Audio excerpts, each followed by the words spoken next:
Dark Retreat. Written by Grace Hamilton. Performed by Andrew Tell.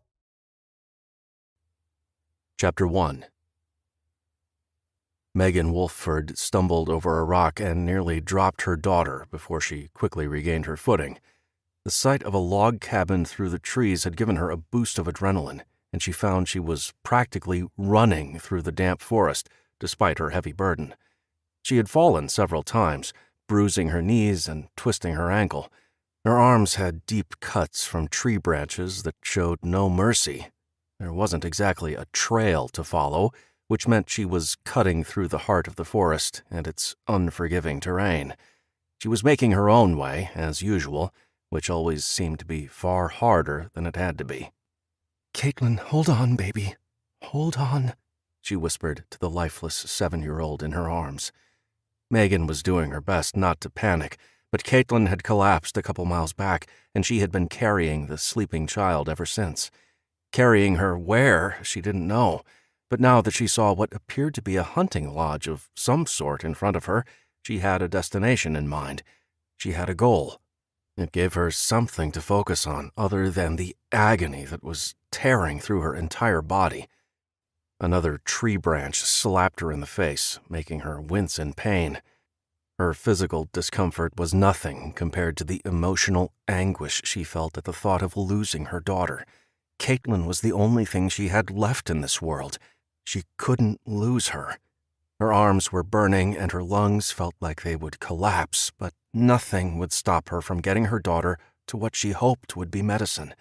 Without it, Megan knew her only child would die. She didn't have a clue what had made her so sick, but Caitlin was gravely ill. In the past 24 hours, her daughter went from bubbly and energetic to lethargic and weak. Megan had left their most recent camp in the hopes of finding something to help her. They'd walked through one small town yesterday and found nothing. Every single place she checked had been emptied already, forcing them to travel for miles. She was afraid to walk through the city streets overrun with looters. Megan knew it wasn't safe for her and definitely not for Caitlin. It wasn't as if she could leave her daughter alone while she went on a scavenging mission. She had to do it with Caitlin or not at all. Common sense told her she didn't have the strength to fight off the hundreds and thousands of other people vying for the same basic supplies. Instead, she had decided to head out of town in the hopes of finding clinics, stores, and homes in more rural areas that weren't as likely to be quite so dangerous. Megan took long strides, slightly shifting her daughter as she kept moving forward. Her sweaty hands were making it difficult for her to hold on to Caitlin.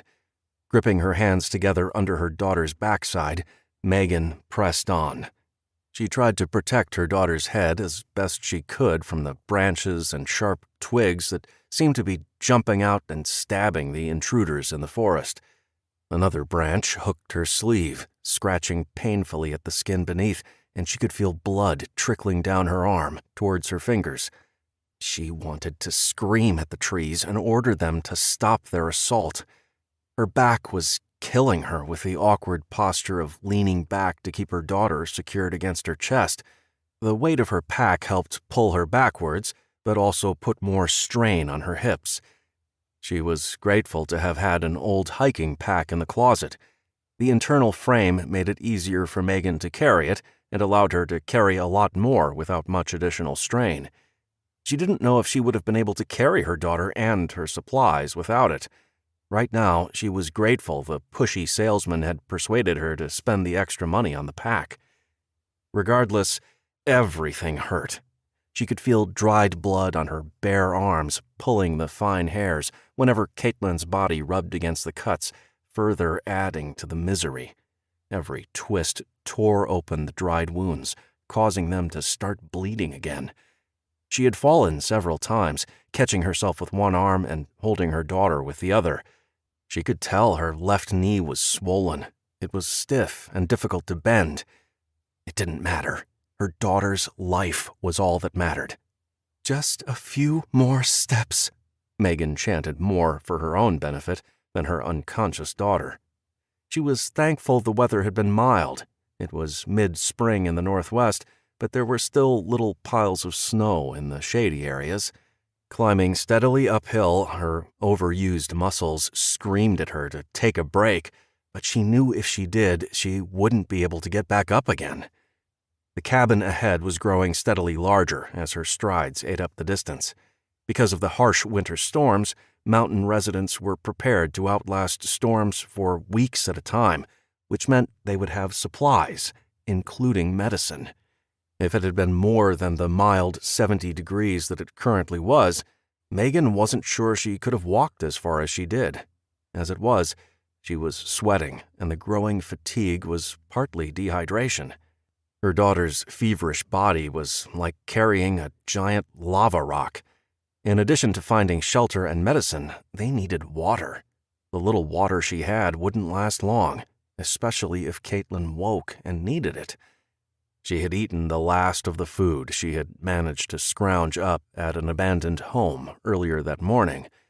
Megan was now running on empty and knew her collapse would mean her daughter's life. "Push, Megan, push!" When she got within 300 feet of the cabin, she stopped to survey the property, staying partially hidden in the surrounding trees. If someone was there, it could go either way. Unfortunately, the new world was not kind. You didn't simply knock on a stranger's door to beg for food and water.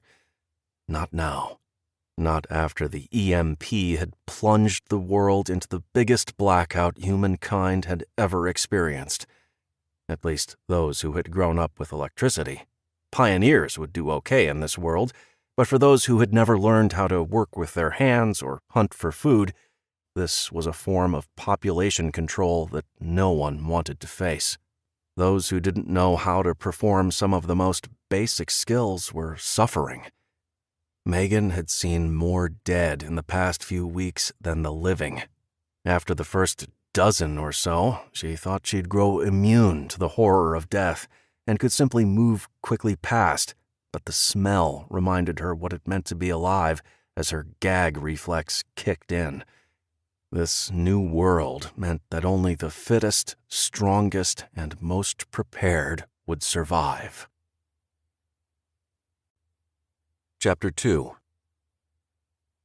Several years prior, there were outcries of the potential devastation that would occur as a result of an EMP that covered a large geography, but naysayers quickly shot the idea down, despite the very real risk, either naturally occurring or man-made.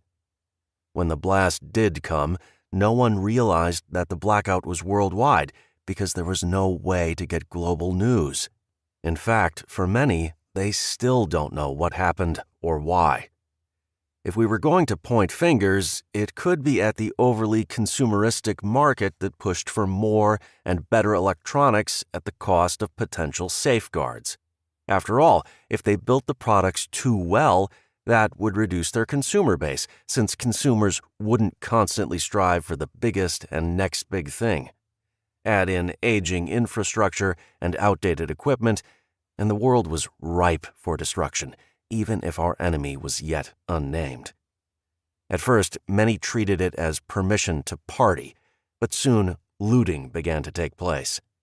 Those in the cities made the mistake of going after what was considered a commodity: precious metals, jewels, electronics. But as starvation began to set in, for many, it was already too late. Those who had figured out what was going on were quickly stocking up on weapons and ammunition, as well as food, water, and medical supplies. That's when the real violence set in, between the haves and have-nots. If you were unlucky enough to be considered weak, you became a casualty of those fighting to survive. Megan had seen it firsthand, coming across fights for canned food and other supplies. She quickly learned not to look as though she had anything of value on her, especially when she had her daughter with her.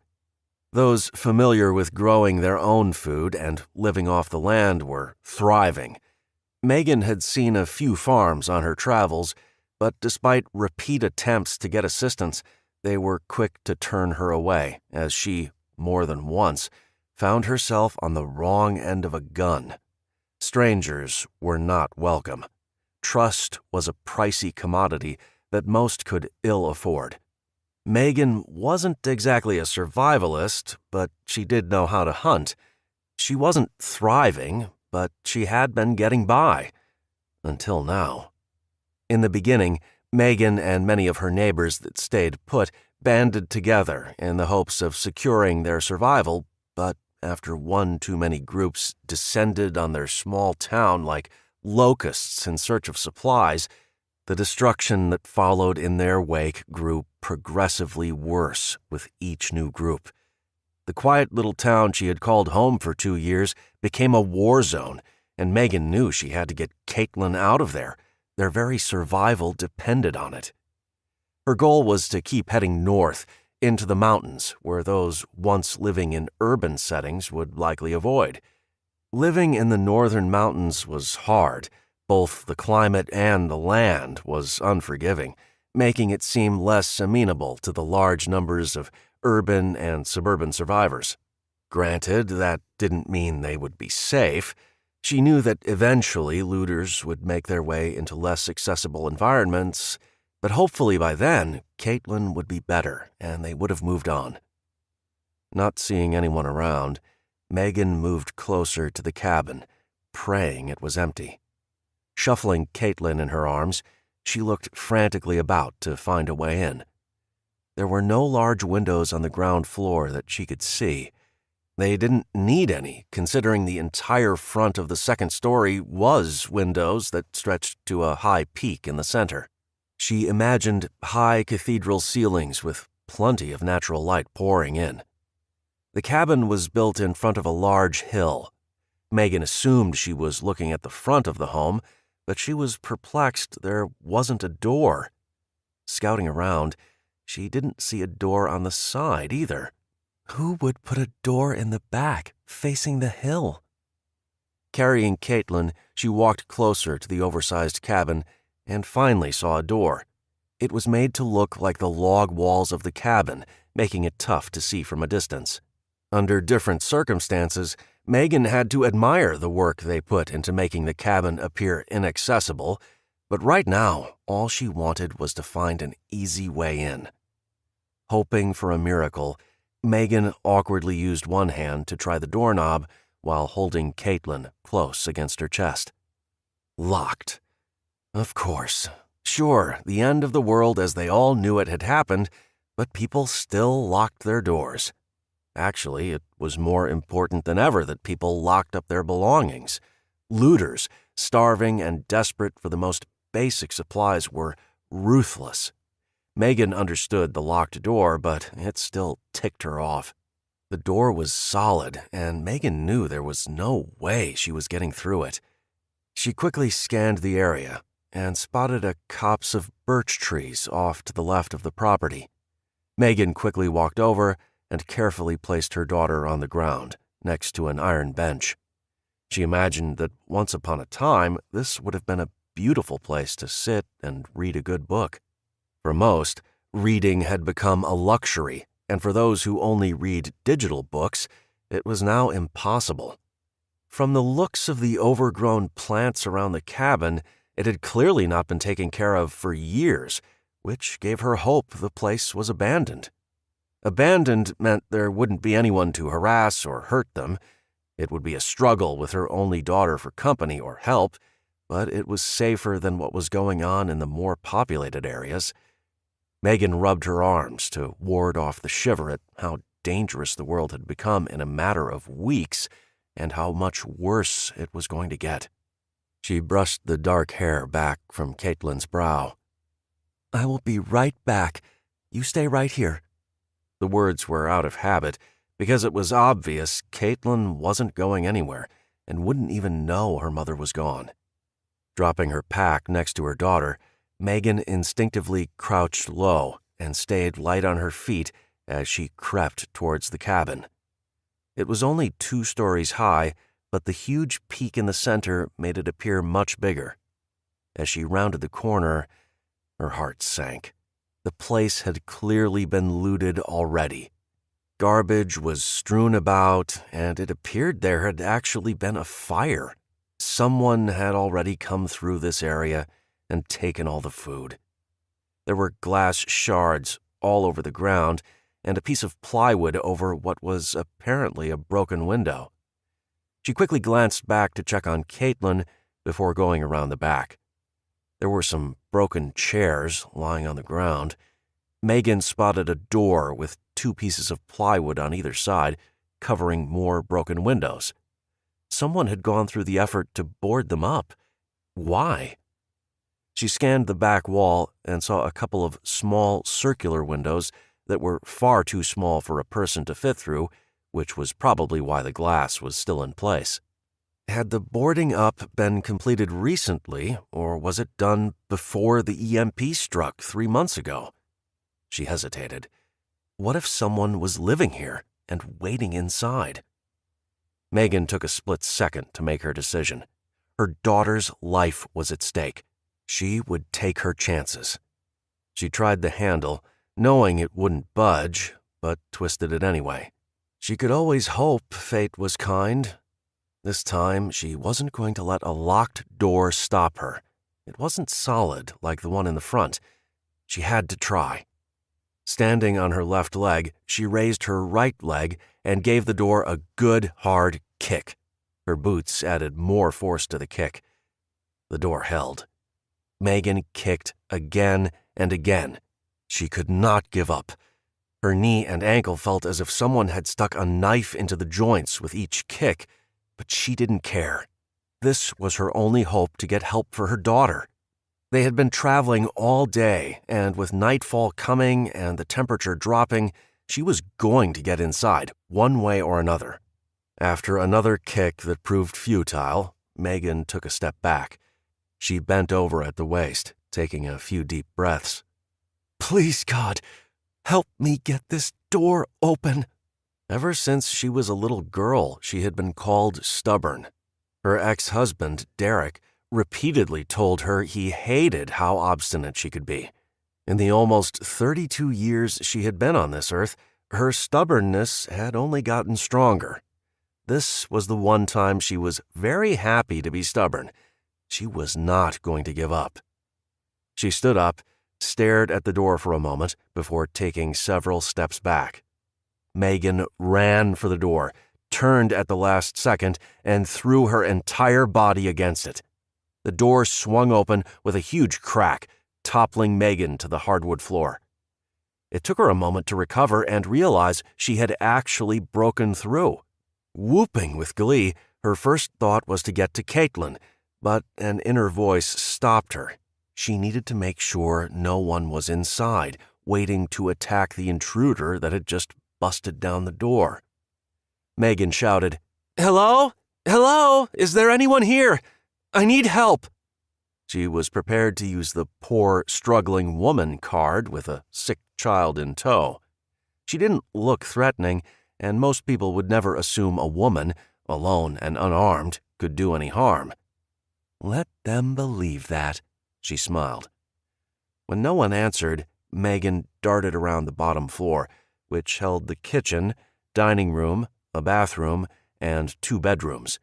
She didn't want to leave Caitlin outside a second longer and decided to check out the upstairs once she had her daughter tucked into one of the beds. Megan ran back to where she had left Caitlin. The little girl hadn't moved, which scared her more than when the EMP struck and the world stopped moving and went pitch black. That was scary. This was terrifying. Megan thought back to those first few days as she knelt down next to her daughter. She had never heard of an EMP and had no idea it could actually happen. With communication systems down, it wasn't as if she could flip on the news to find out what had happened. Word spread via the few folks that had ham radios. They were able to talk with other people around the country, and some had access to what was left of the government. Apparently, there had been massive solar flares. Megan knew they were relatively common, but the ones that sent their world into the dark ages were big. A day before the darkness consumed the world, there had been some warnings about solar flares. Megan only knew about the warnings because she had gone to the store to pick up bread and milk, and the shelves were empty. One of the employees had joked about how the doomsday people had sparked a panic and there had been a mad rush on basic staples. They were all preparing for the solar flares that were going to result in the apocalypse. Megan had laughed with the clerk. She wasn't laughing now. No one was. Those crazy doomsday people had been smart to prepare for the impending disaster. No one could have predicted how severe it would be or the consequences of such an event. She scooped up her little girl before staggering to her feet, assuring her that everything would be okay. Megan took one last look around before she went back through the broken door. Walking to the closest bedroom that was off to the right of the kitchen, she gently laid Caitlin on the bed. Giving the room a cursory look, she was surprised at how plain it was. While it was obvious to her that a man used this room, it lacked anything personal to identify the owner. Megan wondered if that was intentional or if the owner simply didn't spend much time here. She really hoped that the answer was the latter, and they would both be long gone before the owners did show up. Dropping her pack on the floor next to the bed, she kicked it under so only a strap was exposed. If someone came in, she didn't want them taking the few supplies she did have. She also didn't want to look prepared, or as if she had purposely come here. "I'll be right back," she whispered, and quickly ran back to the broken door. She closed it and pushed a chair in front of the door to secure it. Obviously, if someone wanted to come in, it wouldn't take much, but that was all she could do for now. Rushing to the bathroom next to the bedroom, she opened the medicine cabinet. There was a bottle of ibuprofen with a couple of tablets, toothpaste, and a bottle of eye drops. She was hoping to find prescription antibiotics. Did anyone ever finish all their antibiotics like they were supposed to? Apparently, people in this house did. Megan sighed. Please, there has to be something. She rifled through the bathroom and came up empty-handed. She didn't even know what she was looking for. Her only idea was that Caitlin had come down with some kind of flu or bacterial infection and needed antibiotics. What kind, she didn't know and didn't care. She needed to feel like she was doing something. A long time ago, some old war vet had told her the antibiotics you bought for a fish tank were good for people, too.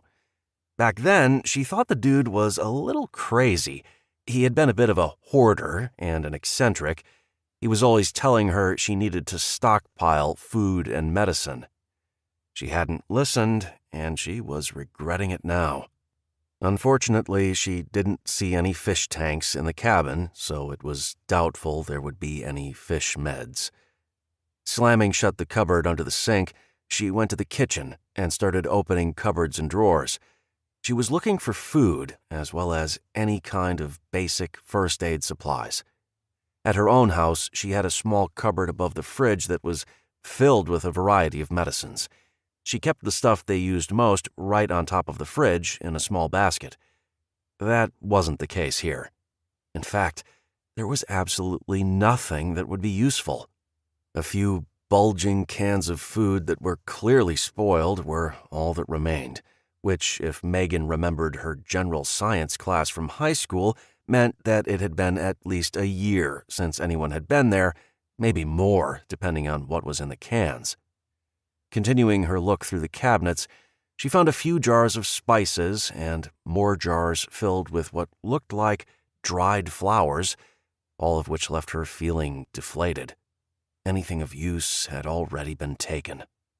Working her way around the first floor, she opened the door opposite the bathroom to enter the other bedroom. The window had been boarded up, which made it difficult to see in the darkened interior. She rifled around, but found nothing that was of any use. Walking back to the center of the large kitchen with her hands on her hips, defeat threatened to pull her into despair. No, she stated firmly into the air, as if talking to whatever force was making her daughter ill. You won't win. I will fix her. Megan took a moment to appreciate the huge kitchen that boasted more cupboards than she could have ever filled. The kitchen was very modern, with light gray granite counters with the dark wood cupboards, a stark contrast. She admired the dark, real hardwood floors that covered the entire first floor of the home. A large center island had 4 bar stools on one side. She closed her eyes and envisioned herself living here, cooking a meal in the kitchen, while her daughter sat on one of those stools drawing pictures. It was so homey, even if it was empty of anything personal indicating who the owners were. It made Megan long for her past life. She also realized it was very clean. There wasn't any dust. That was a little odd and gave her a sliver of awareness that the place wasn't abandoned after all. Opening her eyes, she was drawn to the beautiful staircase directly in front of her, beckoning her to explore upstairs.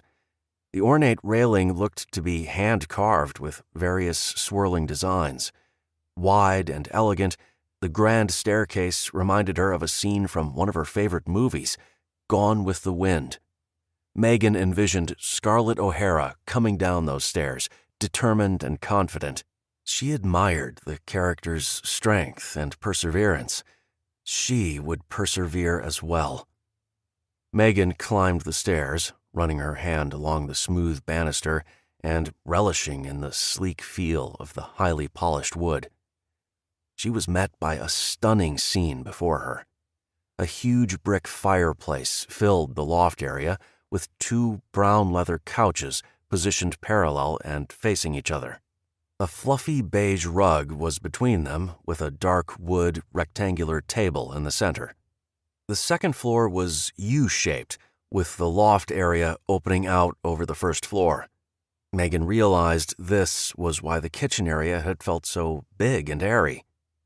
The bank of windows in front of her revealed one of the most beautiful sunsets she had ever seen. The view allowed her to see for miles. It wasn't only spectacular, it proved to be a very good vantage point to see anyone coming. A glass chandelier with what looked like 100 lights hung from the high, peaked ceiling, giving the room a majestic feel. Megan sighed. If only there were electricity to light that thing up. Several bookshelves along the opposite wall of the fireplace were filled with books and board games, giving it a family feel. A small table and 2 chairs were positioned in front of the massive windows, which drew her attention. There was a puzzle spread out over the table. Someone had been working on it. Recently? Alarm bells went off inside her head, and her heart started to race. It seemed more obvious than ever that someone was definitely taking refuge here. She had to hurry. Darting into an open door on the right, she found another bedroom. She quickly pulled open drawers and searched the adjoining bathroom. A woman had clearly been here based on bottled skin products she'd found, and there had been a few clothes in the drawers, but not enough to indicate someone lived here full-time. Opposite the staircase was a door, which led to another bedroom. This must be the master, she thought to herself, as she took in the king-size bed and huge adjoining bathroom, complete with a massive tub. The edge of the tub had an assortment of soaps and hair products. Oh, to sink in that tub and forget about the world for a few hours, she thought to herself. This time, she found what appeared to be some kind of prescription painkiller in the medicine cabinet, but the label was torn where the name had been, making Megan wonder if that was intentional. Finding a half-empty box of Band-Aids, Megan grabbed both, even though she certainly wasn't going to give the pain medicine to her daughter, yet. Caitlin didn't seem to be in pain, but good medicine was hard to find, so she would hold on to it. Maybe she could trade it for antibiotics. With the collapse of the banks, money was about as much good as newspaper. She had managed to barter for food with things like half-full bottles of liquor, some of Caitlin's crayons, and books. Given how many people had gone digital over the years, people were willing to barter for some of the most basic things, and she was more than willing to part with them to get the food they needed to survive. Bartering was tricky business. People who had what you wanted determined what the value was. It could be a pair of shoes or a roll of toilet paper. You just never knew. She ran back down the stairs and into the bedroom where Caitlin lay. Her daughter looked so peaceful.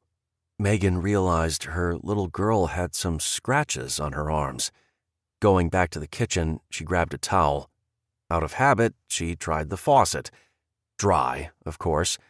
Megan had a bottle of water in her pack, but wanted to conserve that for drinking. Quickly giving the kitchen area a more thorough inspection, she found several 2-liter soda bottles filled with water under the sink. It probably wasn't safe to drink, but she could use it to dampen the towel. Megan grabbed one of the bowls she had found in the cupboard and poured some water into it. Carrying everything back to the room, she gently sponged her daughter's forehead. The fever was low, but it was there. It was probably a result of the dehydration. Her daughter had vomited several times yesterday and had been unable to hold anything down. Megan continued to wipe gently down Caitlin's arms. She put bandages on the deepest cuts, more out of habit than actual necessity. Once she was finished, she covered her with the light blanket that had been neatly folded at the foot of the bed. She didn't want to spike her fever inadvertently by trying to keep her too warm. It was a mistake she had made more than once already and had learned her lesson. Megan quickly wiped away the blood on her own arms, wincing as the numerous cuts and scratches were pulled. Finger-combing her thick black hair, she watched as pine needles and leaves dropped harmlessly to the floor. With her daughter tucked away, the adrenaline that had pushed her to keep going was fading fast. Megan's legs felt like jelly, and her arms were so weak the bowl of water was too heavy to lift. She set it down on the bedside table and reached for her pack. Pulling out the bottle of water, she took a long drink. She used her fingers to dab some on Caitlin's lips. Pouring the water down her throat would only result in her choking. Exhaustion was setting in fast. Most of the day yesterday had been spent caring for her daughter. Caitlin had complained of being thirsty no matter how much she drank. It wasn't long before she was vomiting and complaining of a stomachache. Megan had chalked it up to a tummy bug. They hadn't been exactly eating healthy, and sleeping outside on cold nights probably didn't help. Throughout the night, Caitlin progressively got worse. She kept talking to her dad, who was not in the room. She was convinced she was watching television and giggled at her favorite shows. They hadn't been able to watch TV in 3 months. Megan knew her baby was delirious, but had no idea how to help her. The guilt Megan felt for dragging her daughter into the forest in the first place was overwhelming. When the group of men who had referred to themselves as the New Order had invaded their small town, Megan refused to join. She wanted nothing to do with hurting others, stealing, and God knew what else these people were doing. Some of the few survivors in the area had agreed to follow the rules. The men didn't only take food and water as payment for the so-called protection and security they offered. They were taking people. Any young man capable of fighting was turned into expendable soldiers, and several teenage girls had disappeared. While Megan had assumed they were being raped and abused, no one was talking, but the screams and cries in the night were enough to set her imagination into overdrive. The sad thing was, they thought they were doing something good. They actually thought they were following some new, magnanimous leader who would take care of them. From what she'd been told by others, this new leader was nothing short of charismatic, but Megan wasn't interested in lies and deception. They were all alike.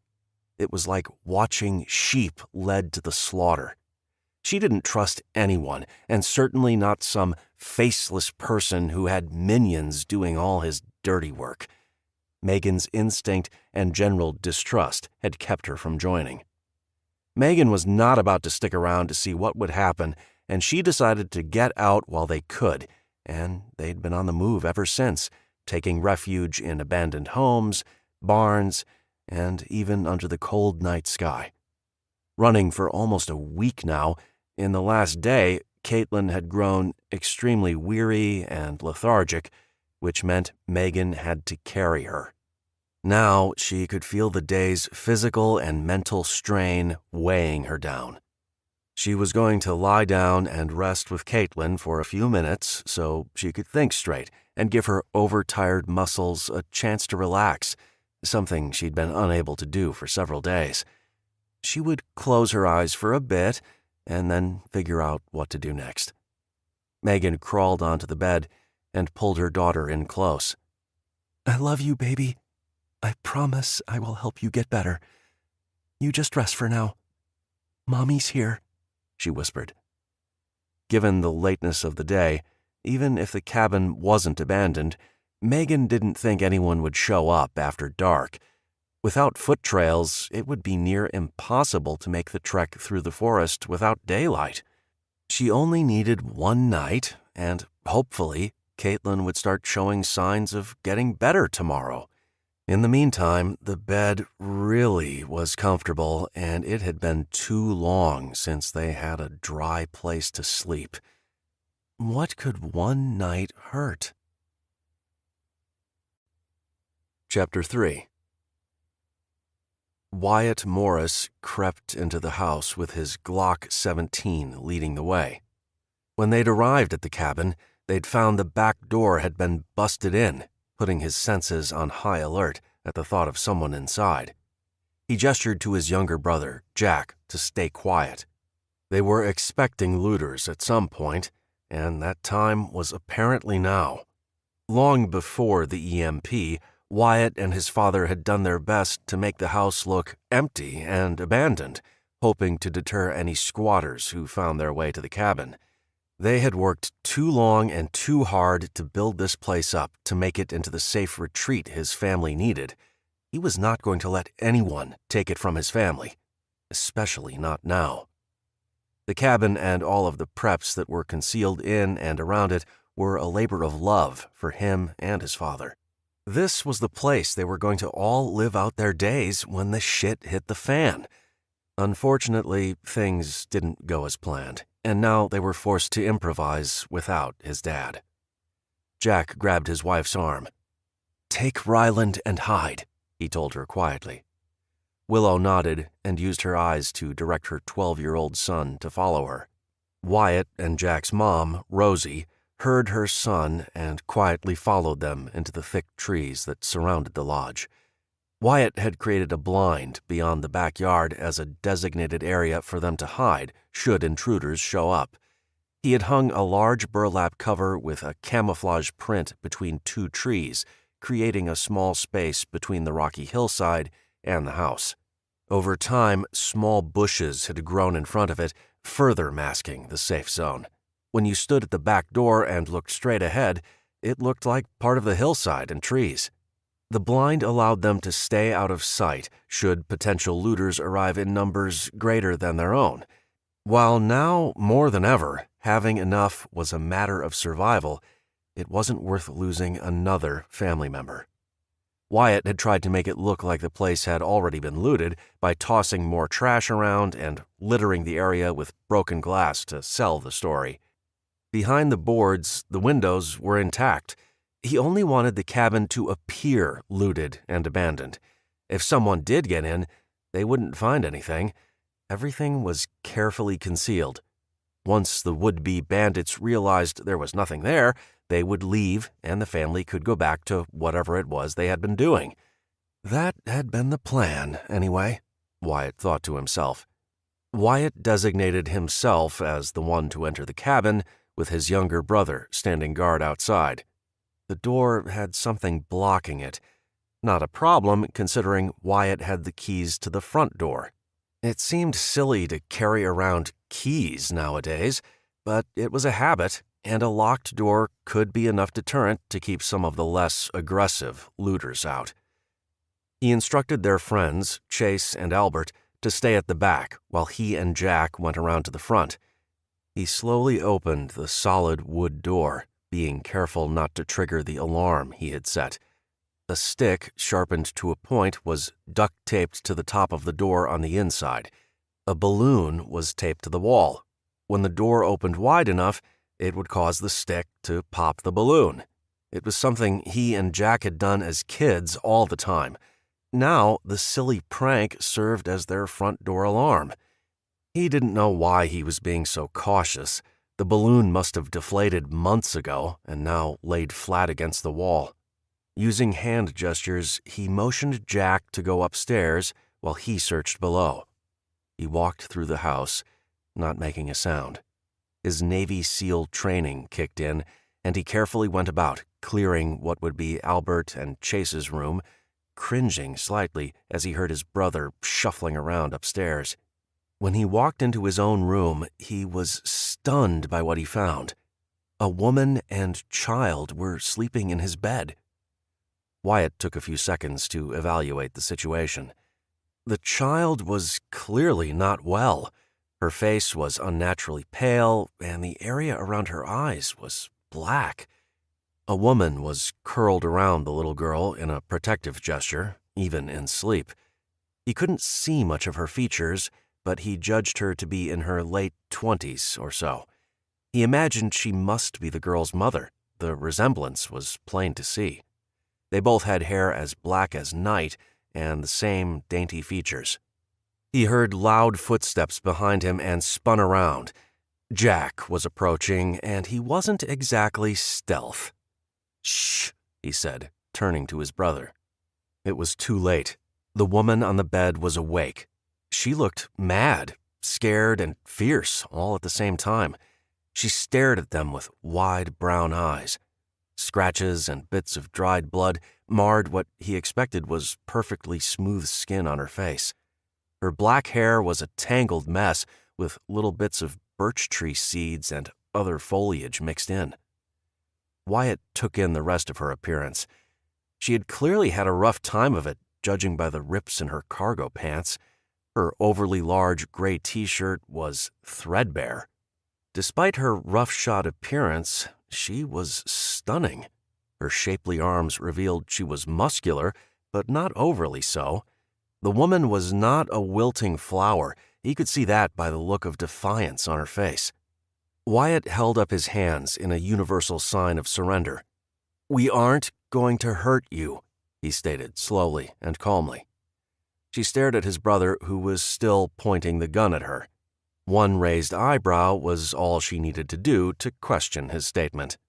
"Jack, put the gun away," Wyatt said in frustration.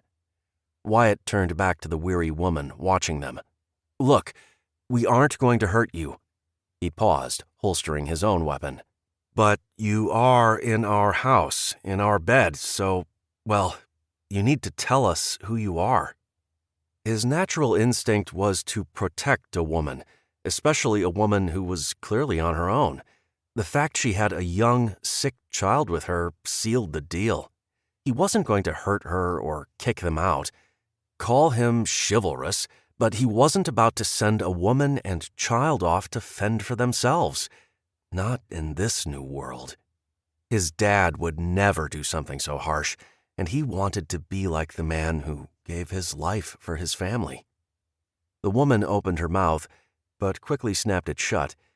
It took about 2 seconds for Wyatt to figure out why. "Who is she?" came a harsh voice from behind Wyatt. Before he could answer Albert, there was another voice, much more serious. "Did you check her for weapons?" Wyatt sighed.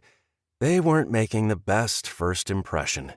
"Chase, Albert, can we give the woman a chance to explain herself before we drag her in front of the firing squad?"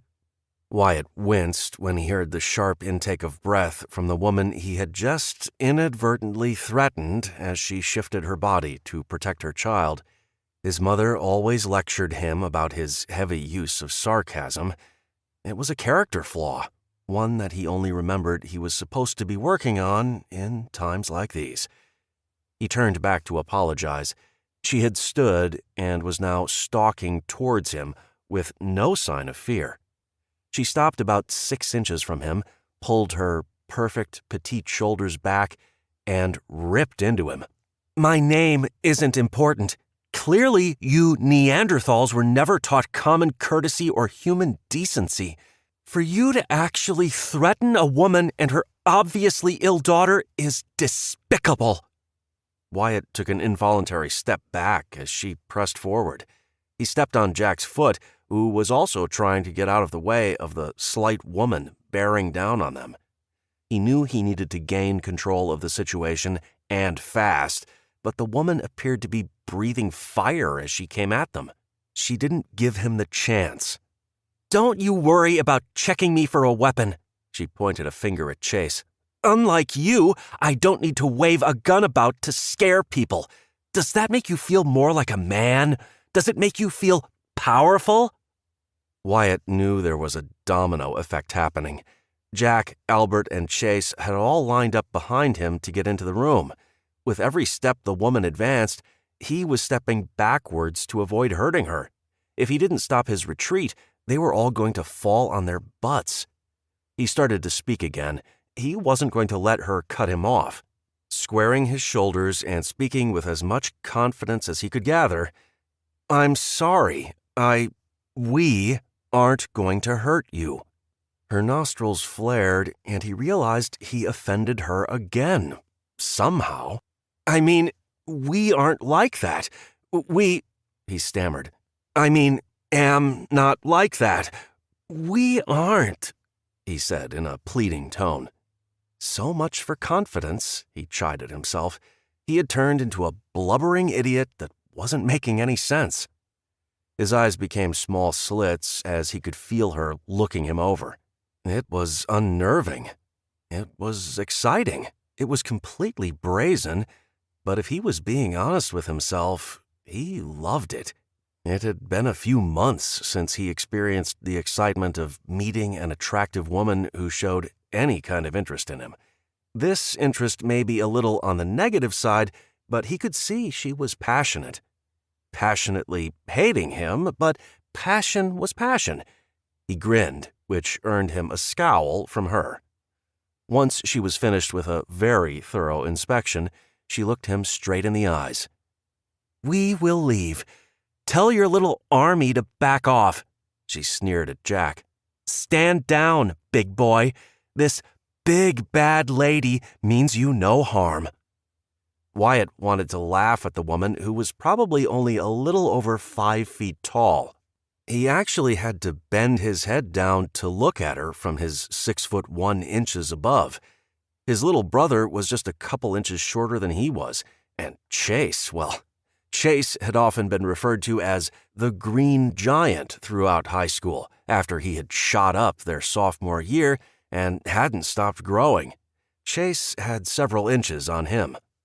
He felt the guys stiffen behind him and looked over his shoulder to see his mother push her way past Chase and Albert, glaring at the group of them. "Boys, go take care of that door," grumbled a clearly irritated Rosie as she looked pointedly at their friends. "Wyatt, Jack, you know better," she said, stepping into the room. Wyatt flinched when he heard his mother's tone. He was 34, but it didn't mean his mama didn't scare him at times, especially when she used her no-nonsense tone. Rosie marched right over to the opposite side of the bed and sat down. She put her hand out to feel the little girl's head. She wasn't the least bit bothered by the woman who was staring her down. "My name is Rosie Morris. The first 2 Neanderthals," she smiled when she said the word. "Those 2 are my boys. The grumpy old guy in the back is Albert, and the one who wants to shoot everyone is Chase." Wyatt watched his mom break down all the walls the woman had erected around her. She seemed to soften right before his very eyes. "I'm Megan Wolford," she said, in a much calmer voice than she spoke to him with. He was only a little offended. "Ryland and Willow are waiting outside. I imagine Ryland will be thrilled to have another kid to hang out with." While Rosie talked, she had pulled the blanket from the little girl and was looking her over. Jack took that as his cue to leave and quickly went to find his wife and son. Wyatt decided it was best to leave his mom alone to do what she did best: mother, nurture, and heal. He turned and used his head to silently gesture to the rest of his group to leave. They did so, and he gently closed the door behind him. Chapter 4. Megan studied the woman, carefully examining her daughter. Her natural instinct told her the woman was safe, but the overprotective mother in her wanted the woman to get away from her little girl. Rosie looked up at Megan as she carefully tucked the blanket back around Caitlin. "What's her name?" Rosie asked softly. "Caitlin." Her manners were deeply ingrained, and despite what the last 3 months had been like, she couldn't help but apologize for her rude behavior. "I'm sorry about earlier. Your sons had guns on me. It startled me." Rosie smiled. "Sweetie, I probably would have tossed the lamp at them myself. Don't you worry about it. How long has Caitlin been sick?" Megan took a deep breath. "She only started acting sick about 2 days ago. She was fine until then." Rosie nodded her head. "How old is she?" 7. Megan found it hard to believe this gentle woman was the mother of the 2 very large men that had pushed their way into the room earlier. This woman's compassion was obvious. Megan imagined she probably was the type of woman who volunteered at children's hospitals and adopted all the neighborhood kids. She probably regularly baked them cookies and knitted them hats at Christmas. "Well, dear," Rosie spoke, interrupting Megan's reverie about days gone by, "let's go into the kitchen, and you can tell me more about her symptoms. How does a cup of coffee sound?" She reached out and put a hand on Megan's bent knee. "You are safe here. I promise. No one will hurt you." Megan was hesitant, but what choice did she have? Options weren't plentiful. She had heard of a hospital on the state line between Idaho and Washington, but there was no way she could carry Caitlin out the door, let alone that far across the rough terrain. There was also the risk it was simply another rumor. Rumors had been rampant, and with no way to communicate to verify the information, relying on those rumors was a serious gamble. "I would appreciate anything you can do to help her," Megan told her appreciatively. "I don't know what happened. I don't." Rosie stopped her. "Let's go get that cup of coffee, and we will go over all her symptoms from the beginning. I may have something on hand to treat her. It could be the flu, which means she will get better in a matter of days." Megan instantly felt guilty. She already knew there was no medicine in the house.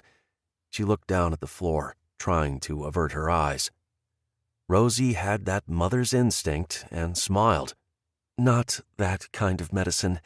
I've used herbs to treat the boys and myself for years." Megan was instantly intrigued.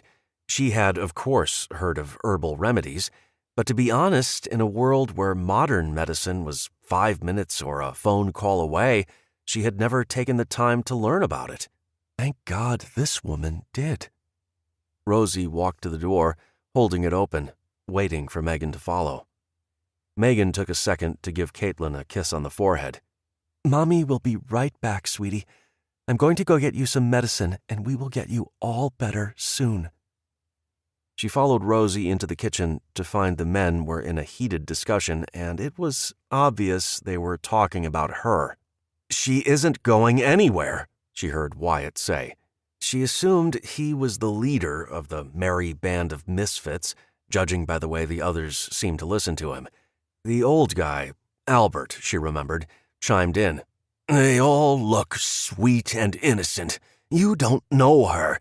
She could be here to scout out what we have. Best to send her on her way." The younger brother stood there, shaking his head. "I don't know, Wyatt. We don't have enough food for us, let alone 2 more mouths to feed." Rosie cleared her throat. Jack, can you have Willow and Ryland come in here? She paused and looked at each of the men, making eye contact. Megan and Caitlin are our guests, and you will treat them as such. The look was one that left no room for argument. Megan herself had used a look like that on a number of occasions with her own daughter. Granted, her daughter was 7. These two appeared to be in their 30s. Under different circumstances, she probably would have laughed at how effectively Rosie brought them under her control. Evidently, even as adults, they still listened to Mom. Chase was the first to look away. Wyatt slapped him on the back. "She always gets you with that look, man." Wyatt laughed, but stopped the second Rosie put a hand on her hip. The older woman looked at the man standing next to Wyatt. "Chase Jackson, I have known you since you were 5, and I know you are a good man. Act like it," she said firmly. "Yes, ma'am." Chase glared at Wyatt before stalking out the broken back door. "Mom, are you sure about this?" Jack questioned. The answer was another stern look that told him she wasn't going to argue. Jack turned and quietly headed for the stairs. Megan could hear voices coming from up there and hoped it was only his wife and child. She was already uncomfortable being so outnumbered. Albert spoke up. "You watch your back, Rosie." He glared at Megan. "It don't matter how young and pretty they are. You can't trust anyone these days." Megan had enough. "Look here, old man. I don't trust you. Maybe you're the one people should be worried about. You stay away from me and my daughter, and we will stay out of your way. We stopped to rest and look for medicine. So you needn't worry. We'll be gone as soon as I can get her out of bed." The tall, obscenely handsome Wyatt grinned, revealing a set of straight white teeth. His gleaming smile against his tanned face with a dark 5 o'clock shadow would have probably landed him on the cover of a magazine in the old days. He was gorgeous. Dark hair cut short with steely blue eyes. He must have some Irish in him, she mused. His mom had a full head of strawberry blonde hair, which meant he got his looks from his dad. The younger brother, Jack, favored his mother with light blonde hair, which was a stark contrast to his older brother. He had to be at least 6 feet tall and had clearly been in excellent physical shape before the collapse. He was hard all over. His shirt stretched over a broad chest and what could only be described as a washboard stomach. Oh, this guy was a lady killer, she decided. Megan vowed right then to keep her distance.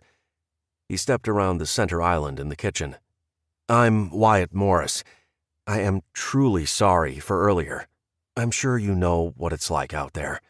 You can't be too careful." Megan shook his extended hand. "Megan," she said flatly, "it's fine. I don't particularly care to have guns pointed at me or my child. If you could remind your buddies of that, we will get along just fine." He laughed. "Got it. To be fair, you did break into our house, and you were sleeping in my bed," he quickly added. "I don't mind, but it was a little alarming. It isn't like we get a lot of drop-by visitors up here." She glared at him. "Wyatt, that is enough. Use your manners, young man." Rosie had opened a cupboard and grabbed the jars of what looked like dried weeds that Megan had found earlier. "Get some coffee made, would you please? Make extra. I think we could all use an extra cup this morning." Megan watched as Wyatt walked out the door she had busted open last night. Before he did his mother's bidding, he had given her one last look. It was a little unsettling. She hadn't been looked at with what she could only call interest in a long time. She shook off the sensation and turned her focus back to Rosie. In a lowered voice, Rosie asked Megan if she needed to take care of any calls of nature. Megan couldn't help but blush. The luxury of indoor plumbing was a distant memory. She had become very adept at taking care of things outside. Around here, that could be very awkward with so many people roaming about. Rosie grabbed her hand. "Follow me." Megan hesitated. She was long past the need to go to the bathroom in a herd. Those days were long behind her, and she didn't want to make it a habit again, especially with a complete stranger. Rosie smiled. "We have the next best thing to indoor plumbing." They walked outside, and about 50 feet away from the back corner of the cabin was a miniature version of the cabin, tall peak and all. In the center of the peak, there was a half moon cut from glass, the universal signal for an outhouse. The trees around the outhouse provided some privacy and seclusion. "Everything you need is out there. My husband built that when he was building the cabin. He said a man could sleep under the stars, but certain business needed to be taken care of under a roof," Rosie said with a gentle laugh. Megan thought she detected a catch in her voice as Rosie talked, but for the life of her, she couldn't figure out why someone would be emotional about an outhouse, even if it were a mini replica of their home. Rosie went on to explain that the outhouse was fine for spring and summer, but once the snow really started to fall, they would have to resort to a composting toilet in the house. Megan hadn't even realized the toilet in the bathroom on the ground floor wasn't an actual toilet. She listened as Rosie explained how they collected the sawdust and pine shavings when they cut the wood to build the cabin. They had also loaded up on sawdust that her husband had gotten free. When Megan involuntarily grimaced at the idea, Rosie quickly assured her it wasn't bad at all. In fact, it was better. She never had to clean the toilet. A composting toilet sounded a little icky, but Megan was sure it would be better than trying to use the outhouse in frigid temperatures. Rosie assured her there was no smell and no one saw anyone's business. Now that Rosie had mentioned it, Megan realized she definitely needed to visit the outhouse, or, as the older woman called it, the privy. Megan was ecstatic to see the place was equipped with a small sink, soap, and, of course, toilet paper. There was a jug of water sitting on the floor that she assumed was for washing hands. Never again would she take a toilet for granted. She washed up and headed back inside. Rosie grabbed a pencil and a little notebook from a drawer and walked around the island to one of the stools. "You'll have to forgive the crankiness around here this morning. We were living in the city until the worst of the winter weather cleared, and only then could we make our way here. It took us several days on foot, and even though the snow has cleared, as you know, it's still cold at night. I was never one for camping, much preferring the coziness of a cabin with a warm bed and a fireplace, and I know Willow feels the same. I suspect my grandson was the only one truly enjoying himself," Rosie explained as she sat down. "Have a seat. Let's go over what happened." Megan pulled out a stool, leaving one stool in between them. She was keeping her guard up and wanted some distance between herself and the people she wasn't quite sure about yet. She explained how Caitlin had been fine, she had been healthy and her usual bubbly self while they headed north. They had been managing okay, living off the supplies they had. Megan had done a little trapping, her specialty, each day, and cooked some kind of meat each night. Since they were just coming out of winter, there had been plenty of snow and rain to catch and purify for drinking. Caitlin knew to stay close and never wander off. Megan thought back to the day her daughter had first gotten sick. Caitlin had come to Megan, who had been skinning a rabbit she had trapped, and asked for a drink. She drank an entire bottle of water and asked for another. At the time, Megan had assumed she had been playing really hard since there were some children where they were camping, and it had always been so easy for her daughter to make friends. Megan realized she had been focused on her task at the time, and Caitlin had been quiet. Did she wander away from the camp? Rosie nodded her head. Does she go out wandering, maybe picking berries or whatnot? No, she knows better than that, Megan replied confidently. She is a really picky eater, and I don't see her eating anything she doesn't know. Did she vomit? Have diarrhea? Cough? Rosie asked in a very clinical manner. Does she have any cuts anywhere that could have gotten infected? Did she happen to have a cold or anything before the symptoms started? Megan took a second to think back. That night, she said she felt icky and vomited a few times. I don't think she had any diarrhea, and she hasn't been sick, and no cuts. Rosie nodded and wrote in her little notebook. Fever? Just acting off in general. Actually, she did start to act very strange, like she was drunk, really. She didn't have a fever until about halfway through the day yesterday. Megan explained how Caitlin had been walking, albeit slowly, for the first part of their trip up here, but then became so lethargic and weak, she collapsed. I assumed she was dehydrated. I tried to get her to drink water, but she fell asleep, and I haven't been able to wake her since. The hitch in her voice was involuntary. Rosie reached out to rub her back as Megan fought back tears. Talking about her daughter's sudden, unexplained illness made it all too real. Megan waited and watched as Rosie made notes and occasionally stopped to stare at the page for a few seconds in deep thought. Could she have eaten undercooked meat or maybe something bad in general? Megan shrugged. I don't think so. I do a lot of hunting and trapping, but I always cook the meat really well. We had been living off the food I had in the pantry before we left. It hasn't been a lot, but I don't think any of it was bad. She paused.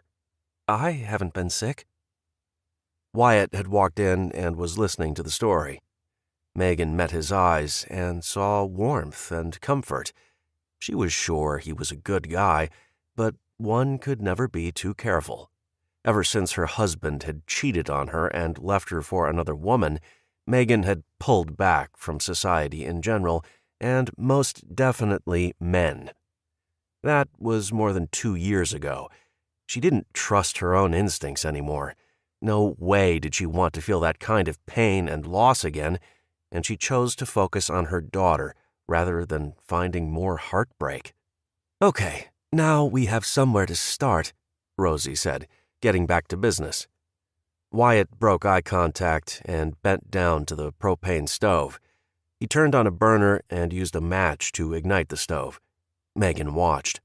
She wished her house had propane. She'd been heating water over a fire in a pit she had made just after the collapse. Starting a fire in the rain had not been fun. The EMP had happened in the middle of winter, which made going outdoors to start a fire miserable. Propane would have saved her a lot of trouble and could have helped keep them warm. This house and all its amenities seemed very normal. Wyatt set a full, percolating coffee pot on the burner and turned back to the women. The coffee had been in a jar, shoved behind all the cans of spoiled food. Megan realized it was back there for a reason. They had hid it on purpose, just in case someone like her broke in. I am going to start with a bit of feverfew tea, Rosie explained, picking up one of her jars. This is going to break the fever and hopefully make her feel a little better in general.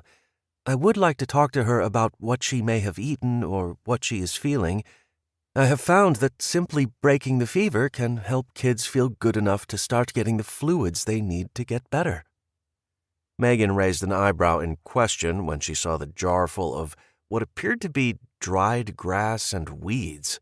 With that range of symptoms, it could be food poisoning, especially if there weren't any other symptoms like the standard sore throat, sniffles, or a cough, Rosie continued. Megan shook her head. I really hope not. I am always very careful and usually char the meat to make sure it's safe. Rosie nodded. Hun, not that kind of food poisoning. It could have been something like her picking up a rock or playing in the dirt, and the germs found their way into her system. You know kids. They can pick up germs in a heartbeat. As she talked, Rosie smiled, glancing over at Wyatt. "You said you had been camping out, which means you were around wild animals that carry all sorts of fun diseases." There was a noise behind them, and Megan spun around on the stool. A woman and child were walking down the stairs. Beside the boy stood a very large, intimidating dog. The woman was average-looking. Brown hair pulled back into a messy ponytail revealed a pair of light brown eyes. She wore no makeup. No one did these days. Her small frame was dwarfed by the oversized plaid shirt she was wearing over jeans that were a couple sizes too big. Megan assumed she had probably lost weight since all of this had started. Everyone had. Next to her stood a boy that was a miniature version of the man, Jack, whom she had met earlier. There was no denying who this kid's father was. Many people said the same thing about her and Caitlin. It always amused her how one parent's genes could be so strong. They just squeezed out the other parent. Rosie jumped off the stool in a move that defied her age. "Megan, this is Willow, Ryland, and the furry beast is Duke. Guys, this is Megan, and her daughter's name is Caitlin. They are going to be staying with us for a while." Ryland looked around the room, clearly looking for Caitlin. Duke didn't have to use his eyes to find the intruder in his domain. He put his large black snout into the air, gave a good sniff, and bounded off towards the bedroom where Caitlin lay. Megan jumped off the stool and ran behind the dog that looked to be a German Shepherd mix. Her heart was racing in fear for her baby. When she got to the room, she stopped in her tracks at the door. The dog had jumped on the bed and was slowly and oh so gently sniffing her daughter. Caitlin moaned. The dog's ears shot straight up into pointed peaks as he stared at the girl. Duke, come here," Willow called with authority. The dog ignored her. He was completely focused on the little girl in the bed. "I'm sorry," Willow said to Megan. "He is harmless, just curious." Megan nodded, but kept a close eye on the dog as it continued its very thorough inspection of her daughter. Once he was finished, he spun around on the bed a few times and plopped down beside her. Duke gave a big moan and put his head on Caitlin's belly. Megan looked at Willow in question. She shrugged her shoulders. "I think he wants to protect her. He usually sleeps like that with Ryland." Wyatt once again managed to sneak up behind her in complete silence. It was amazing how a man that size could move without making a sound. "She's good. Duke will keep a close eye on her. No one is getting in this room without his approval." Rosie called out, "Coffee is ready. Let the girl rest." They all returned to the kitchen. Rosie handed out the coffee like an experienced waitress. "You sit here and let the caffeine hit. I'm going to go give Caitlin some of this tea." When Megan moved to go with her, Rosie put up a hand. "Sit, rest. She will be fine." Wyatt spoke up. "She has been giving us horrible herb concoctions most of our lives. They taste bad, but I can honestly say we haven't had to visit doctors much in our lifetimes. She knows what she is doing," he assured her with a nod. Megan nodded. "Okay, thank you." She grabbed the cup of coffee and took a sip. It was delicious. Closing her eyes, she inhaled deeply, relishing the aroma of fresh coffee. A little stronger than she was used to, but the caffeine racing through her veins was invigorating. It was the little things she missed. The glorious silence was interrupted by Chase and Albert returning. Albert was carrying a stack of wood, grumbling about something Megan couldn't make out. Carrying the wood to the huge wood stove set between the kitchen and dining room so the rising heat would help to heat the upstairs, he dropped the armload of wood with a loud thunk. It was then Megan realized it was chilly in the house. She had been full of adrenaline since she had been awakened and hadn't noticed the cool air. Chase added a bucket of kindling to the hearth before heading to the kitchen to grab a cup of coffee. Jack came in last, carrying a large bag, and set it on the counter. Willow walked over and gave him a quick kiss. Megan watched the couple go through a routine that seemed so normal. It was odd to see a married couple drinking a cup of coffee together when the world around them was crumbling a little more every day. They had each other, their healthy child, and a rather large family. They had it all. The entire group seemed to function as a unit. They each had a job and seemed happy to do it. Megan sighed and quickly chided herself for being sappy. These people may have each other, but they also had to deal with people like Albert. The guy was surly. Even now he was stalking into the kitchen, yanking open a cupboard door and attempting to pour himself a cup of coffee. She and Caitlin were better off on their own. "Really?" he growled as he realized the pot was empty. Chase smiled. "Guess you better make another pot, Albert." Megan held back a smile. Served the old codger right for being so rude. Albert threw her a nasty look as he headed out the door with the pot in hand. She assumed they must have a stash of water out there, or there was a well with a hand pump. That would be too perfect, she thought to herself. After watching the routine for several minutes, Megan decided she best get back to Caitlin and see if she was ready to move yet. She didn't want to stay around for a minute longer than necessary. Chapter 5. Wyatt watched Megan scan the room. He knew what she was doing. She was sizing everyone up. He still wasn't sure about her, but she seemed harmless. Maybe a little cranky and definitely a lot protective, but that was to be expected with a sick child. This world had changed people. It transformed the nicest people he knew into some of the most ruthless. Brotherly love and human kindness in general was a rarity these days. Everyone was suspicious of everyone else, and for good reason. No one was safe anymore. Wyatt had a feeling she was looking for the quickest way out. This woman didn't feel comfortable in their home or around them. That much was obvious. He got it, but she clearly didn't realize the danger she was putting herself and her daughter in by trying to go it alone. This was not the time to be a lone wolf. She needed people, and he intended to convince her of that, and not just for her sake. It had been a long time since he felt any sort of attraction to someone, and if he were being honest with himself, he had to resist the pangs of jealousy he felt when he saw his brother with his wife. Despite how quickly the world had changed, their bond only seemed to grow stronger. While Wyatt realized that given the existing climate, he wasn't sure if he'd ever find someone like that, he was very attracted to Megan.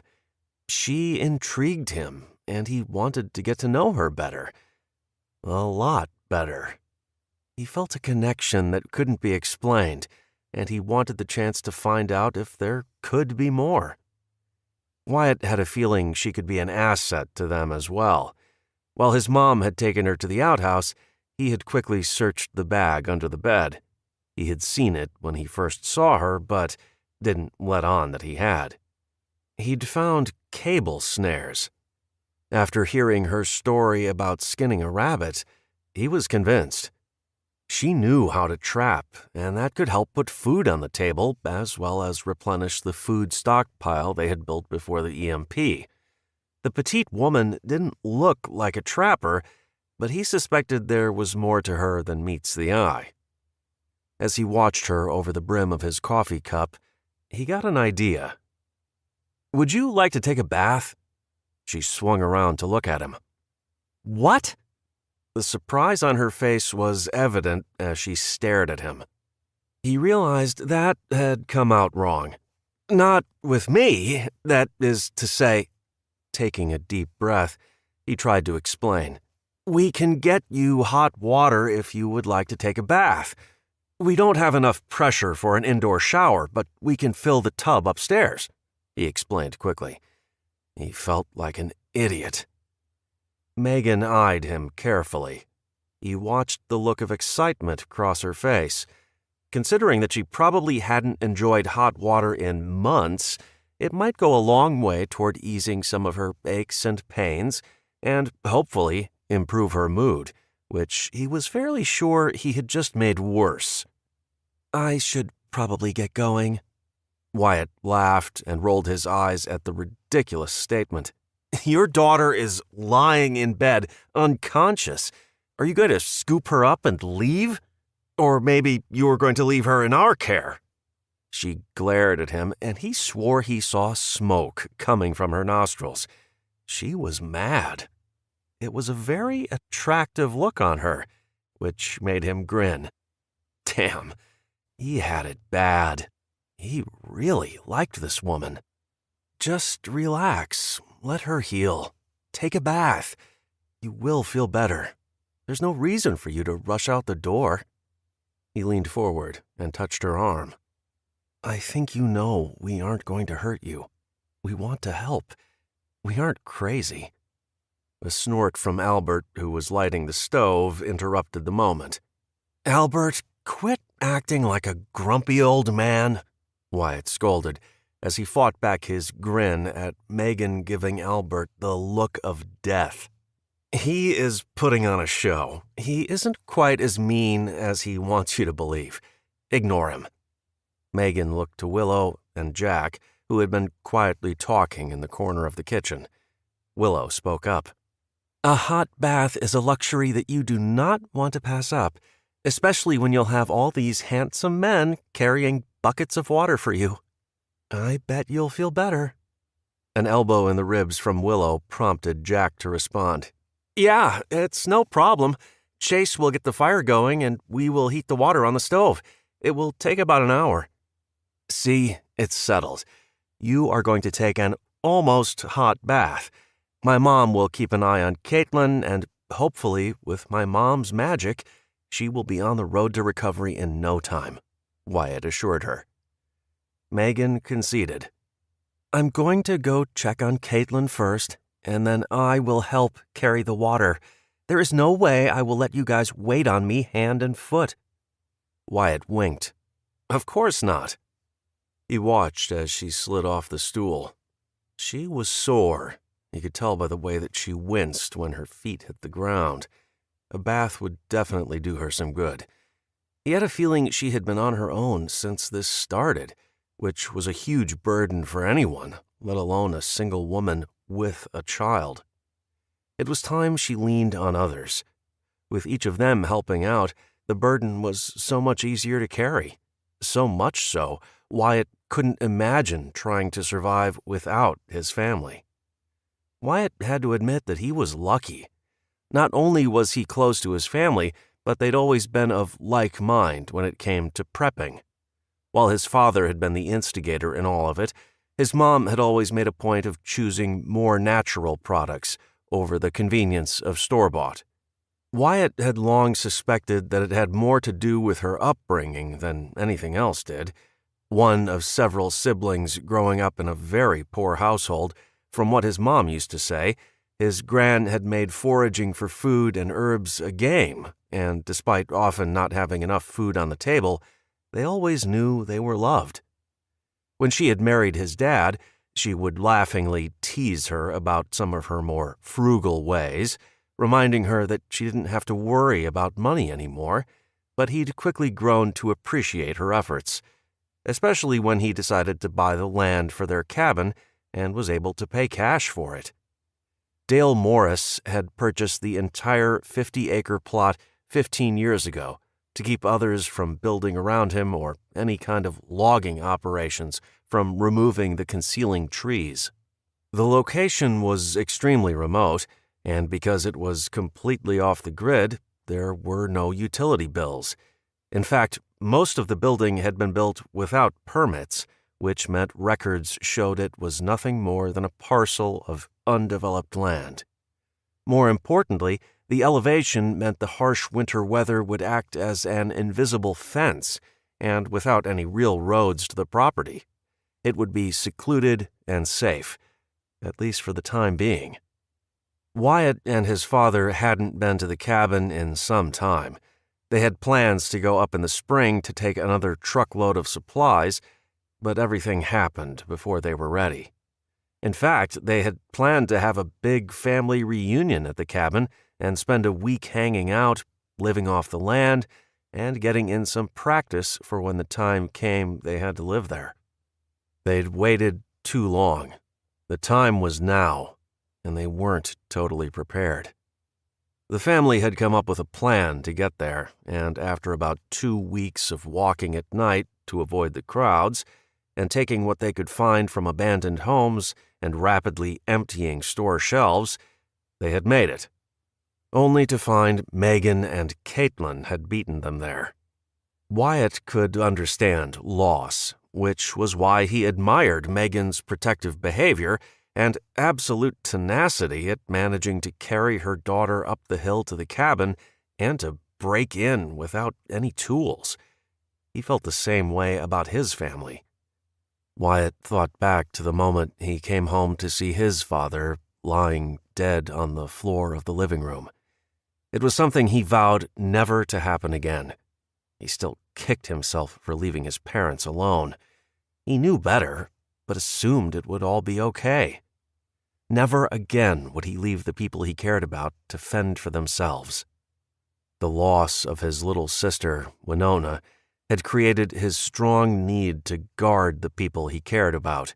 It's what drove him into the military and later the SEALs. He learned a hard lesson in life at the ripe age of 13. Wyatt had been playing basketball with his 9-year-old sister in the driveway of their home. The ball had rolled into the street, and she ran to get it, only to be hit and killed by a speeding car. Wyatt's memories of his little sister lying dead in the street, and then his father lying dead in the same house the family had lived in for more than 30 years, was excruciating. He had let his guard down for a short time, and another loved one had been ripped away from him. It made him extremely vigilant over the people he had now. They were his family, and there was no way he would leave them alone to fend for themselves. Wyatt shook himself out of the funk that had threatened to grab hold and tumble him into a pit of despair and grief. All that mattered was what was right in front of him. He watched Megan limp into his bedroom and decided she was going to be under his protection, whether she liked it or not. He could protect her and Caitlin. That was now his mission.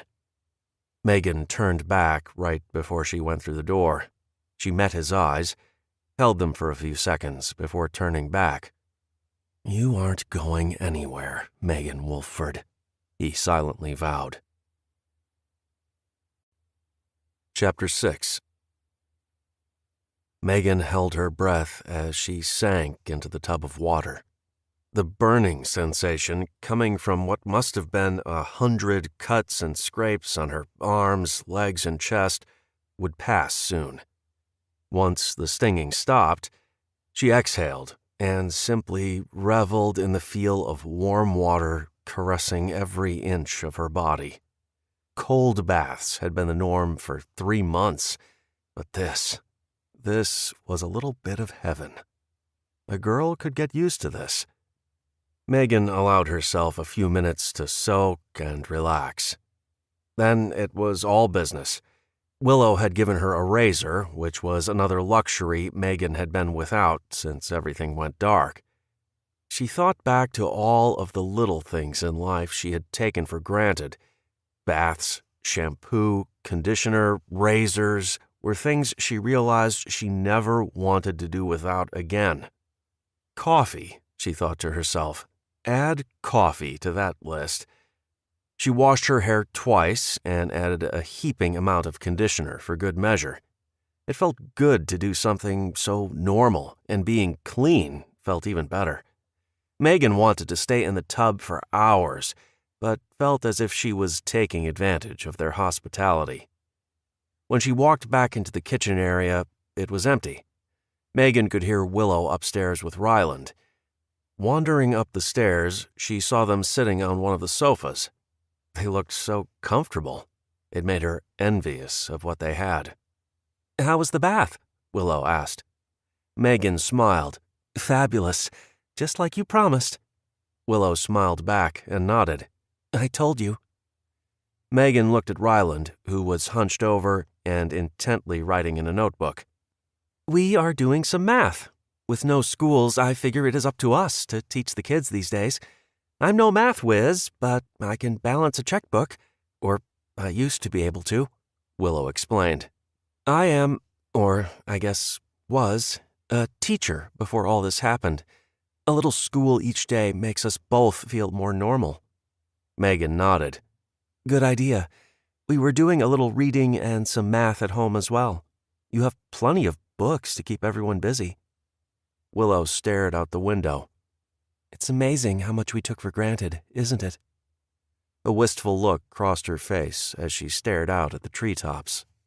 Megan couldn't agree with her more. In an instant, life had changed. No one went to work, school, or anywhere for that matter. The only cars that ran were the older ones, but considering those were all gas guzzlers, it didn't do much good. The gas pumps didn't work. Everything stopped. No electricity, communications, internet, nothing. It was a very strange, scary new world, and people had lost their minds. It wasn't safe out there. The isolation made average people pray for those who were unscrupulous and looking to benefit from the tragedy that had befallen the world. "I'll let you guys get back to it." Megan stopped on the first stair. "Willow?" The woman lifted her head to look at her in question. "Do you like it here? I mean, do you feel as if you and your son are safe?" Willow smiled. "Of course. I would trust no one else with my own son. Rosie, Wyatt, and all of them really are reliable and trustworthy. Rosie is an excellent mother and grandma, and she has managed to keep us all alive and well long before this happened. Caitlin will be fine," she said with confidence. "You could stay, you know." Megan winced. This place was a fantasy. It wasn't hers, and she felt wrong for intruding. They had worked hard to make it what it was. Was it fair for her to show up at the door and expect them to take her in? She didn't think so. Depending on others had only ever led to heartache for Megan, and she wasn't prepared to start now, especially not now. "You're too kind, Willow. Thank you again for the bath and all the soaps," calling over her shoulder as she walked back downstairs. "Have fun doing your math, Ryland." Wyatt watched as Megan came down the stairs. She was moving a little better, and he was amazed at the transformation. She was wearing a clean pair of jeans, cinched up at the waist with a belt that was too big. She was a little on the thin side, but she didn't look unhealthy. Her hair had been brushed and pulled back into a ponytail. Wyatt had to admit he was tired of seeing women resort to that hairstyle. He missed the days of long, flowing hair, but understood the reason behind it. The women today were forced to do a lot of manual labor, and long hair would definitely be in the way. Megan smiled at him, and he felt his heart skip a beat. She was gorgeous. He loved the confidence and independence she exuded. "So, are you busy?" he asked, not sure if she would actually want to do anything. She shrugged her shoulders. "I'm busy waiting." He laughed. "Well, I know how to help you pass the time and keep your mind occupied while we wait for your daughter to wake up. Come on." She didn't look convinced, but she nodded her head again and followed him outside. "Okay, I'm all yours." Wyatt smiled. If only that were really true. "We are going to make a solar dehydrator today." "Really?" She sounded impressed, which boosted his confidence. Pointing to the supplies he had already laid out, "Yep, so we are going to use these 2x4s to make a box. It won't be perfect, but that doesn't matter. We have enough to make a couple dehydrators, so just follow my lead." He handed her a hammer and pointed to an old coffee can filled with obviously used nails. He showed her how to construct the box with the wood before he grabbed the window screens that were propped against a tree. "Now, it isn't ideal, but we are going to use this silicone to attach the screens to the bottom side of the boxes." He added a thin layer of the sticky goo and pushed the metal frame against the wood. Megan repeated the action on her own box. He glanced across to see how she was doing and caught the scrunched-up look on her face as she worked with the used nails. Some were a bit harder to use, but she still managed. "We can add legs to the boxes, but we don't have that many pieces of wood that are all the same length. Instead, when it's time to use the dehydrators, we will place them on rocks, which will serve as the base that holds the screen off the ground." Megan looked from Wyatt to the box frames. "That's it?" "Well, when it's time, we will slice up our fruit, vegetables, and hopefully meat, nice and thin. Then we'll lay them on the screen, and then place the windows over the top." He pointed to where he had grabbed the screens. There were 2 different size windows. One had a crack. "We pulled those out of a house in town. It had been completely trashed, but the windows were fine. A crack isn't going to hurt the dehydration process." "That's awesome," she said with real excitement, her eye bright. "I can't wait to see how it works." He flashed his most charming smile. "Stick around, and you can." The words didn't have the effect he was going for. Instead, her eyebrows furrowed. "I'm going to check on Caitlin." Wyatt watched her walk away before turning his back to the cabin and giving himself a mental facepalm. "Nice one, dude." The rest of the day flew by. Megan had grabbed a few books from upstairs and spent the time reading to her unconscious daughter. She remembered stories about how comatose patients could sometimes hear their loved ones talking to them, and she hoped that was the case. Rosie had drifted in and out to check on the girl. Occasionally, she would bring in more tea, and between the 2 of them, they slowly got it down Caitlin's throat. By nightfall, Megan was tired and growing more worried about her daughter. She wasn't waking up. Rosie promised it would happen. They just needed to have faith. Megan's faith was quickly evaporating. She needed to do more than read stories. She found Rosie in the kitchen, stirring a pot on the stove. There were several empty jars lined up on the counter with wicks inside, standing straight up. Megan forgot her original reason for coming to find her. "What are you doing?" Rosie smiled. "Making candles. All the little nubs and pieces from the candles we have burned are all thrown into a pot and melted down again. I even collected some broken crayons when we went through town. Now they will be colorful candles." Megan watched as she poured a rainbow of melted wax into each of the jars, careful to hold the wicks up as she poured. "There, done. Now they need to sit overnight, and we will have fresh candles for tomorrow night." "Wow, what will you do when you run out of wax?" Rosie shrugged. "Well, we do our best to conserve. Anytime we make a run into town, we collect what we can. I have an entire box full of wicks sitting on the shelf. I can keep making candles as long as we keep collecting wax." "Then what?" Rosie shrugged. "Well, people have been making candles for hundreds of years. I have a book upstairs that explains how to use tallow or even beeswax. Eventually, we would like to get some honeybees." "Seriously?" Megan couldn't believe the ideas these people had. "Yep, it's on the list of things we want to accomplish by next year. The trick is finding a colony. Then we will have plenty of bees to pollinate our garden and an endless supply of honey. Don't even get me started on how important honey is. And, of course, wax." Megan blew out a breath. "Amazing. You guys have really thought this out." Rosie looked up from her candle making for a moment. "Did you need something else, dear?" Megan had almost forgotten why she had come out in the first place. "Actually, yes. I know you are doing everything you can for Caitlin, and I don't mean to sound ungrateful, but is there anything else we can do?" Rosie sighed, giving Megan's arm a gentle squeeze. "Oh, sweetie, I can't imagine how worried you must be. We can certainly try something else in the morning. There are some other plants we could try, but I don't have them in the pantry." "I'll get them." Rosie smiled. "I will make a list of some plants that may help and show you what they look like." Megan had never considered herself a particularly patient person. Life had taught her that if you waited for others to help, you would be waiting a very long time.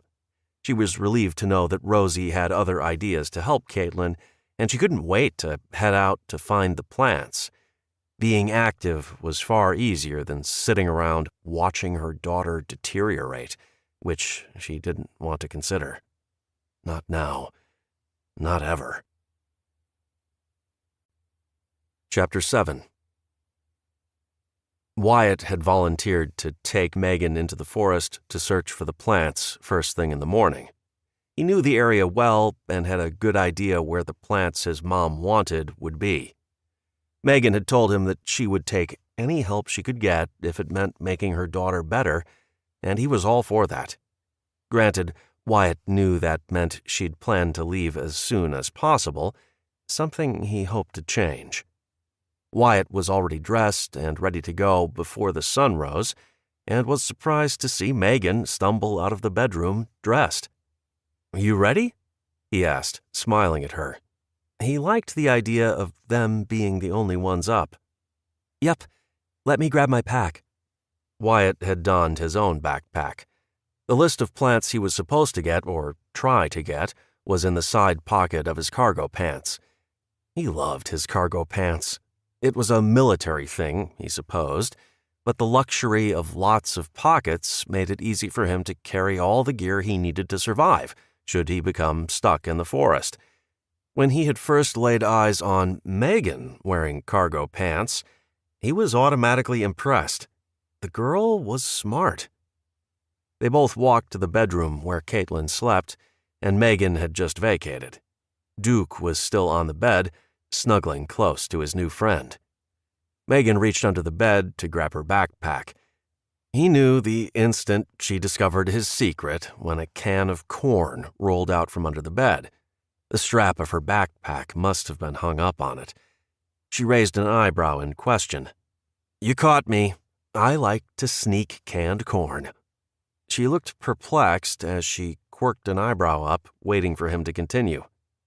"I hide food under the bed." Beds, really, but he wasn't going to tell her all of his secrets.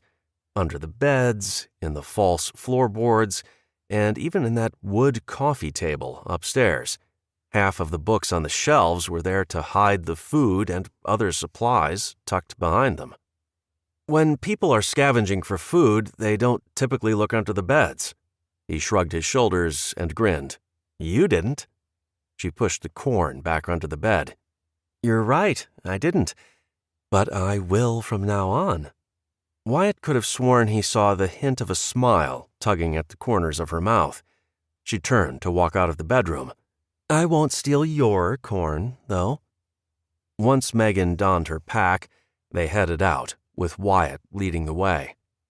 At first, Wyatt thought he should take it slow. The woman had a rough trip up here a short 2 days ago, and he didn't want to push her. They moved deeper into the forest in relative silence. He thought about making small talk, but other than the weather, he didn't know what to say. He froze when he heard Megan quietly shush him. Wyatt went on alert. She must have seen someone. He turned back to see her standing stock still, looking off to the left. He followed her line of sight, but saw nothing. "Rabbit," she mouthed. Wyatt raised his eyebrows. The woman was afraid of a rabbit? Megan rolled her eyes at him and shook her head. "Stay," she told him. He felt like a dog. He watched with curiosity as she reached for the knife she had sheathed at her hip. This was going a little too far. He moved towards her. The rabbit she had been watching bolted and ran between them. "I told you to stay put," she growled. "What were you going to do to the thing? Spear it with your knife?" Megan rolled her eyes again. She stomped into the area the rabbit had been, looking at the ground the entire time. She picked up a fallen tree branch and snapped it in two. Wyatt watched with rapt interest as she propped up a heavy rock on the branch. He knew what she was doing, setting a deadfall trap. He couldn't believe what he was seeing. She quickly tore up some green leaves and pushed them to the back of the V the rock made against the ground. She walked around the area, making several more traps. "Wow," he said for lack of a better word. She looked at him with irritation. "I probably could have speared him, just so you know. It wasn't my intention, but sometimes you can get close enough. You never pass up an opportunity for a meal. My dad taught me that." Wyatt couldn't hide the surprise. "Did you hunt with your dad a lot?" She nodded. He noticed the wistful look on her face and instantly regretted bringing up something that probably brought her pain. Maybe her dad had been with her in the beginning as well. "My dad was an expert hunter. That was his job. He led hunting expeditions in the mountains in Montana and Idaho. I went along whenever I could." She wiped her hands on her pants and returned to where he was standing. "He taught me a lot about hunting, trapping, and even some fishing." "Wow," he repeated. He felt like an idiot, but he still couldn't find the right words to express his amazement. This is how she had managed on her own for so long. She wasn't quite as helpless as he had assumed. This time, Megan smiled. "Yup, this girl can hunt. I am pretty good at it, too. What about you?" "What about me?" Wyatt had been lost in thought, and he didn't hear what she had asked. "What skills did your dad teach you?" Megan asked him. She frowned when she saw the look on his face. "Wait, that's okay. You don't have to talk about him if you don't want to. I just thought Wyatt reached out to stop her talking, but stopped short of touching her. "It's okay." Taking a deep breath, he forced a smile. "My dad was the prepper in the family. He realized that the world was changing and bad things were going to happen. He really hated the fact that he was right." Taking a deep breath, Wyatt plunged on. "We wanted to go to the cabin, but it was the middle of winter, and since the electromagnetic pulse had fried all the newer vehicles, His voice was heavy with emotion, and he stepped back when Megan looked like she was going to touch him. He wouldn't be able to continue if she did. "I'd been out looking, and that's when I found Chase. I'd never been so happy in my life to see a friendly face, and I knew that my mom would be overjoyed to see him. We'd grown up together, and he'd spent so much time at our house it was like having another brother. He'd been looking for a car too, and we figured strength in numbers. When we couldn't find a vehicle, we decided to head back to my parents' house, and that's when we found them." As Wyatt talked, Megan had stepped closer to him, and he flinched when she touched his arm. Looking down at her hand, it looked so far away. The horror of the moment must have been obvious on his face because when he focused on her, he could see her tears. Shaking his head, he felt Megan step back to give him the space that he so desperately needed. Taking deep breaths, he swallowed several times and gratefully took the canteen she handed him. Taking a drink, he handed it back to her with a nod of thanks. When we got back to the house, we knew right away something was wrong. Rushing inside, we found them both in the living room. Looters had broken in to take our supplies, and Dad fought back. Mom was in shock, sitting on the floor next to my father's body. She had done everything she could to save him, but he'd been shot in the stomach at close range and bled out. Megan gasped, and Wyatt looked up to see her covering her mouth as she looked at him in horror. "Oh, Wyatt," she whispered. We buried my dad in the backyard, and Chase covered all the windows and doors with plywood. Since it was so cold, we tucked blankets round where we could to insulate the rooms we were using better, but we didn't dare have a fire. We couldn't risk losing anyone else, and didn't want to draw attention to ourselves. Around that time, my brother showed up with his wife and son, along with Albert. He was their neighbor. Oh, and Duke. We waited out the worst of the weather, and as soon as we started having milder weather, we left Spokane and didn't look back. Wyatt gave Megan a tight smile. It's been hard. All we had was our bug-out bags and our feet. 50 miles is a rough trek for the most experienced hikers, and with such a large group, we really didn't want to draw any attention to our movements, so we walked at night when it was the coldest and slept in shifts during the day. Chase and I wanted to get here as quickly as possible, but Willow, Ryland, and Mom, they couldn't move as fast, and we didn't dare split up. Not again. It wasn't until we were close to the cabin that we felt safe enough to stop to scavenge for potential supplies. Albert had found a couple wheelbarrows, and we loaded up what we could to bring up. When he finished talking, he looked at Megan again. She had pulled some sort of contraption out of her bag and was holding it on her lap as she quietly listened to him talk. She gave him a tremulous smile. "I can't even imagine what you went through.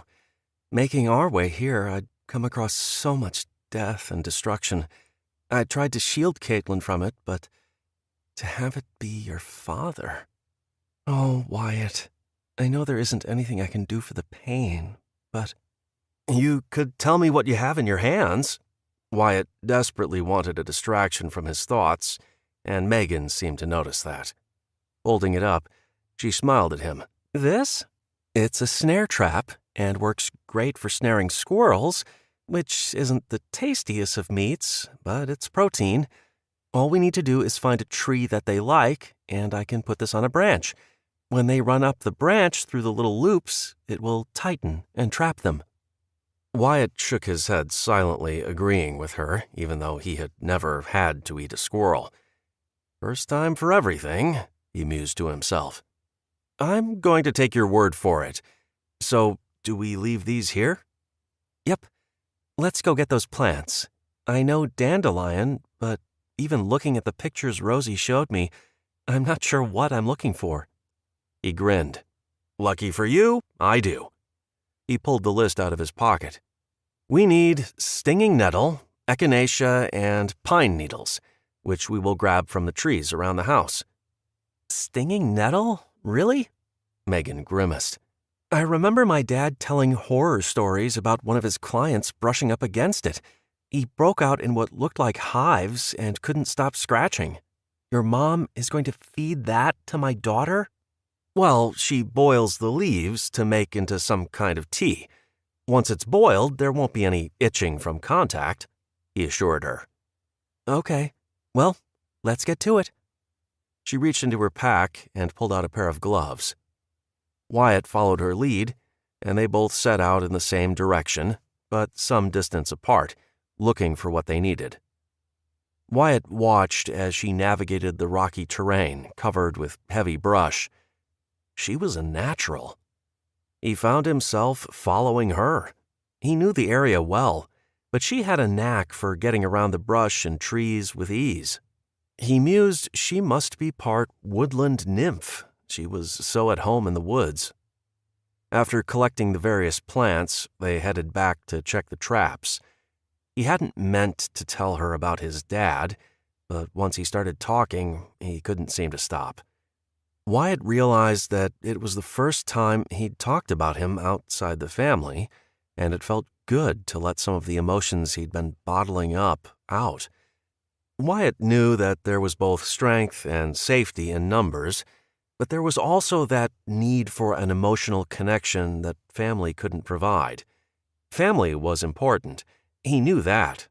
but to have someone by his side that he could share his life with, that would be perfect. As they walked, Wyatt wondered what it would take for Megan to trust him. Up until he talked about his dad, he could tell she was holding back and only being polite. A glimmer of hope began to grow inside him that maybe she would see that there could be a place for her and Caitlin with them. If only she would stop being so stubborn. Chapter 8. Megan was in shock over what Wyatt had shared. She couldn't imagine what it would be like to lose someone you loved like that. The thought of losing Caitlin had her placing her hand over her heart to still the pangs of what if. What if she didn't wake up? What if she got worse? This world had become so frightening. Wyatt and his family were very lucky to have each other, to be able to rely on each other. Compared to what they went through, she'd been very lucky. And they were so warm and friendly despite what happened to them. If they became friends, it was going to be tough to leave. Already she could feel herself getting comfortable. It was nice to have another adult to talk with. She loved her daughter, but 3 months of talking with a 7-year-old did get trying. Megan longed for family, friends, and a normal life. She wasn't convinced any of that could ever happen again, even if she could see it with the Morris family. After everything he had shared, Wyatt seemed shook up, so Megan filled the painful silence by talking about trapping. They set the snare loop along a tree trunk they had watched some squirrels running up and down. Megan instructed him on how to use paracord to create a noose and then secure the tag end to another branch. She explained how paracord would work, but that she preferred the snare wire. It was easier and seemed to be a bit more effective. While she'd used this method multiple times to catch rabbits, she didn't see why it wouldn't work on smaller game, like squirrels. She reached into her pack and pulled out components for 3 trigger spring traps. These will work for rabbits, and we may possibly trap something a little bigger. It really depends on what your family is willing to eat. I don't think we're desperate enough to eat something like a raccoon yet, and I hope we never get there, he answered her as he watched her with the traps. While I haven't eaten one, my dad said that raccoons are good food so long as we're careful and only keep the healthy ones. And really, in our situation, protein is protein. We need it to survive. Will those hold a bobcat? She eyed the traps, cocking her head slightly. Probably. Depends on its size. If you don't mind, can we set them? We know there is one in the area. I would hate for it to sneak up on us or go after Duke. Megan didn't hesitate and showed him how to set the traps. Bobcats are fairly shy, and chances are, if it knows we're nearby, he'll steer clear of us. And I really doubt one would go after Duke. He's much too big. Reaching into her pack, she pulled out a plastic bag.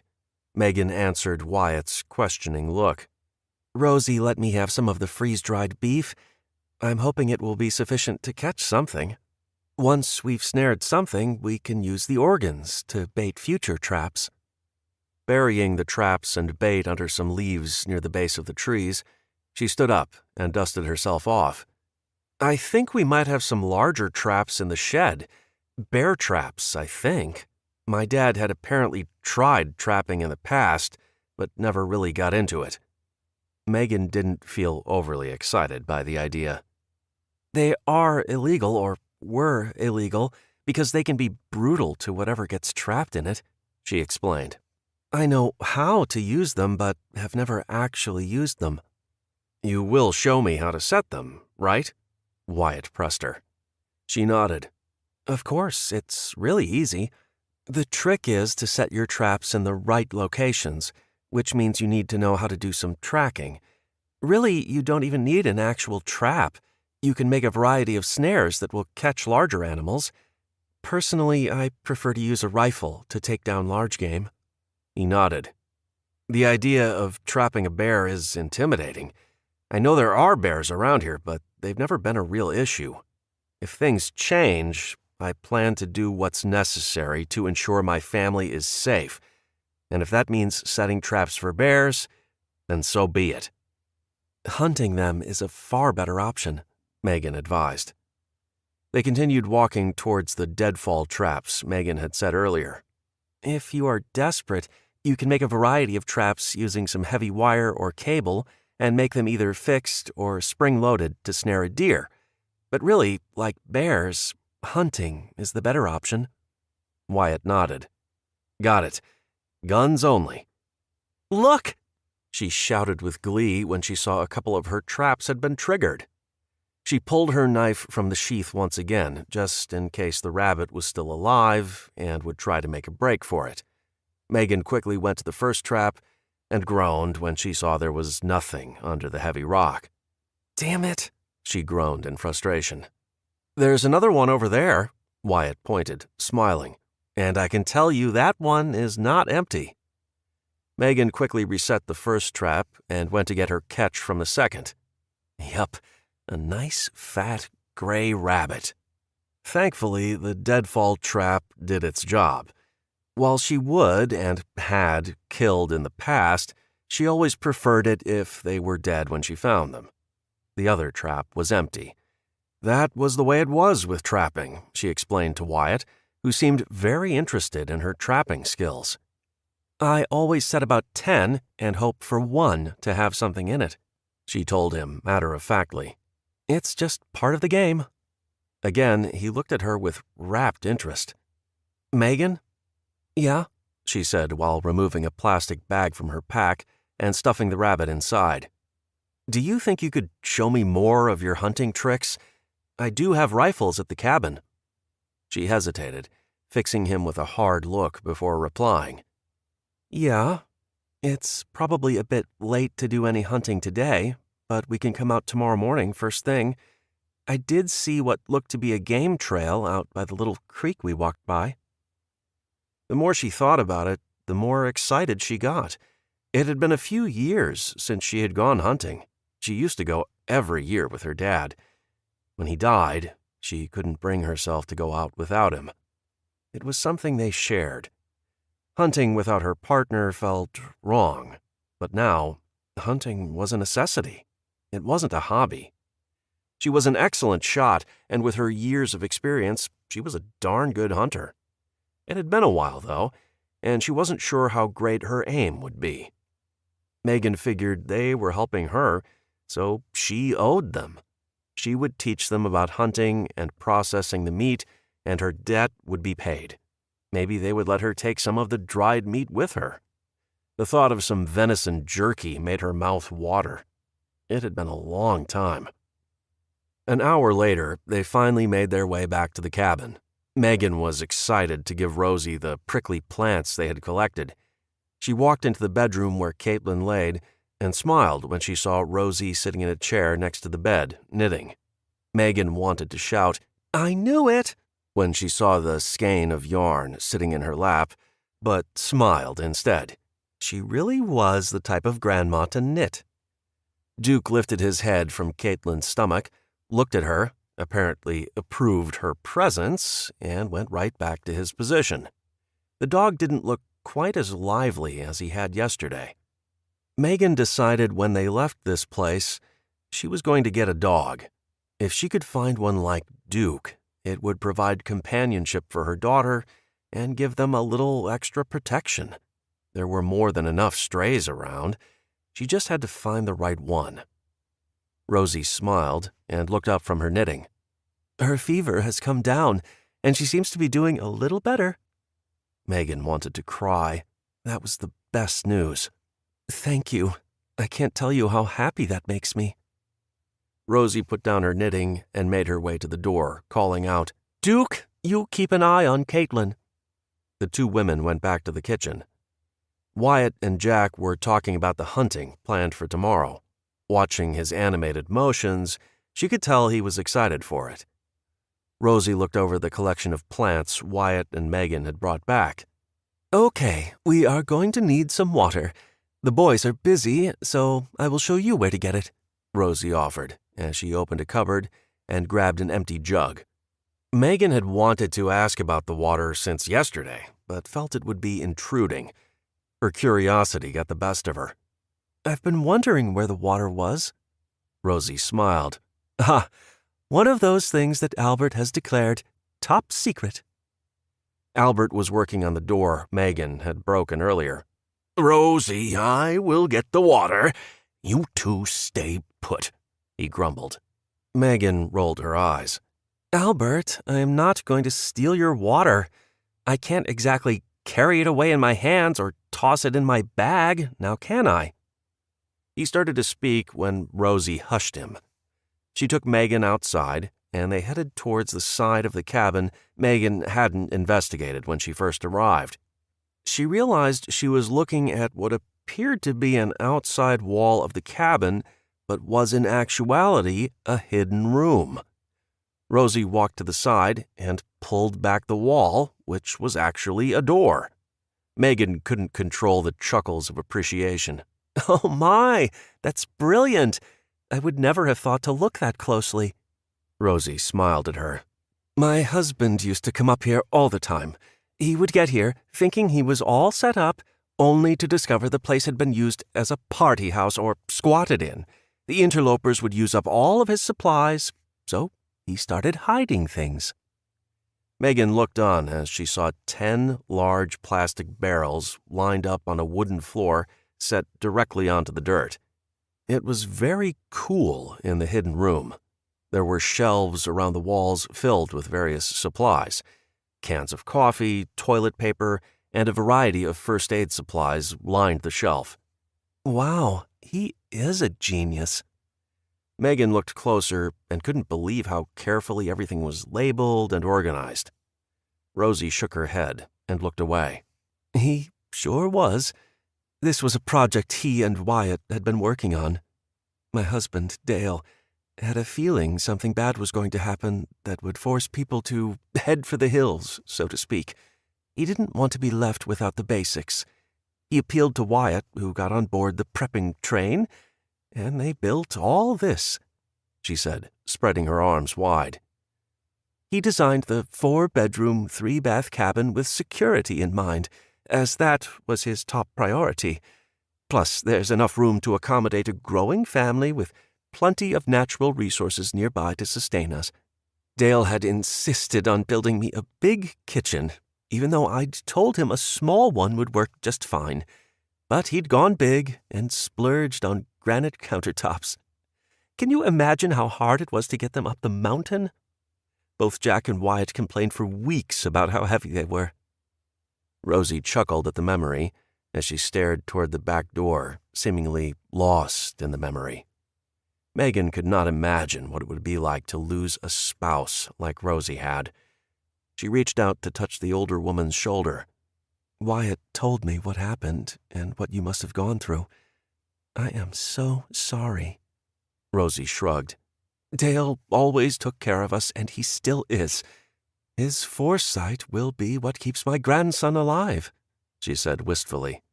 "And what he created is absolutely beautiful and functional," Megan offered, as Rosie wiped at her eyes. "That it is." Rosie walked to one of the barrels that had a short hose connected to a spout. She opened the valve, and water flowed from the hose into her pitcher. "The water in here has been boiled already. We boil water any time we use the wood stove, so we always have a decent supply. Chase is fixing the rain catchment system my husband built years ago that will go into another set of barrels." Megan was very interested. She had tried to do something similar, but didn't quite understand how to make it work. Rosie turned off the spout and stood. "Come, I'll show you." She put the pitcher on the lid of a barrel and walked back outside to point out the gutters connected to a downspout. Around the corner of the home, there was another row of barrels. The barrel directly under the gutter had a spout leading into the top of the lid. Rosie explained that when it rained or the snow melted, It went into the gutters and drained into the barrel. A screen was placed between the opening in the lid and the spout to filter out all the leaves and pine needles. Once a barrel was filled, it was moved out of the way to make room for another. Apparently, some of the gutters had holes or had been pulled away from the house because of heavy snow, and Chase was fixing them all back up. "This is amazing. You guys have a great thing here," Megan said, trying to hide the envy in her voice. Once she found some place to live, she was going to do something similar, she decided. "What will really be great is when they get the plumbing working again. That is on the boys' to-do list. There is a cistern up on the hill behind the house that uses gravity to push water through the pipes. There is a catchment system on it, too. Wyatt can show you all that up there. He hasn't gotten to it yet, but he thinks the screen is plugged or something." Now Megan was impressed. This family was born to survive. "Seriously?" Rosie chuckled. "Yup, that will be a real luxury. But for now, it isn't our top priority. The old outhouse will do just fine, at least until the weather starts getting cold again." The women walked back into the kitchen. Megan was ready to get this magic tea made and her daughter better. Rosie explained how each of the plants would work. The dandelion would help cleanse the kidneys and keep her organs from shutting down. The echinacea would help boost her immune system, as would the pine needles she had brewed into a tea. She'd had to leave the majority of her vitamins and other homeopathic medicines behind when they left Spokane, but she wasn't too worried because the forest provided the plants she needed to take care of her family. Like pine needles, which were full of vitamin C and a necessity during the winter, and of course, flu season. "Normally, I wouldn't put all of this in one cup, but I think we need to give this girl every bit of help she can get," Rosie said, chopping up leaves and tossing them into the pan of water. "I did some checking in my books, and I am stumped. I think it has to be a virus or some kind of bug that has taken hold. Hopefully, her immune system will get a boost and be able to fight back, and the dandelion will help push out whatever is making her ill. We should know if it's working after a day or so, maybe sooner." Megan racked her brain and could not think of anything that her daughter could have eaten that would make her ill. As much as she wanted to believe her daughter knew better, she also knew kids were curious and didn't always listen. "Are you thinking something like E. coli or dysentery?" Megan asked in shock. Rosie added a teaspoon of raw honey to the tea after she ran it through a strainer several times.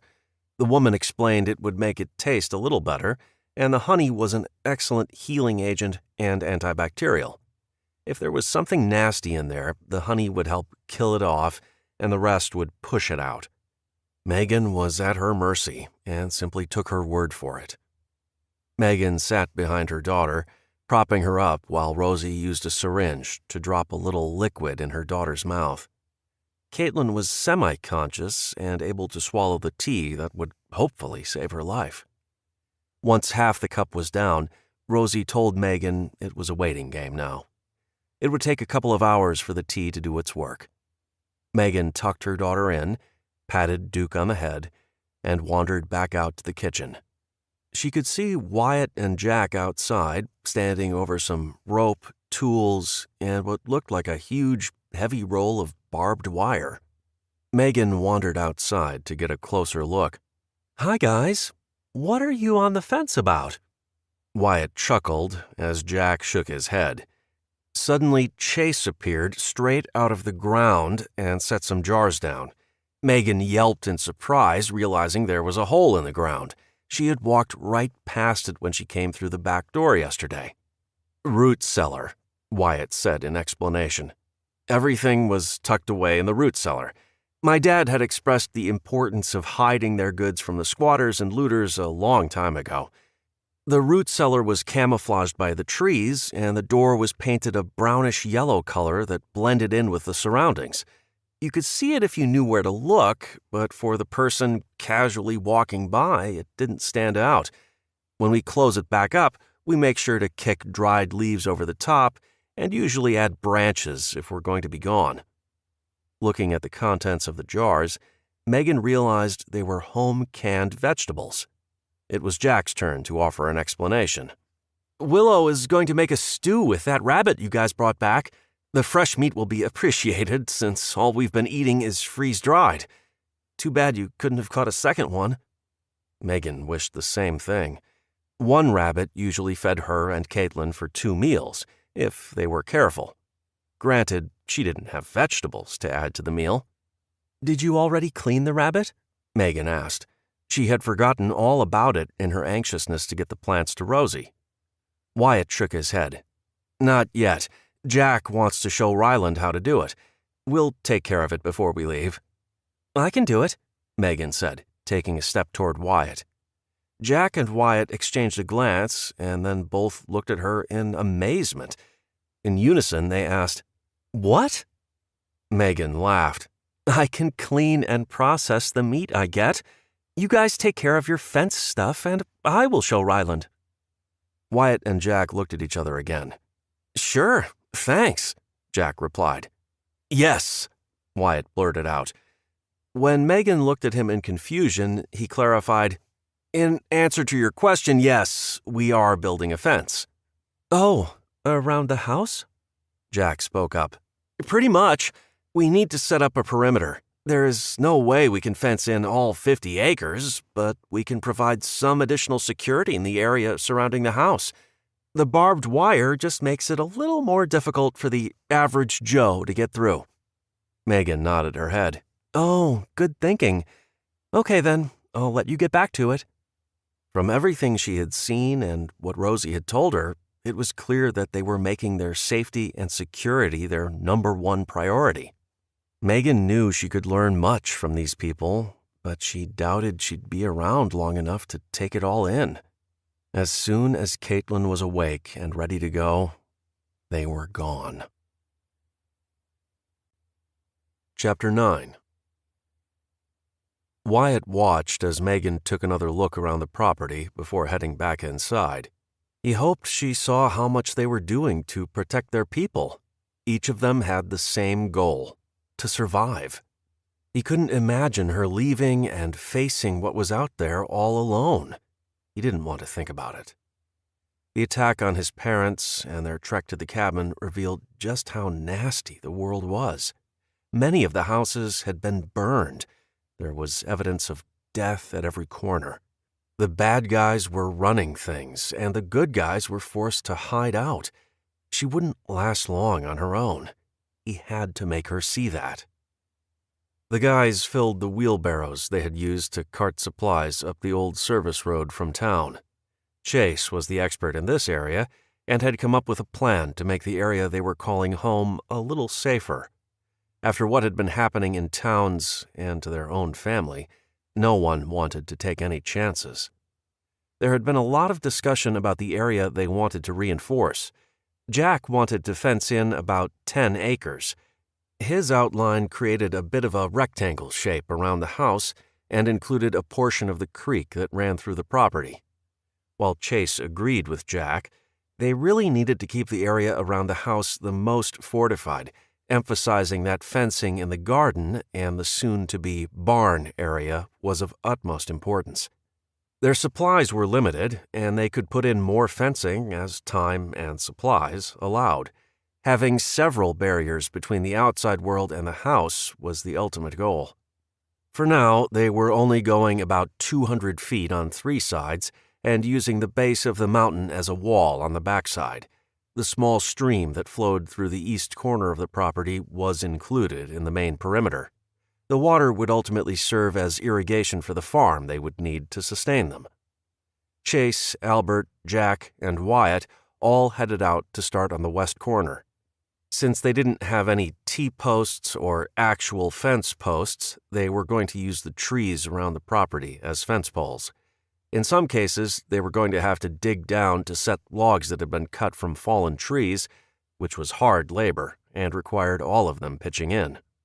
"Are you going to ask her to stay?" Jack asked as he stretched the barbed wire. He didn't have to direct the question at Wyatt.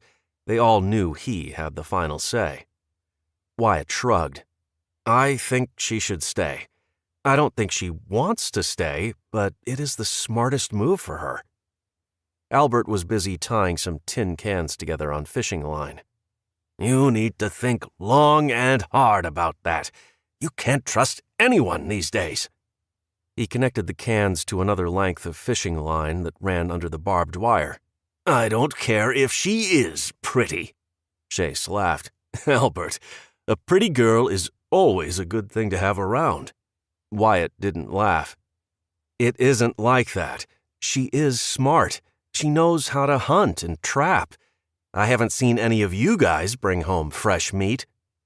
Jack nodded. "There is that." He unrolled another row of barbed wire between the trees, while Chase and Wyatt wrapped the top layer at about the 6-foot mark. "And she is pretty," he added with a laugh. "What about Caitlin?" Wyatt asked. "Are you going to tell me any one of you would be okay sending a little girl off into this world with only her mother to look out for her?" Wyatt's blood started to boil. He couldn't believe any one of the men he had been living with the past couple months could be so heartless. Albert finally caved in. "Wyatt, this one is on you. If you think she is an asset, you go right ahead and ask her to stay. But keep in mind, you don't know her. She may be a plant. She may be with a group already and trying to see what we have." "I think it is safe to say she isn't working with anyone. She does seem kind of cranky." Chase grinned. "They probably kicked her out." That got a chuckle from all the guys. Wyatt was going to ask her to stay, but he had a feeling she wasn't going to be too keen on the idea. He vowed to convince her otherwise. The men worked for several hours, pulling barbed wire tight and setting various booby traps along the way. The cans would serve as an early warning system. Intruders wouldn't see the fishing line under the thick wire. If they tried to stretch the wire, it would shake the tin cans, which had pebbles in them, causing enough noise, hopefully, to alert them. Their goal was to create the illusion of an easy entry point. The corner that boxed in the stream was the best place to funnel anyone that was trying to get in. The clear line of sight from the house meant Wyatt's sharpshooting skills could pick them off easily. While the guys worked to run more barbed wire, Wyatt thought he heard a noise. The rest of the men had moved down the line a bit and were busy stretching wire and talking about what they missed most. Since the guys were perennially hungry, most of their conversation centered around food. When Jack brought up the roasted pig he and Willow had eaten on their honeymoon in Hawaii, they shifted the conversation over to favorite barbecue restaurants and burger joints. Wyatt tuned out the conversation as he scanned the area and thought he saw movement through the trees. He put down the hammer he was using and quietly walked through the trees, following the stream. He froze the second he saw what had drawn his attention. It was Megan. She had stripped down to her underwear and bra and was taking a mini bath in what had to be very cold water.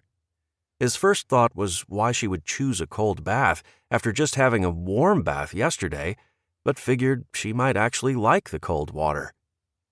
He watched for a few seconds before he realized what he was doing. He quietly and quickly spun around and headed back to his work on the fence. His heart was racing. He felt bad for spying, guilty even. But she was beautiful. It was hard not to look. Wyatt started back towards the guys when he felt the hairs on his neck stand up tall. He stopped moving and breathing, taking a second to focus his senses. He didn't hear or see anything, but he felt something. He slowly released his breath and turned to face the woods on the other side of the stream. Straining his eyes, he watched to see if he could detect movement. Nothing. Wyatt stayed put for several minutes. He trusted his gut and he knew there was something out there. What he didn't know was whether it was friend or foe, human or animal.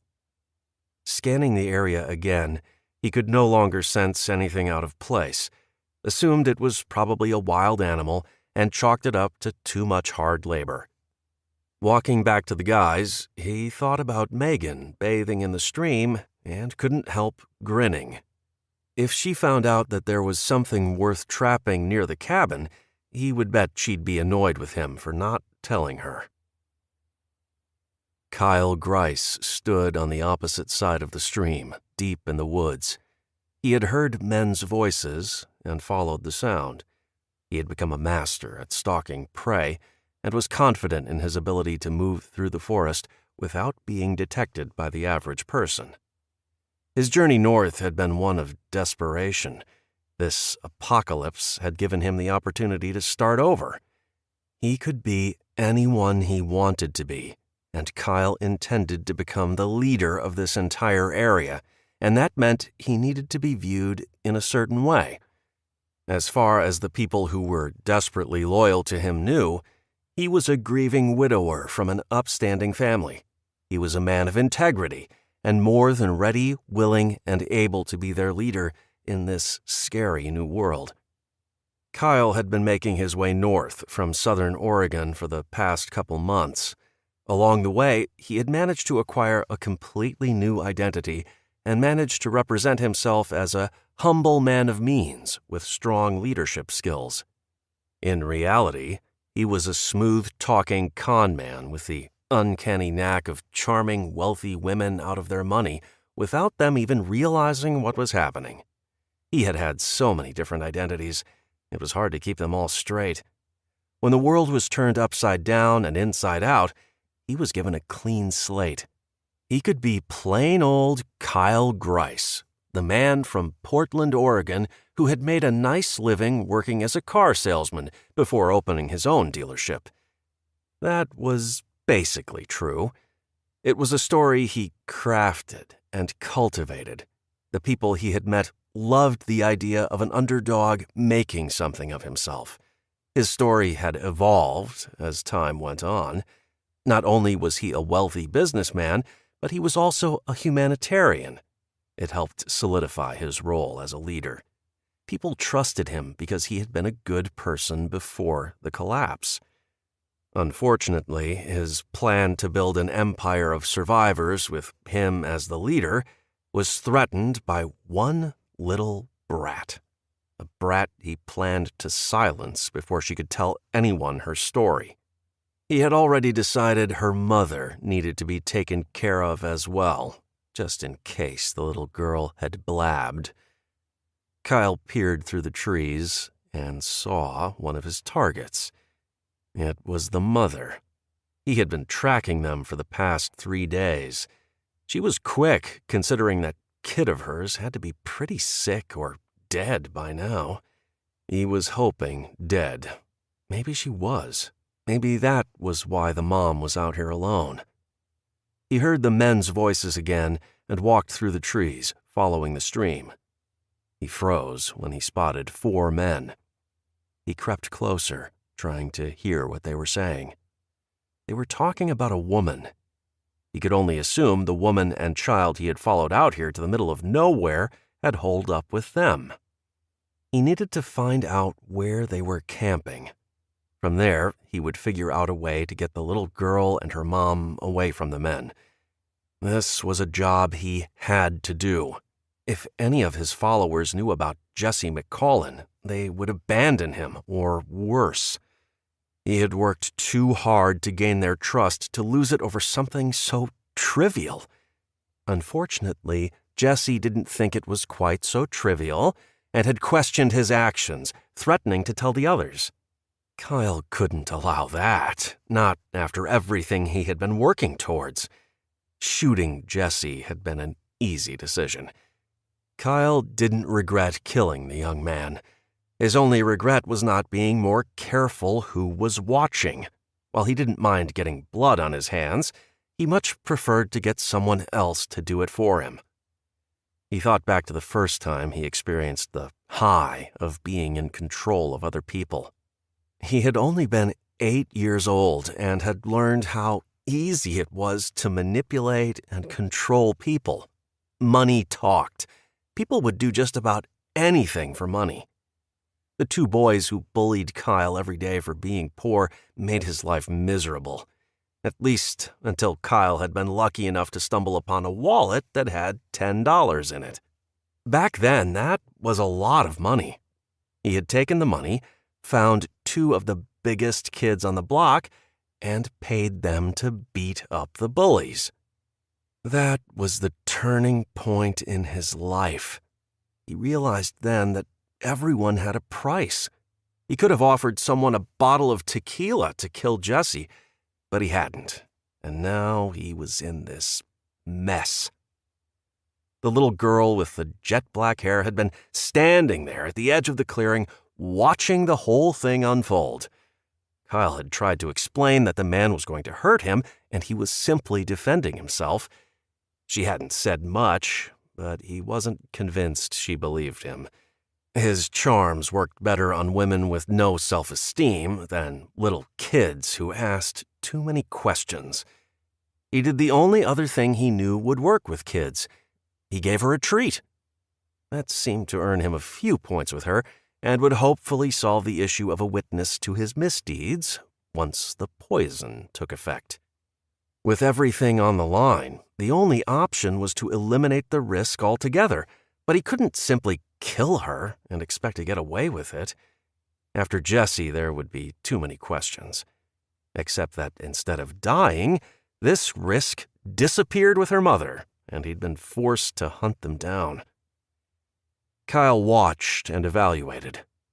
He was cunning. He was methodical. It wasn't going to be easy. The woman had some rather large bodyguards, but before he could do anything to her, he had to find the child first. Today wasn't going to be the day. He would go back to his camp and come up with a better plan. As he slowly faded back into the trees, he took one last look at the woman bathing in the stream. It was too bad she was going to have to die. She would have made a beautiful first lady in his new city. Chapter 10. Megan walked back to the cabin, doing what she could to stay out of the guy's way. She didn't like Albert and wasn't in the mood to deal with him. She had shown Ryland how to skin and prep the rabbit. Given how easy it is to skin a rabbit, the initial skinning part had gone relatively well, even though Ryland had been completely grossed out. She'd showed him how to pinch the hide on the rabbit's back, and he held his hand over the blade while he cut through the skin. He'd refused to use his fingers to hook them under the skin, choosing instead to use the knife. Originally, she was hoping to save the fur, which probably would have happened if she'd been smart and removed it entirely before showing him how to remove the innards. Thankfully, in his zest, he didn't cut into the bowel or intestines, or they could have contaminated the meat, making it unusable. Luckily, Ryland did get the hang of things, and the process wasn't a complete disaster, but it was a messy one. He would certainly need more practice, but Megan was confident he would be able to do it on his own eventually. Willow had offered to heat some water for her so she could clean up, but Megan really wanted a few minutes alone. She didn't mind a cold bath now and again. Ryland didn't get a choice and was quickly ordered into the bathroom to wash the blood from his hands and arms. When she got to the stream, her intention was to wash her arms and face. The water was cool and refreshing, and before she knew it, she was stripped down and taking advantage of the privacy. While it invigorated her, it wasn't long before the water became too cold. The feeling of someone watching her had been very strong. She couldn't ignore it any longer and decided to get dressed and head back to the cabin. The entire way back, she kept checking behind her, expecting to see someone following her. She simply couldn't shake the feeling. Megan swelled with pride at the smell of cooking rabbit. She had contributed, and it made her feel like she belonged. The women were chatting away about the garden they were going to plant. Megan had to ask, "Where are you getting seeds for the garden?" Rosie smiled. "Well, that was another thing Dale planned for. We have seeds tucked away in the root cellar. They aren't just any seeds," she said with a smile. "They're heirloom seeds that were originally cultivated for this area. This way, hopefully, they'll be resistant to disease, pests, and can withstand the weather up here. Given our limited water resource, I would love it if we didn't have to use any sort of chemical pesticide on our own food. But we do have to do the work, Willow added. Wow, he really thought of everything, didn't he? Megan was impressed and wished she could have met the man who had so much foresight. Yes, he did. The man didn't trust the government and wasn't buying into the idea that we would never have to worry about war or an economic collapse, Rosie explained. Megan watched as Willow dumped what looked like rehydrated vegetables into the pot with the rabbit. She had an assortment of spices that she tossed in, which made the entire room smell delicious. Her stomach growled. The food smelled amazing. Can I help with anything? Megan asked, needing to feel useful. You can help me make some bread to go with the stew, Willow told her. Megan couldn't even imagine fresh bread. It had been so long since she'd bit into warm, crusty bread that she felt her mouth water in anticipation. Bread was definitely another one of those things she was adding to the list of what she never wanted to take for granted again. I would love to. She jumped off the stool she had been sitting on. Let me check on Caitlin, and I will be right back. Caitlin looked much better and was responding to voices. She wasn't answering questions, but she would move or moan, which according to Rosie was a good sign. They were going to keep giving her the tea every couple hours. Megan worked alongside Willow and Rosie in the kitchen, learning how to make bread from scratch. They had to grind the wheat by hand first, which was definitely a lot more work. Rosie explained the wheat would store longer, and it had been cheaper. Since the wood stove would be used, they needed to get a fire going. Megan volunteered. That was the one thing she was very comfortable doing even before the EMP. The guys had already brought the wood supplies into the house, and Megan took a moment to enjoy having others around to help with all the work. Chopping and carrying wood had certainly helped her develop muscles, but it was definitely a chore she wouldn't mind delegating to someone else. She quickly got a hot fire going using the fire starter next to the kindling. Willow put the bread inside a cast iron pot and covered it with the lid before setting it on the stove. The aroma of fresh bread was almost instant. Megan's stomach was empty, and all the tantalizing smells were making her mouth water. She had gotten used to being hungry, but smelling all the good food had her stomach dancing around in anticipation of a good meal. The ladies were opening cans of chili and dumping them into another cast-iron pot. More food? Megan asked in astonishment. This is lunch, Willow explained. You can help me whip up some cornbread next. It only takes about 30 minutes on the stove. Rosie had a small bowl of water and was wiping down the countertops. The kitchen was always so clean, and now Megan knew why. She sniffed, smelling lemon in the air. I add some lemon essential oil to the water to disinfect, Rosie explained. It kills the germs, bacteria, and viruses that stick to the surface. She grabbed a small box and showed it to Megan. Inside there were probably 20 dark-colored bottles. What are those? She asked. These are my essential oils, Rosie explained. I have been using them for years to clean as well as medicinally. She reached in and pulled one out. Peppermint, she said, removing the lid and inhaling deeply before holding it under Megan's nose. Wow, that smells great. And powerful, she said, suddenly feeling her sinuses clear.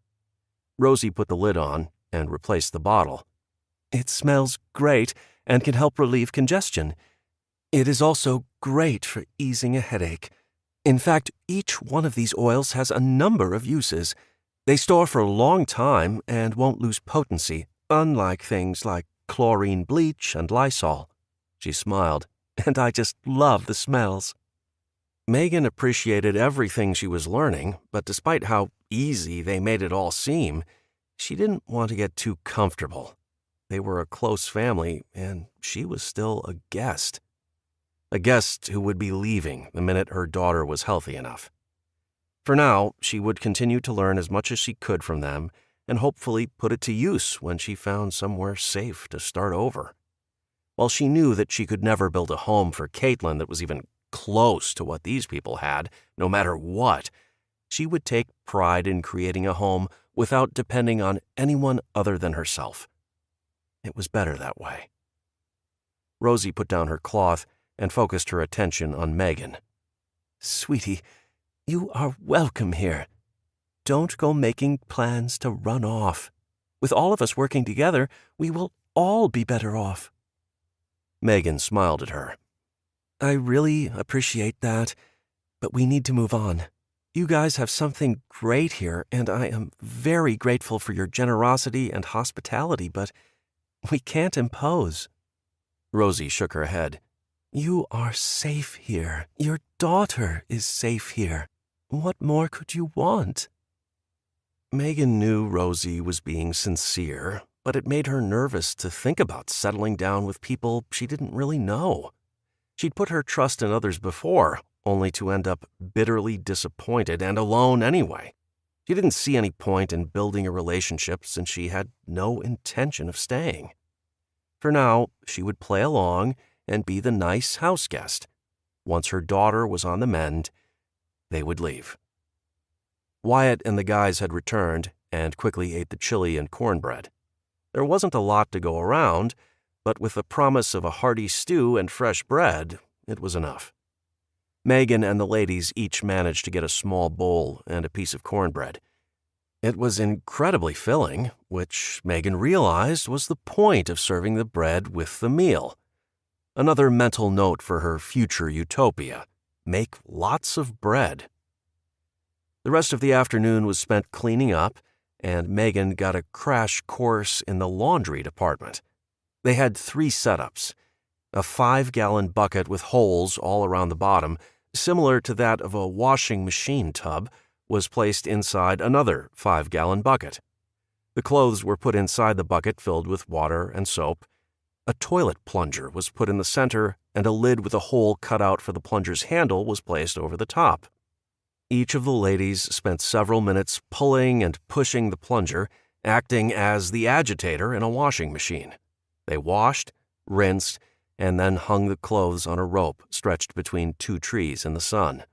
Rosie explained they would be taking the clothes in to hang by the fire at dusk if they weren't dry. As Megan worked, she found herself falling into an easy camaraderie with the 2 women. It was easy to imagine herself working alongside everyone on a daily basis. And while she would be the first to say that she preferred hunting and trapping to washing clothes in a bucket, she thoroughly enjoyed how easy it was to talk to Willow and Rosie. Under different circumstances, she might happily call them friends, but she didn't dare now. It would make it too hard to leave when the time came. Chapter 11. Wyatt and the guys returned to the cabin dirty, tired, and hungry. Despite their best efforts, they all had scratches and cuts from stringing the barbed wire. Walking in the door, he stopped to take a long, deep breath and instantly started salivating. The cabin smelled like his favorite family-style restaurant. His mother and Willow had become experts at preparing meals with very few ingredients. It wasn't always easy to make freeze-dried food taste like fresh food, but they were getting better at it every day. The smell of fresh bread took him back to growing up in Spokane when his mom spent her time in the kitchen baking, and his dad was always sniffing around the stove or sitting at the table, ready to dig in the second she gave the all-clear. He longed for those days, but was going to appreciate every moment of his future. Megan, his mom, and Willow were all chatting in the kitchen, holding what he assumed were cups of coffee. It looked so natural, and Megan was practically glowing. This was the first time he saw her acting like a typical woman. She seemed to be genuinely enjoying herself, and his mind quickly brought the sight of her nearly naked body to the forefront. His blood started racing, and he had to take a deep breath to control his very primitive response to the image. She turned to look at him, smiled, and then went back to her conversation. Boy, was he in trouble. He wanted her to stay. Bad. He had to make her see the benefits of sticking with them. Sure, it would be a little crowded, but they would find a way. This woman sparked a fire within him that he didn't want to ignore. He watched with envy as Jack walked into the kitchen, grabbed his wife at the waist, and laid a big kiss on her. She giggled. They chatted a few moments before he swatted her on the butt and went out the back door. Wyatt followed his brother out to clean up before dinner. The table was already set, and he knew they were waiting on the men to be settled. Ryland came downstairs. "Next time I want to go with you guys," he called out. "I doubt that, young man," grumbled Albert. "Messing with barbed wire isn't any fun." "Hanging out with the girls and doing nothing all day isn't any fun either, Albert." Ryland stood on the bottom step. "I'm practically a man, and I need to know how to do that stuff," he argued. Wyatt overheard the conversation and popped back in the door. He figured the kid was right. "You're right, Rye. You can do your school stuff in the morning, and if your mom and dad say it's cool, you can come out with us." Willow raised an eyebrow and then busted out laughing. "Do you actually think I am going to argue for you to stay with me all day, kid? No way. You go right on ahead and hang out with your dad and uncle," she quietly added. "Let them experience your bubbly attitude." Wyatt laughed. He remembered those tortured days of being a preteen, too old to play, too young to work. It was a rough time in a boy's life. Thankfully, his nephew had plenty of things to keep him busy. He wouldn't have to worry about being bored or not fitting in. He would figure out his place soon enough. Dinner was served, and they spent an enjoyable hour eating by candlelight. The conversation was light, and they all talked about their plans for tomorrow and the future. Chase and Albert ended up in a heated argument over whether baseball or football should be brought back first as the national sport. It was Ryland who put a stop to it when he pointed out that technically, soccer could be played most anywhere. Jack backed him up, and Chase conceded the argument, but Albert refused to, pointing out that the stadiums still existed. Wyatt couldn't help but notice Megan had been quiet during dinner as they made their plans for the day, weeks, and coming months, and didn't bother contributing in their attempt to talk about sports.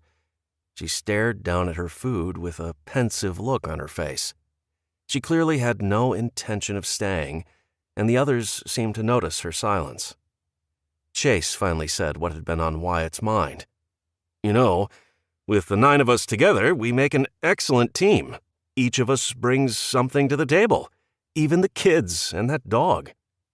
Despite Albert usually being grumpy and negative, he looked directly at Megan. "You should stay." His gruff voice didn't fool anyone who knew him. He acted like a grumpy old man, but he was really one of the nicest, most loyal people Jack had met. At least that's what he had told Wyatt when he brought him home. Wyatt watched Megan to see if the words were getting through. "Thank you.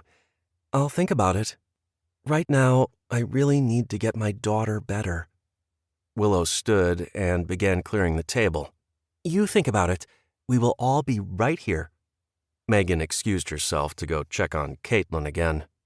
Wyatt walked in to see if there were any changes in the little girl's condition. The scene before him was very touching. Megan was sitting next to her daughter, smoothing her dark hair back from her face. He knew her heart was breaking, and she was absolutely terrified of losing her child. He was hoping that once Caitlin got better, she would be more willing to listen to the group.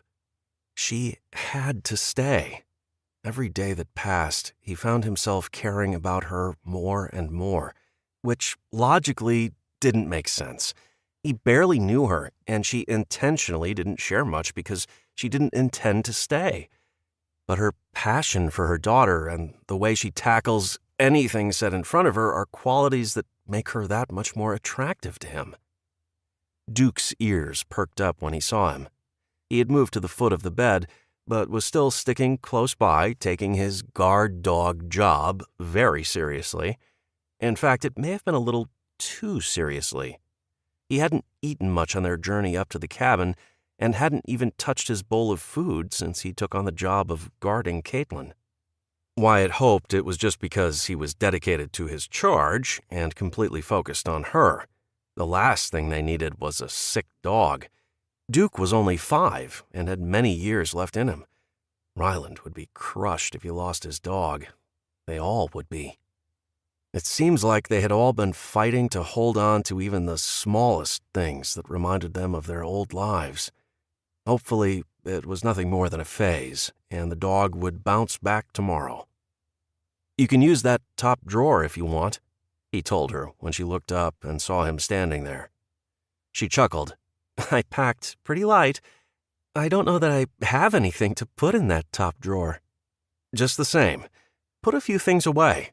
I want you to feel comfortable here," he told her in all earnestness.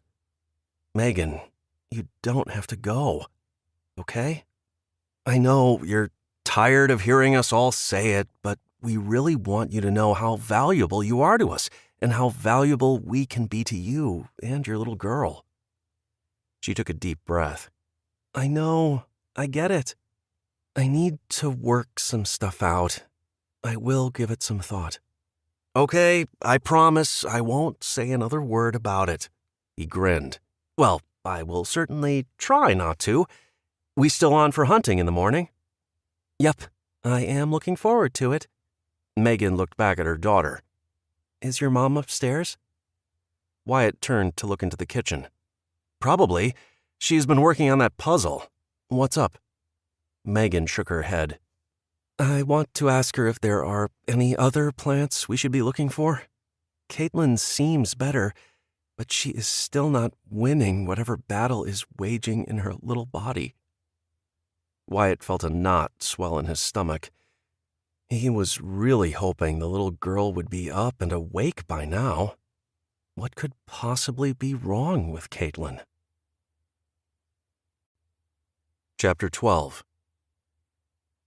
Megan got off the bed and stood in the bedroom, looking at the bare walls. This place could be a very comfortable home with a few personal touches. It was safe, secure, and there were plenty of people to help. She wouldn't have to be the sole provider. Megan allowed herself to consider the idea of sticking around, at least until Caitlin was better and back to her old self. There were many benefits to staying, temporarily. But could she rely on them when things got really bad? More importantly, could she trust them? When she was 9, her dad had given her a signed Seattle Mariners baseball. The entire team had signed it, and her dad had presented it to her in a special box. She knew she wasn't supposed to play with it, but she couldn't resist. It was her favorite, and she often slept with it under her pillow so her dad wouldn't see it. When her best friend, Sasha, spent the night, they'd taken it outside to play.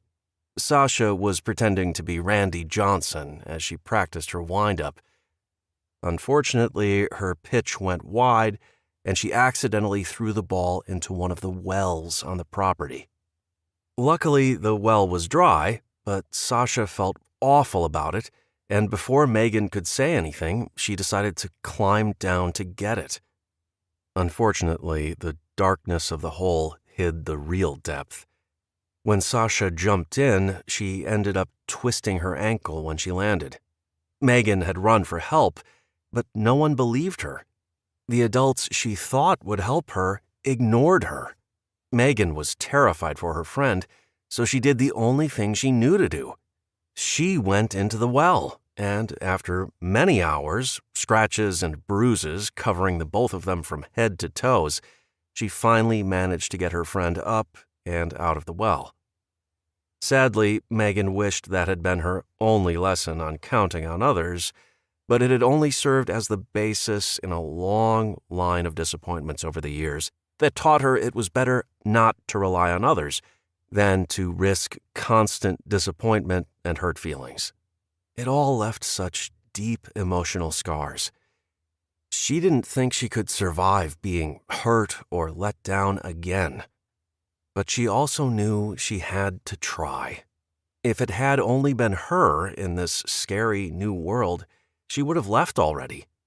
She had to think of Caitlin. Was it fair to her daughter to raise her in such an isolated environment? Her daughter loved being around people and made friends so easily. She needed to do what was best for Caitlin. Megan made the decision to stay with the people who had taken her in and were providing her with the help she needed to take care of her daughter. The driving factor behind her decision was the idea of learning more about how to survive without modern conveniences, how to survive in a world without grocery stores, plumbing, or electricity. The decision gave her new resolve, and she was excited to have somewhere to call home, even if it was only going to be for a little while. She pulled her pack out from under the bed and started to go through it. She wasn't lying when she said she packed light. Both she and Caitlin each had a change of clothes and her basic survival gear. She had used her last emergency blanket the night before they found the cabin. She checked her small headlamp to make sure it still worked. She needed to look for batteries on her next scouting mission. She resealed the sandwich bag that held her lighter, matches, and the dried moss she always picked up when she saw it. Finding tinder wasn't always easy, so she carried it with her to make starting a fire easier. She had put her knife back in the pack after showing Ryland how to process the rabbit. That would stay in there, along with the multi-tool, paracord, and her little first aid kit. Yes, she planned to stay, but the past months had taught her the importance of being ready to go in a heartbeat. The stuff in the drawer wasn't critical to survival. She could leave it if she had to go in a hurry. All she had to do was grab her daughter and her bag. She found the picture she had tucked into the pack at the last minute before they left their house. The picture had been on the fridge for a couple years. It was one Caitlin had drawn in preschool. The crayon drawing depicted their little family back then. Derek was holding hands with a little stick figure that was supposed to be Caitlin. Megan's character had a big smile. Those were days she missed. Thinking back to them often brought pain and resentment. Derek had really done a number on her. She couldn't believe he had betrayed her and then left them as if they were last week's trash. Megan kept the picture for a number of reasons, but mostly to serve as a reminder of what happens when you trust implicitly. You are taken advantage of. She placed the picture on top of the dresser and put the few personal items she and Caitlin had in the top drawer. She stared at their meager belongings in the drawer and felt her breath hitch. Could she make a home here? With Wyatt? With Rosie and the rest of the group? She slowly closed the drawer, and her eyes were drawn back to her daughter's artwork. The school. She knew every town had to have a school, and that meant there was going to be a nurse's office, or at the very least a stash of medicines and first aid supplies. Maybe someone had left antibiotics at the school. Megan was thrilled and quickly dashed upstairs to find Rosie. Instead of working on the puzzle, she found her sitting on one end of the couch with several books spread out around her. She had her little notebook and was jotting down notes. Soft candlelight made it possible to read, but it would certainly strain the eyes after a while. "Rosie, what about the school nurse's office?" Megan blurted out excitedly. "Do you think they would have some leftover antibiotics?" Rosie looked up from her notebook. "Maybe. I can tell you we checked every pharmacy from Spokane to here. They were all wiped out. School medical rooms may be the same. Medicine was one of the first things to be looted." The news deflated the excitement Megan felt earlier. "She does seem to be getting better. I just need to figure out what it is she is fighting," Rosie assured her. These are the times I miss those expensive tests the doctors could do that gave us answers within minutes. We are stuck going the old-fashioned route. Thankfully, I have a ton of medical books. Dale picked these up at library sales and wherever he could. He knew we would have to go back to old-school medicine and provided us with the tools. Now I just need to find the answers." Megan plopped down on the couch opposite Rosie, sinking into the soft material. "Thank you. I know you're working hard. It is so frustrating not knowing." They sat in silence a few minutes. "I am going hunting with Wyatt in the morning and would like to check the school after we are finished, just in case. Even if it doesn't help Caitlin, it may come in handy to have around." Rosie looked at her and smiled. "It sure will. It's important to stock up when you can, just in case you need it down the road, especially since most of the medications have a shelf life far longer than what's listed on the bottle." Megan realized she had actually let herself think about being here in the future. It felt good to think about the future and not worry about whether they would have food and shelter. Usually, when she thought about the future, she became apprehensive and stressed herself out. Now, it wasn't so scary, especially with Wyatt around. She had to admit to herself that if he wasn't a member of this group, chances were that she wouldn't have such a difficult decision to make. Around him, she could be herself, and he seemed to appreciate what she brought to the table. Unlike Derek, whose condescending attitude constantly made her feel less than. It was as though he took great pleasure in belittling her. Wyatt was definitely the better man compared to her ex. Heck, he was the better man compared to Chase and Albert. Wyatt woke up earlier than usual. The sun was just starting to put out some color across the dark sky. He had slept on one of the couches upstairs since Caitlin and Megan were in his bed. Chase was on the couch opposite him, snoring away. They were short a bed, so every few nights, Albert, Wyatt, or Chase would give up a bed and take the couch. Now they were short 2 beds. They were going to have to either add on to the cabin or maybe build a new small cabin close by. He would talk to Jack about that. He may actually like having a bit of privacy for him and his wife. Getting materials would be difficult, but between the group, they could come up with an idea or 3 to transport lumber and other heavier supplies up the hill. He didn't feel bad about raiding the Home Depot or lumber yard. It was all up for grabs now. The world had suffered a huge blow, and commerce wouldn't be starting up anytime soon. It wasn't hard to wake up. He was excited for the hunting trip and the chance to spend time with Megan. He quietly went downstairs to find his mom already brewing coffee. "You're up early," he said in surprise. She nodded. "I'm going to keep an eye on Caitlin while you two are gone. I figure Megan will feel better if I'm awake, just in case Caitlin wakes up." Megan appeared in the doorway. "If Duke could speak, he would be the perfect babysitter." She twisted left and right a couple times. "That dog insisted he sleep beside us, which left very little room." She shrugged her shoulders. "But sleeping in a bed with a dog is better than sleeping on the ground."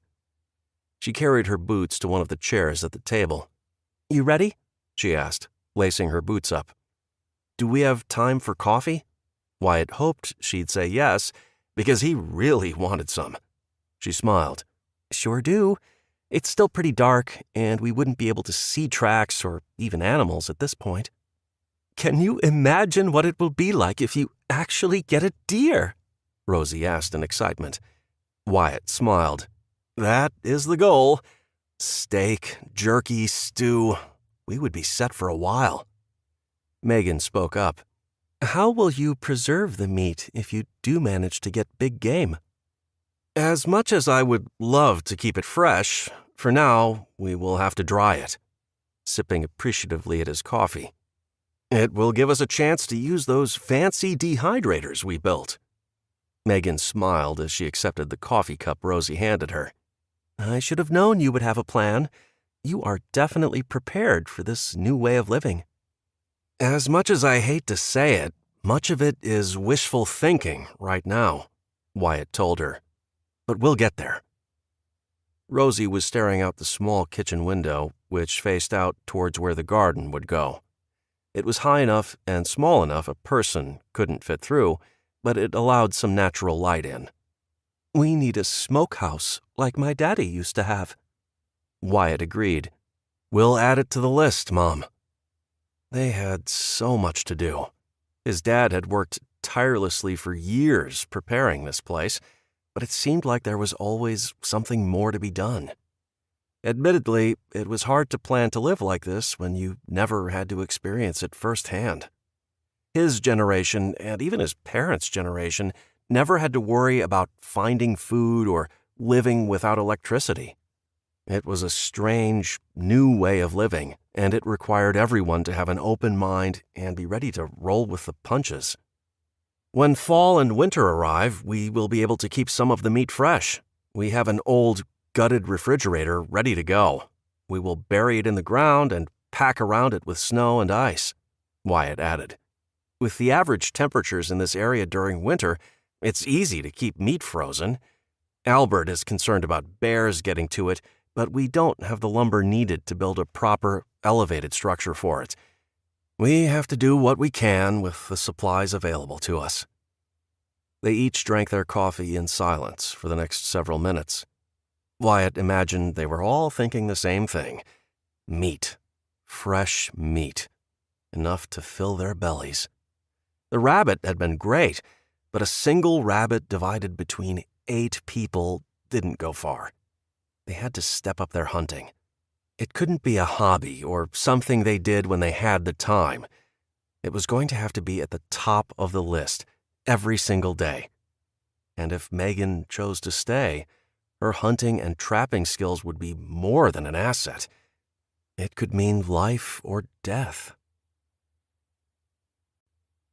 Chapter 13. You ready? Megan asked. Wyatt put down his cup. Yes, let's grab the rifles. Wyatt led her to a small closet, moving the coats out of the way. He revealed a small arsenal of rifles and smaller handguns. Handing her 2 rifles, he moved the boots sitting on the floor, which concealed a hollowed-out area in the floor filled with boxes of ammunition. Megan realized the floor inside the closet sat a little higher than the floor outside the closet. She wouldn't have noticed the subtle height difference if she hadn't seen him purposely move the boots. Wow, Megan exclaimed. You really have found ways to hide things in relatively plain sight. We wanted to be ready to live up here should anything happen. Hiding our weapons in case someone broke in when we weren't here makes sense.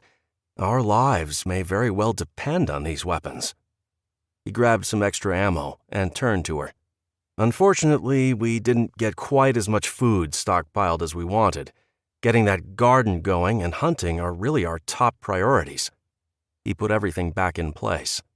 I am counting on you to teach me everything you know about hunting. My family's life depends on it, he said with complete earnestness. She held his gaze. I get it. She reached her free hand out to lay it on his arm. You did great here, Wyatt. You took care of your family, and you will keep taking care of them. I have a feeling you're a natural hunter. You will all be eating hearty meals in no time. The duo set off, heading towards the area Megan had come across the day before. She explained to Wyatt how a deer trail is the best indicator of wildlife. The sun had just started to rise, giving them enough light to see. In the heavily wooded area, it was still a little dark, which provided them some cover should a deer happen to wander into sight. Megan tried to hide her frustration, but Wyatt's noisy steps were making her a little crazy. They would never find deer or even a squirrel at this point. Wyatt? She said in a hushed voice. Yeah, he said in his natural voice. Megan grimaced. He couldn't see her face because she was walking in front of him. She stopped, turned, and held her arm up. She paused, trying to think of how to tell him he sounded like a bull in a china shop.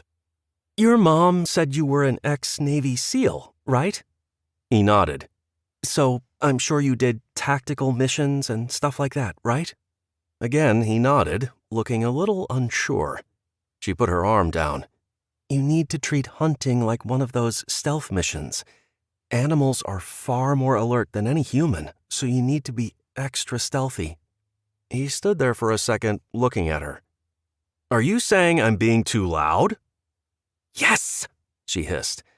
He started to laugh, but it was muffled by her quickly putting her hand over his mouth. Wyatt, she yelled. Seriously, I want some steak. Do not deny me a steak. His eyes sparkled, and she could feel his lips against the palm of her hand, stretching into one of those big, heart-melting smiles. Got it, little Miss Huntress. I know better. I wasn't thinking, he said by way of apology. Megan nodded and turned around, ready to start tracking again. She could feel his eyes on her and knew he was silently laughing at her little tantrum about wanting steak. It was a moment of weakness, she decided. She was hungry. Megan stopped in her tracks and motioned for Wyatt to come closer. She pointed out the hallmark signs of a game trail. Wyatt squatted down and saw the small indentation of hoof prints. The trail was nothing more than a muddy line leading into the trees. She indicated he follow her. She stopped again, pointing at the ground. Deer scat. They were definitely on the right track. She stopped again, pointing out some young birch trees that looked like they were stripped on one side. She quietly explained these were signs of rubbing. Deer rubbed their antlers against the trunks of trees.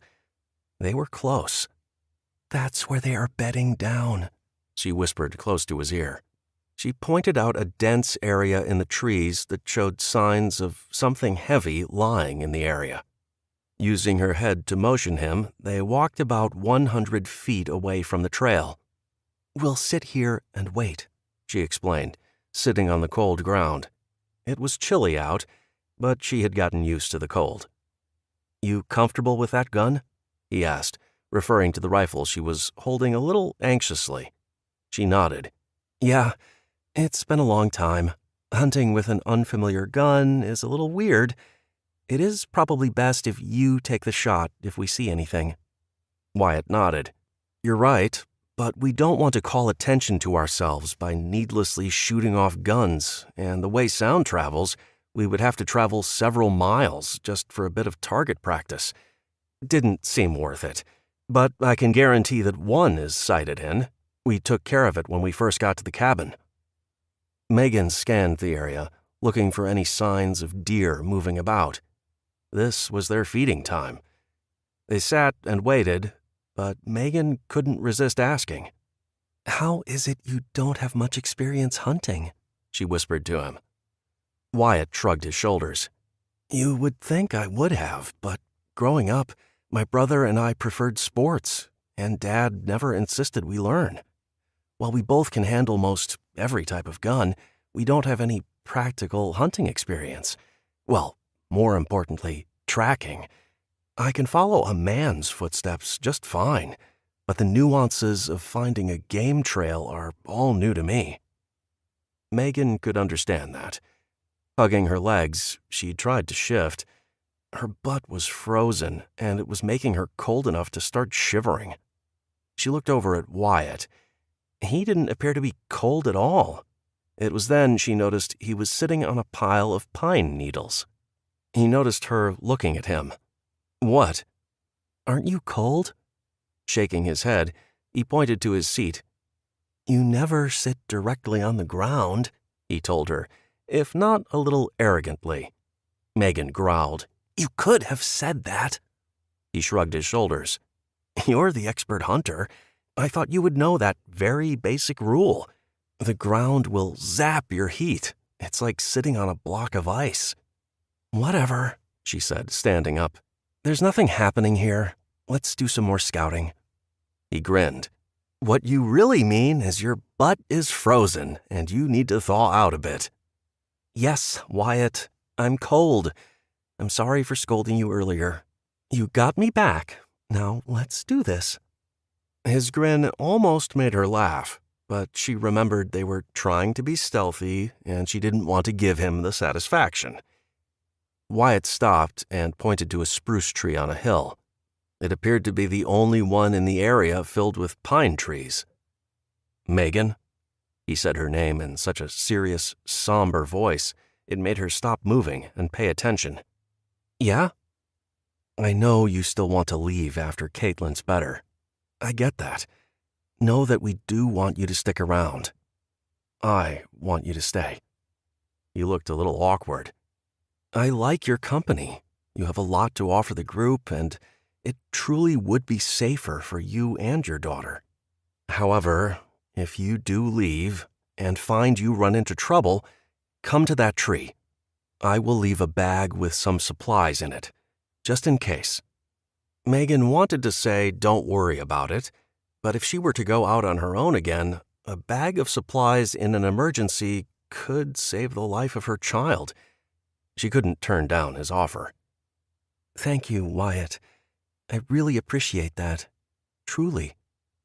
There was a comfortable silence as they tracked and meandered about the mountain, looking for signs of deer. The occasional hoots of an owl and birds singing made her feel at peace. She loved being in the woods. Being in the woods with Wyatt was even better. She appreciated his strong presence and really thought they could become good friends or even something more, given time. As the sun got higher in the sky and the hour grew later, Megan gave up hope of taking a deer. Well, we won't be eating steaks tonight, but we can check those traps and look around for more game trails, she told him, trying to keep the disappointment out of her voice. Wyatt had packed along the traps he had told her about the day before, along with more snare wire. She was hesitant to use the massive traps that could easily snap off a human leg, but she understood the importance of stocking their pantry. Whatever they could get would ensure the group was fed another day. They may not get a big animal, but many little ones were better than nothing, he told her. She agreed.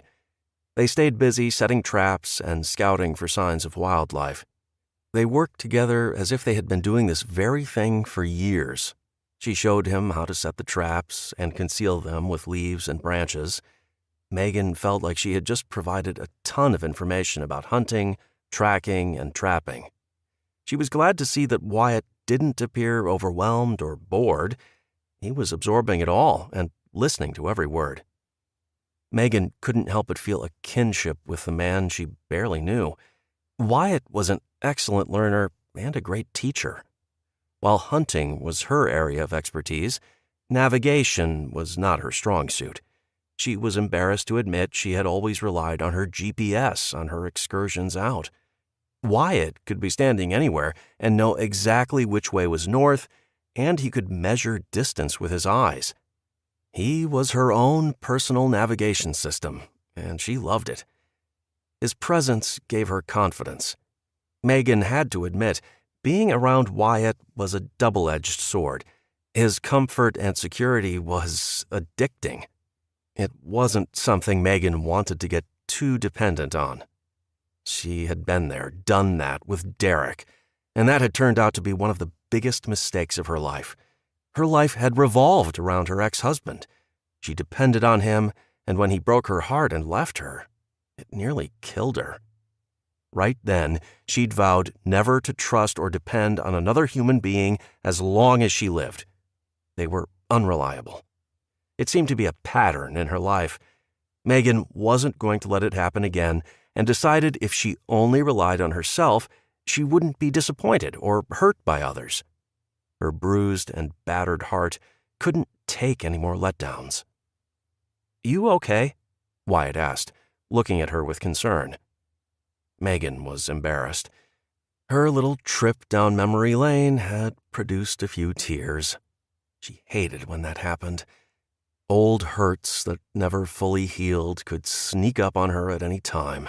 It really irked her. She shook her head. "Yes, sorry. Was just thinking." Wyatt didn't look completely reassured. but didn't press her. "You about ready to head back?" he asked. She looked around. "Yeah, I need to get to that school, so I'll check on Caitlin and then head out." "I'll go with you," he told her. Megan sighed. "No, thanks. I'll be fine." Wyatt laughed. "Do you know where it is?" That made her pause for a moment. "Basically?" She was trying not to be offended by his suggestion she would get lost. She wasn't that incapable. "I can follow a map. If you could sketch out a general idea, I'll be fine." Wyatt didn't say anything, leaving her with the feeling he was still going with her. She couldn't be mad. Megan saw the way he was with his family. The need to protect those closest to him seemed to be ingrained in him, and a part of her was touched that he felt the same way about her. Chapter 14. Wyatt wasn't going to let Megan head off alone. The woman didn't understand the safety in numbers motto. He was going to have to work on driving that point home. For now, he would settle to learn a little more about who she was before everything went south. When he asked her about her life before, she seemed hesitant at first to open up. He promised her he wasn't asking for her deepest, darkest secrets. When she said she had worked as a paralegal, he was impressed. She seemed so outdoorsy, he couldn't imagine her in pumps and business suits, but the look did appeal to him. "You?" she asked, interrupting his vision of her wearing a pencil skirt and killer heels with her thick black hair up in a messy bun. He knew it wasn't practical, but a guy could dream. "Oh, well, I joined the Navy right out of high school, became a SEAL, and got out after 10 years. I worked SWAT in Chicago for 5 years and moved back home about a year ago." He had seen more death and bad human behavior than he cared to and wanted to have some peace. "Chase and I were in the Navy together, but he got out after only 4 years and opened a security company. When I came back to Washington, I went to work for him." Megan nodded and looked intrigued.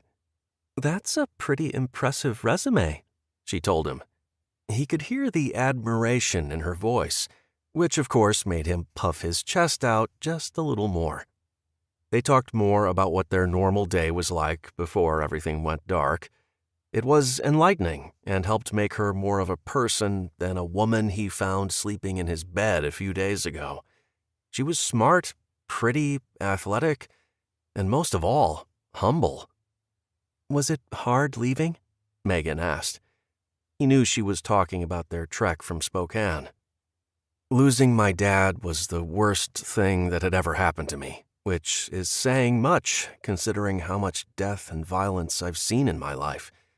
The world has become incredibly dangerous, and it's important that we band together to survive. More so since we don't have much needed life-saving medical interventions anymore." Wyatt paused. He had almost mentioned Caitlin, but thought better of it. He wanted her to stay, not to push her away. Megan pursed her lips, and he could see her shoulders tightening, so he quickly changed the subject. "What's the one thing you miss that will tell me something about you that I couldn't guess?" he asked her, hoping to distract her from what looked like thoughts of leaving again. When she mentioned that she missed watching baseball, he knew at that moment that they were meant to be together. He loved baseball. She revealed she was a huge fan of the Mariners and always had been, even through their not-so-good years. Wyatt had always been a fan and had made it a goal to get over to Seattle to see their games whenever he was home. "Why baseball?" he asked out of curiosity. He couldn't see her watching a game in the stands with peanuts and beer in hand. He wondered if it was her husband that got her into the game. She didn't wear a ring, but it was hard to ask a woman about her relationship status. She shrugged. "I've always loved baseball. Of course, me being a girl and all, I had to play softball throughout junior high. I quit when I was a sophomore and decided to change to swimming. I still played a little ball, though. In fact, You are looking at the top hitter in the district. She said the last with a big, cheesy smile, causing him to laugh. Swimming, huh?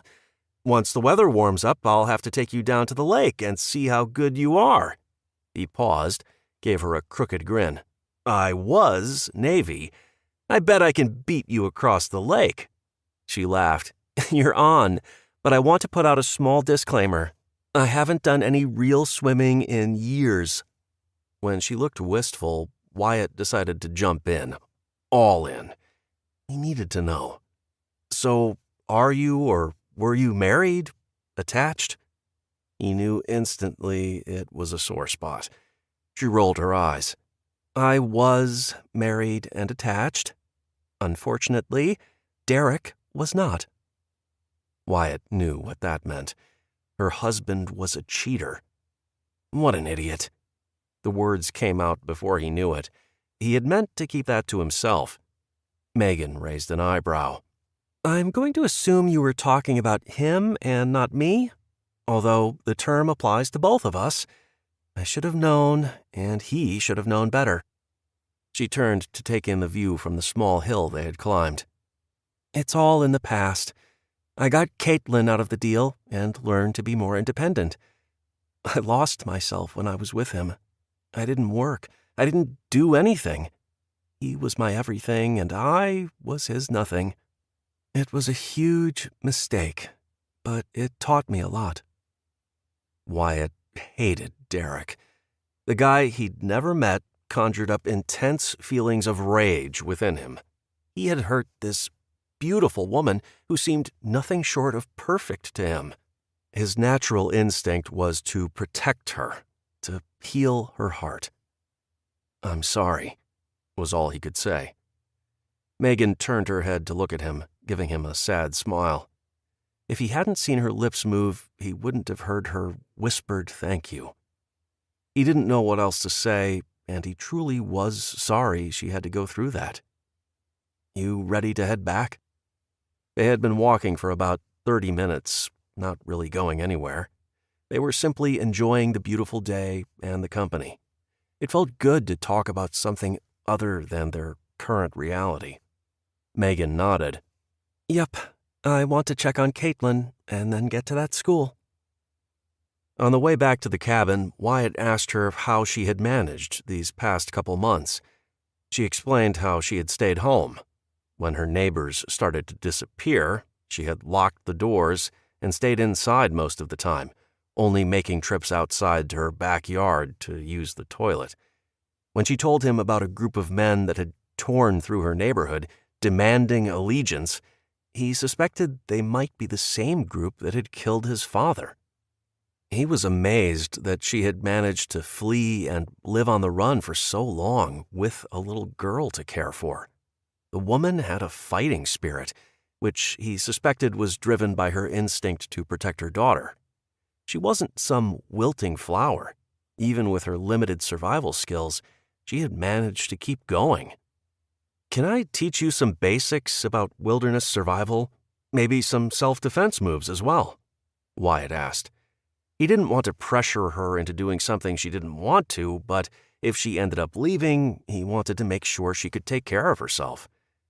He had made sure everyone in his group knew how to build an emergency shelter from branches, how to start a fire by creating a fire bow using a long stick with a paracord attached, another stick as a spindle, and flat branch of piece of bark as the fireboard, and the basics of water purification. He wanted to make sure they could survive on their own, should they ever be lost or separated from the group. Megan perked up. That would be amazing, she said with a great deal of enthusiasm. I would really appreciate it. You never know how much you don't know until you are trying to survive. She stopped walking. I've been lucky that no one has tried to hurt us.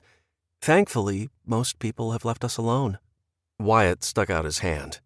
You show me more about hunting and trapping, and I will show you survival skills. When she shook his hand, he added, No freeloaders, and gave her a teasing smile. You would all be vegetarians without me, she quipped. You're probably right, Wyatt laughed. But we do need to give you some basic self-defense skills in case someone decides they want to take that deer you shot, or wants to make you his new wife, whether you like it or not." He meant to keep it light, but he was very serious. This was no place for a beautiful woman to be alone and unprotected. His dad was a very capable man, and he hadn't been able to survive an encounter with the people who wanted his food. "I know. My dad always told me it was better to get away than to fight an attacker," Megan explained. "His trick was a good, swift kick to the groin, and then run like hell." Wyatt flinched, causing her to laugh. "Maybe I can just tell the attacker what I'm going to do, and that will be enough." "Definitely won't be enough, but you are on the right track. This is something I've learned." He stepped closer to her. "Let's say you are attacking me. You have about 3 seconds to take action. Never think about what you're going to do. Just do it. Ready?" She nodded. He could tell she was a little nervous. "If an attacker grabs you from behind, don't try to pull away. Chances are the person will be stronger than you are and ready for you. First thing you want to do is lift your leg to stomp on their foot, but when you do, make sure you drag your heel down the front of the shin and then land as hard as you can on the top of their foot. Not their toes, as some people might be wearing steel-toed boots. On the foot itself. If you have a hard heel, twist your foot as you grind down for better impact. If you stomped on them hard enough, they should release you or loosen their hold enough that you can turn around. At that point, you want to give a swift knee to the groin. Your attacker is going to automatically hunch forward. So tap that foot down, get some speed, and use both hands to grab the attacker's head while bringing your knee back up." He demonstrated the motion. "See?" "Oh my, that looks painful," she cried as he pretended to drive his knee into an invisible person. "Come on, let's practice." Holding his hand out, Wyatt had Megan come closer to practice the moves with him. "Now, in case you need to deliver a killing blow, after you kick them in the groin, instead of trying to break their nose with your knee, you're going to use the palm of your hand." Wyatt demonstrated how to slam the palm into the nose with the intent of breaking it, and then follow up with a forward thrust, but instead of throwing a punch, his fingers were curled against his open palm and pointing toward the sky. If you hit them hard enough, you can cause bone shards to enter the brain through the sinuses, causing a kill shot, and if for some reason you can't, jab your fingers into the person's eyes to temporarily blind them. She looked horrified. "I don't think I could do that," she said honestly. "I understand it seems harsh and a little over the top, but your life depends on you getting away. You need to disable your attacker as long as possible. A bleeding nose, watering eyes, and breathless from the first blow will give you at least 10 seconds, hopefully more." His voice had deepened as he talked, and he watched her with an intensity he hadn't felt since his years on the Chicago police force. He was definitely all business as he made her practice the steps with him over and over until it felt almost like a dance. Breathless, she stopped to take several deep breaths. "I get it. I hope I never have to do anything like that, though." "That's enough for now, but I will show you more moves that you can do to protect yourself. Your dad was right. Always get away if you can. Going hand-to-hand is never the best option. You will get hurt, even if you do win.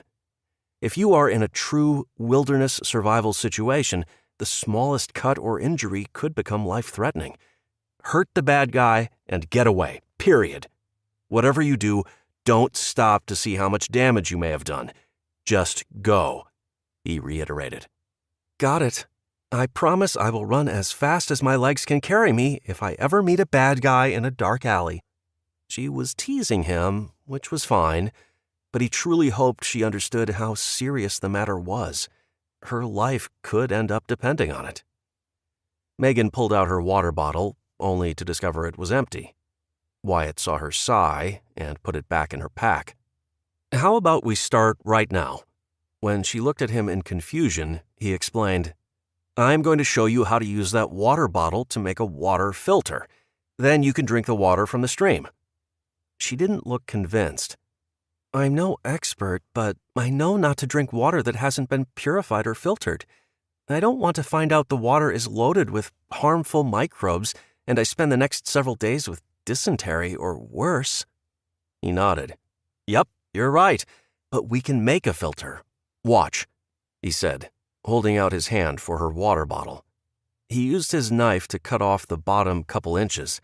She didn't look happy. "I'll get you another one," he told her. "Now, we need some charcoal. I happen to know we used to have fires around here, and I bet I can find what I need." Looking around, he dug around with the toe of his boot, looking for the old ring. Hitting an unnatural formation, he bent down and started moving the leaves and dirt. Spying the burned-out wood buried underneath, he lifted it up and scooped some of the charcoal up and put it in the empty bottle that was now upside down. He walked towards the stream and used his hand to stir up the area along the bed. Using his cupped hands, he scooped gravel and sand on top of the charcoal. Megan watched with rapt interest. Wyatt then told her to look for dandelions or green grass. She did so and gave him a handful. Wyatt pushed it on top of the sand and gravel.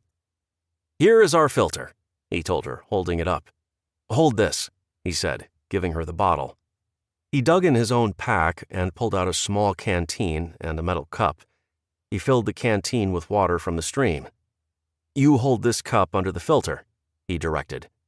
When she did as he asked, he began to pour the water from the canteen over the now exposed bottom of the water bottle. The water trickled through and into the cup. "There," he said, clearly proud of himself. "That is an emergency filter you can use in a pinch. Obviously, it isn't as great as boiling water or running it through a real filter, but it will do." She took a small sip of the water. "Not bad. Thank you. That will definitely be a good thing to know." He nodded, taking the cup of water for his own drink. "You could filter the water a few times to make sure you got as much of the icky stuff out of the water if you had the time." They put everything back in their packs and crossed the stream using a couple logs Chase had put over it.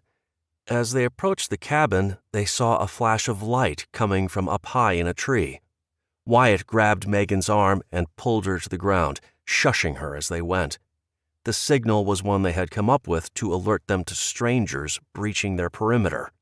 "What was that?" Megan hissed as Wyatt held her arm to keep her down. "Someone's coming." "And?" she asked in an irritated voice. Albert's voice carried through the trees. "One person. East about 2:00. Megan didn't say anything, but Wyatt could tell she was concerned. "Albert is in the bird's nest we built," he said, standing and pointing to a tree where Albert blended in with his green clothing. "If you know where to look, you should just be able to make out the edge of the platform he's sitting on." "Should we tell the others?" she asked. Wyatt shook his head. "No, I have a better plan." He made some hand gestures in the air before grabbing Megan's hand and pulling her behind him. They cleared the stream, heading back to where they had been setting traps earlier. Wyatt stopped moving and scanned the area. It was all clear.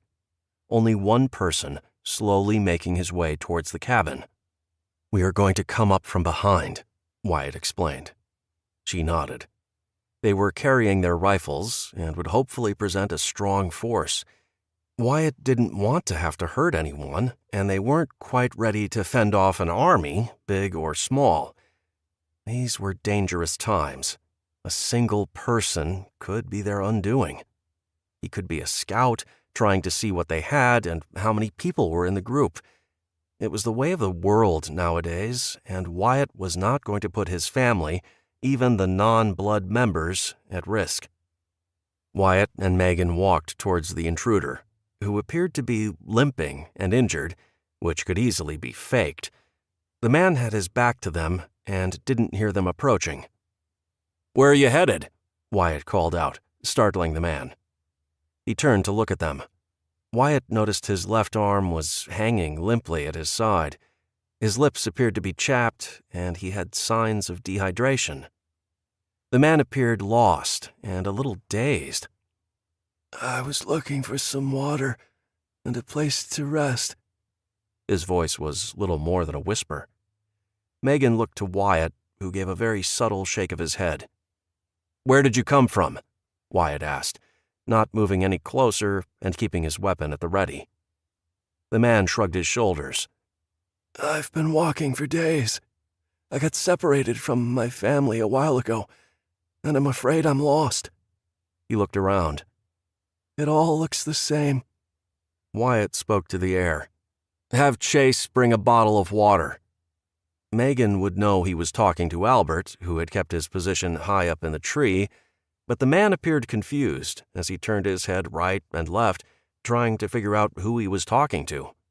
Wyatt didn't elaborate, as the man didn't need to know any of their hiding spots. The man extended his right hand, stepping closer to Wyatt. I'm Kyle Grice. Wyatt shook his hand. Wyatt and Megan. Wyatt offered no further information and stared at the man while he waited for Chase.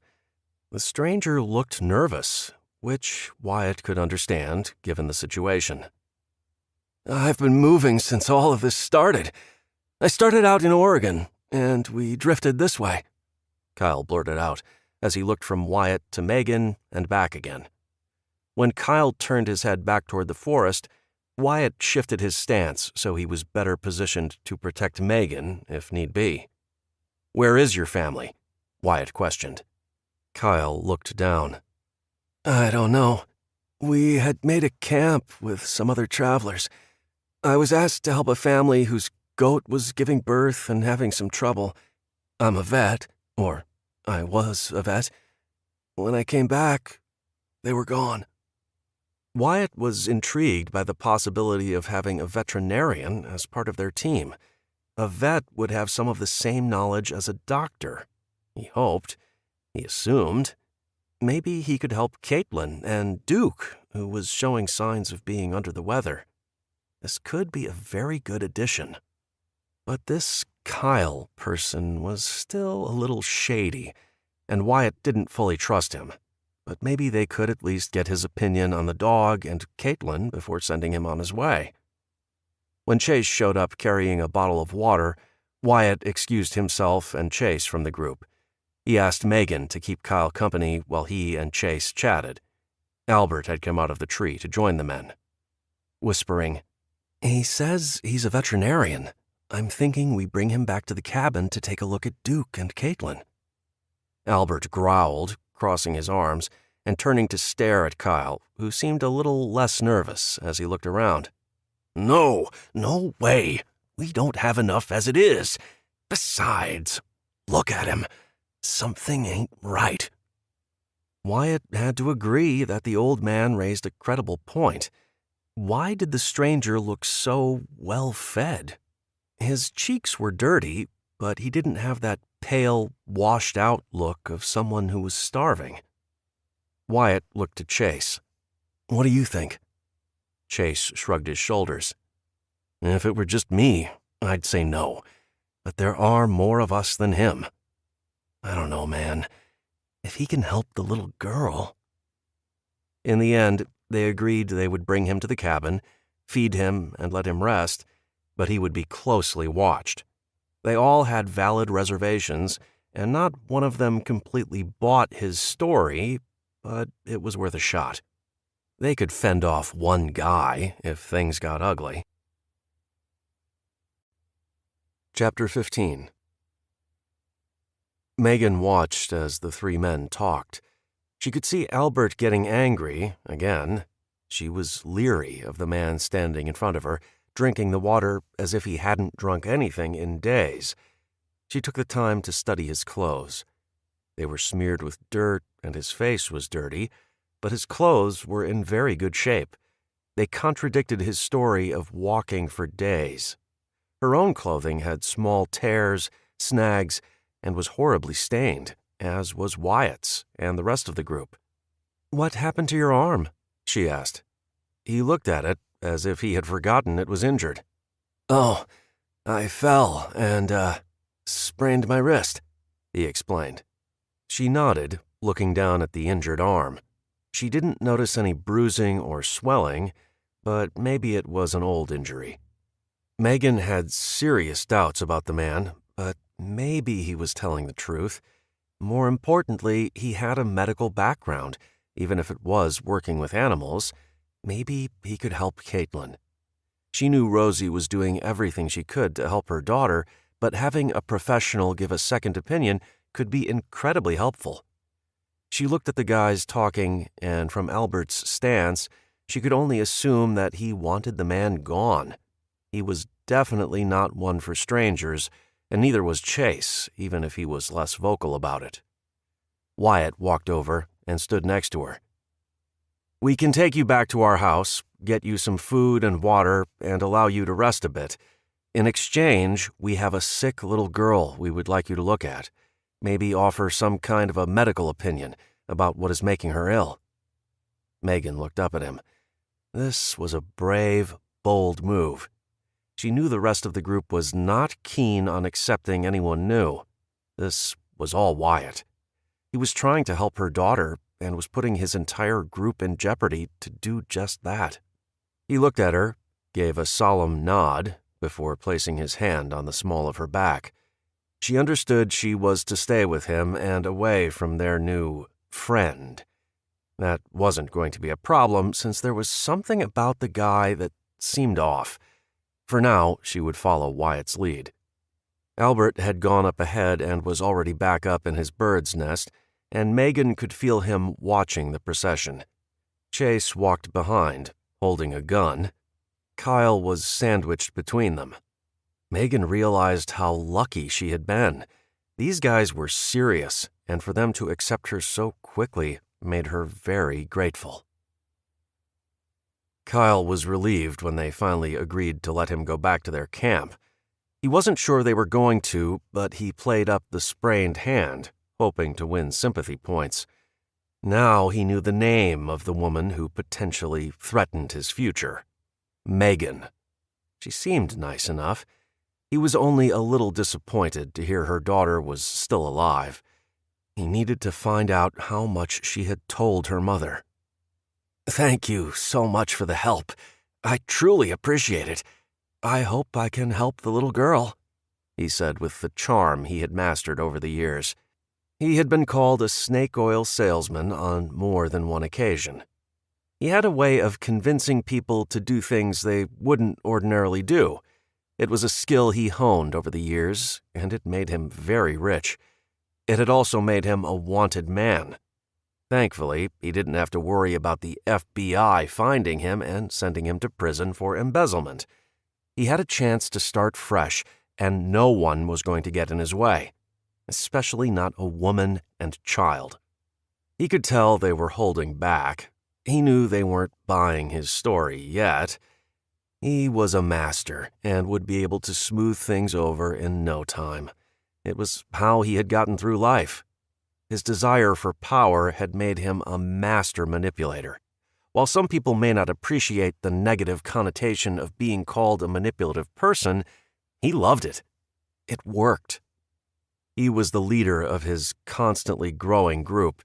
He was rich by today's standards and planned to become much wealthier and more powerful. He would be the new world's version of president, or maybe even a king. But first, he had to quiet one little girl who saw too much. The trees thinned out, and a large log cabin stood proud and strong in the center of the clearing. Oh, he could really enjoy this. Of course, he had set his eyes on a couple of mansions already in the city, but this could be a nice retreat. Kyle decided to learn as much as he could about the place and the people who were occupying it. If they were those survivalist or prepper types, he was sure they would have a stockpile of food. He could use the food and supplies to bribe more followers to join him. He imagined returning to his own camp with a cartload of food to share with the faithful. The people who looked to him to be their leader would further be convinced of his ability to provide. He would hold so much power, Any transgressions or misdeeds he committed would be overlooked or forgiven, as long as he could keep his people fed and safe from outsiders. Kyle decided he needed to do some recon. He wanted to thank Megan for leading him here. It was meant to be. Divine intervention, he decided. Wyatt was solemn as he pushed open the front door. He didn't have a great feeling about the newcomer, but he was anxious to get Caitlin healed. While he knew that Caitlin getting better might result in Megan leaving, he didn't want the little girl to die. All of them were slowly working on Megan to convince her to stay. She had valuable skills that would be an asset to their group, and if he dared be honest, he was falling for her. He could tell they were making progress in convincing her, and just maybe the addition of Kyle would save Caitlin, leaving Megan forever grateful. She may trust them more if she could see how serious they were about helping her little girl. He allowed himself a few moments to imagine the future if Megan stayed. Her hunting and trapping skills, combined with his wilderness survival skills, would ensure they had plenty of food on the table. His mother was an herbalist and was skilled at growing a garden. Jack had inherited his mother's skills for working the earth and had become a landscape artist. It really was artistry. He knew how to fix the soil and what plants grew best in a given environment. He could transform a barren backyard into a thriving oasis practically overnight using permaculture techniques that made no sense to Wyatt. They were all counting on Jack and Rosie to get the garden off to a good start. Willow was a first-grade teacher before the fall and could teach Caitlin and Ryland. She was also a heck of a cook. Willow's mother had been raised on a farm and knew all about food preservation, which she had taught Willow. It was a valuable skill that would help them survive the many long winters ahead. Albert was a retired electrician who had promised to fix the solar panels and get them electricity again. He also had some knowledge of construction that would prove useful when it came time to build a few more cabins on the property. Chase was their security expert and would help keep them safe. With those combined skills, they could thrive. Maybe they could bring in more people and slowly grow their small community. It was time to rebuild, and it had to start sooner rather than later. He wasn't sure if Kyle was the right fit for their new community, but he didn't want to jump to any conclusions. The guy seemed a little sketchy, but it could just be him being a little overprotective. "Wyatt?" His mother's questioning look brought him back to the present. "Mom, this is Kyle. He needs some food and water. He is a veterinarian and is willing to check out both Caitlin and Duke." "Well, we were putting together some lunch," Rosie replied, offering a small smile for the newcomer. It smelled great, and Wyatt once again was so thankful his mother had insisted they stockpile spices. At first, he and his dad had said they weren't important, but after eating MREs and plain freeze-dried meals for 3 months, he got it. A little salt and pepper made a bland potato soup not just palatable, but good. She had dried most of the spices and herbs from her own garden back home.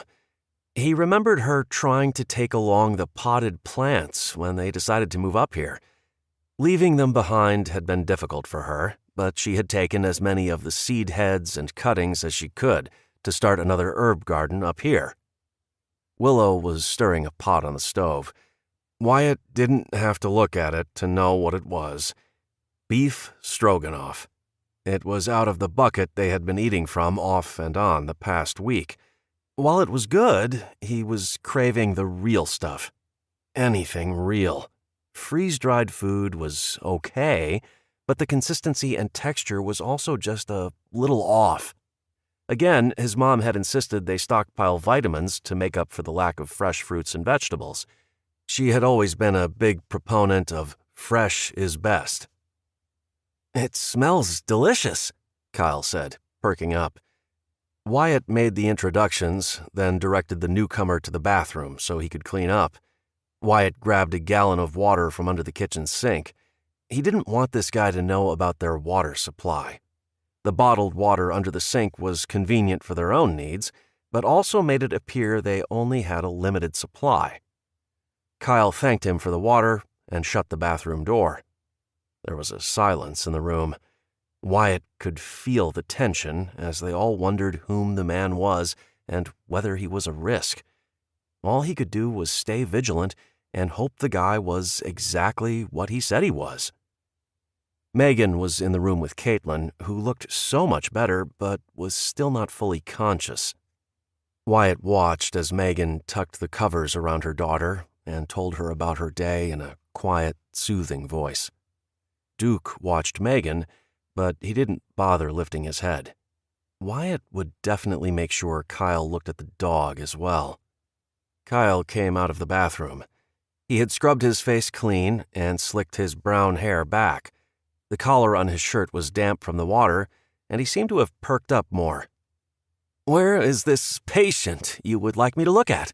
Kyle asked with a disarming smile. He seemed very eager, but Wyatt wanted to believe it was because he was genuinely grateful for the hospitality and wanted to return the favor. "Right in here," Wyatt directed, bringing him to the room. Duke popped his head up this time and gave a low growl. Megan watched the dog and then looked at Kyle. Kyle smiled tightly, taking a step back. "In my line of work, dogs tend not to be overly fond of me. They somehow know." Megan nodded her head, accepting the explanation. Wyatt shooed Duke out the door. The dog refused at first, but with a little push, Wyatt managed to get him off the bed. Duke wasn't happy, but obeyed. The dog stayed at the door, watching as Kyle got close to Caitlin. Wyatt could hear the low growl and hoped Duke didn't spring and attack the man. Kyle ran his hands along Caitlin's throat and bent his ear close to her chest. He tapped on her stomach and then sat and stared at the little girl. Wyatt could see Megan watching the man examine her daughter. She didn't say a word, but the way she stood, ready to spring, revealed how nervous she was. Wyatt knew she was desperate for answers. Any answers. He finally turned to Megan, letting out a big breath. "I'm sorry, but I just don't know. I have no medical equipment and no way to run tests. We can go over her symptoms, but I would suspect it's probably the flu that maybe hit her hard due to the conditions. I think a wait-and-see approach is really the best and only option. She doesn't feel overly hot and doesn't appear to be in any pain." Wyatt watched as Megan's shoulders dropped. She looked down at her feet for several seconds. He saw the moment she pulled herself together. She took a visibly deep breath, met Kyle's eyes, and extended her hand to thank him for taking the time to look at her daughter. Rosie had come to check on the group and heard what Kyle said. She put her arm around Megan's shoulder and quietly escorted her from the room. Wyatt could hear his mom talking in a low voice, and Megan nodded every so often. He knew his mom was reassuring her and promising to get the little girl well with her various herbal medicines. At this point, his mom was Caitlin's best hope. Kyle volunteered to stay with Caitlin to see if he noticed any symptoms that would give him a clue as to what was happening. Wyatt figured it was the best place. They could keep an eye on him, and there was still the possibility of him actually knowing what to do to help her. Duke had returned to his spot on the bed and made it clear he didn't like Kyle being so close to his person. "I'll see if this big guy will let me take a look at him as well. Sometimes you just need to wait them out and let them get accustomed to you," Kyle explained with authority. Wyatt offered to bring Kyle some lunch. He wanted to keep the man in one place while he talked with Chase about how best to handle their new addition. He already knew Chase would have reservations, and unlike their concerns about bringing in Megan, this time he was going to take his friend's advice. Megan stopped him when he came back out of the room. "Do you still want to go to the school with me?" Wyatt had forgotten about the school. He looked at his watch and then out the window. I think we should wait until tomorrow. It's late, and it's starting to rain. Megan was not pleased. Her eyes revealed her anger and frustration. I'll just go myself, then. No, that isn't a good idea. It will be dark by the time you start to make your way back. Stumbling around in the dark on a rainy night is not smart. It isn't going to help your daughter. He didn't say it, but he was also worried Kyle may have actually been traveling with others. They could be out there now, watching and waiting. She groaned. What am I supposed to do? He can't help her. She isn't getting better, Wyatt. I have to get her some real medicine. She immediately winced when she heard the words come out of her mouth. She turned to Rosie, who was busy setting the table. I'm sorry, Rosie. Truly, I know you are trying, and she did improve a little. Rosie smiled and nodded. Don't you worry, hun. I can't imagine what you're going through. I am going to keep trying, and we'll keep researching. Wyatt reached out to put his hand on her forearm. Megan, I know this is hard. You have to realize how dangerous it could be. We need to stick together. Roaming about in unfamiliar terrain could get you hurt or lost for good. Please, trust me, he pleaded. You have to stay healthy yourself. Getting injured or coming down with pneumonia isn't going to do anyone any good. Least of all, Caitlin. Chapter 16. Megan was frustrated by the situation and needed to stay busy. When she was younger, if she needed to work through something in her head, she would swim laps in the pool, but that wasn't an option here. She needed to do some physical labor to work out her irritation. On the way back to the cabin, she had so hoped Kyle would look at Caitlin and have the answer.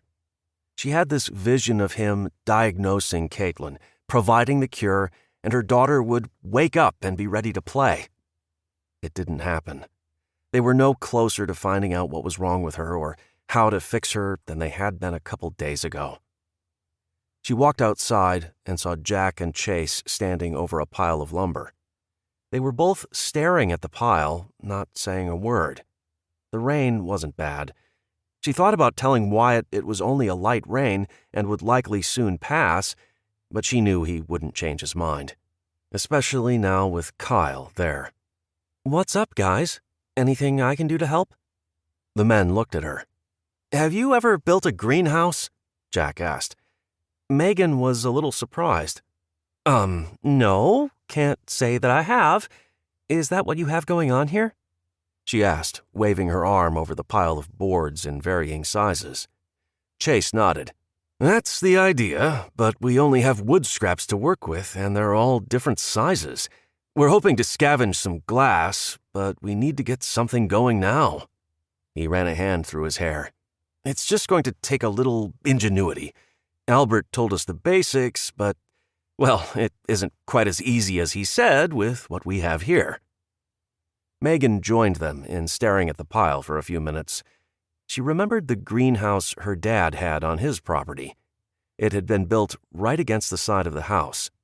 She looked around, trying to determine which way was south. With the clouds, she couldn't be sure.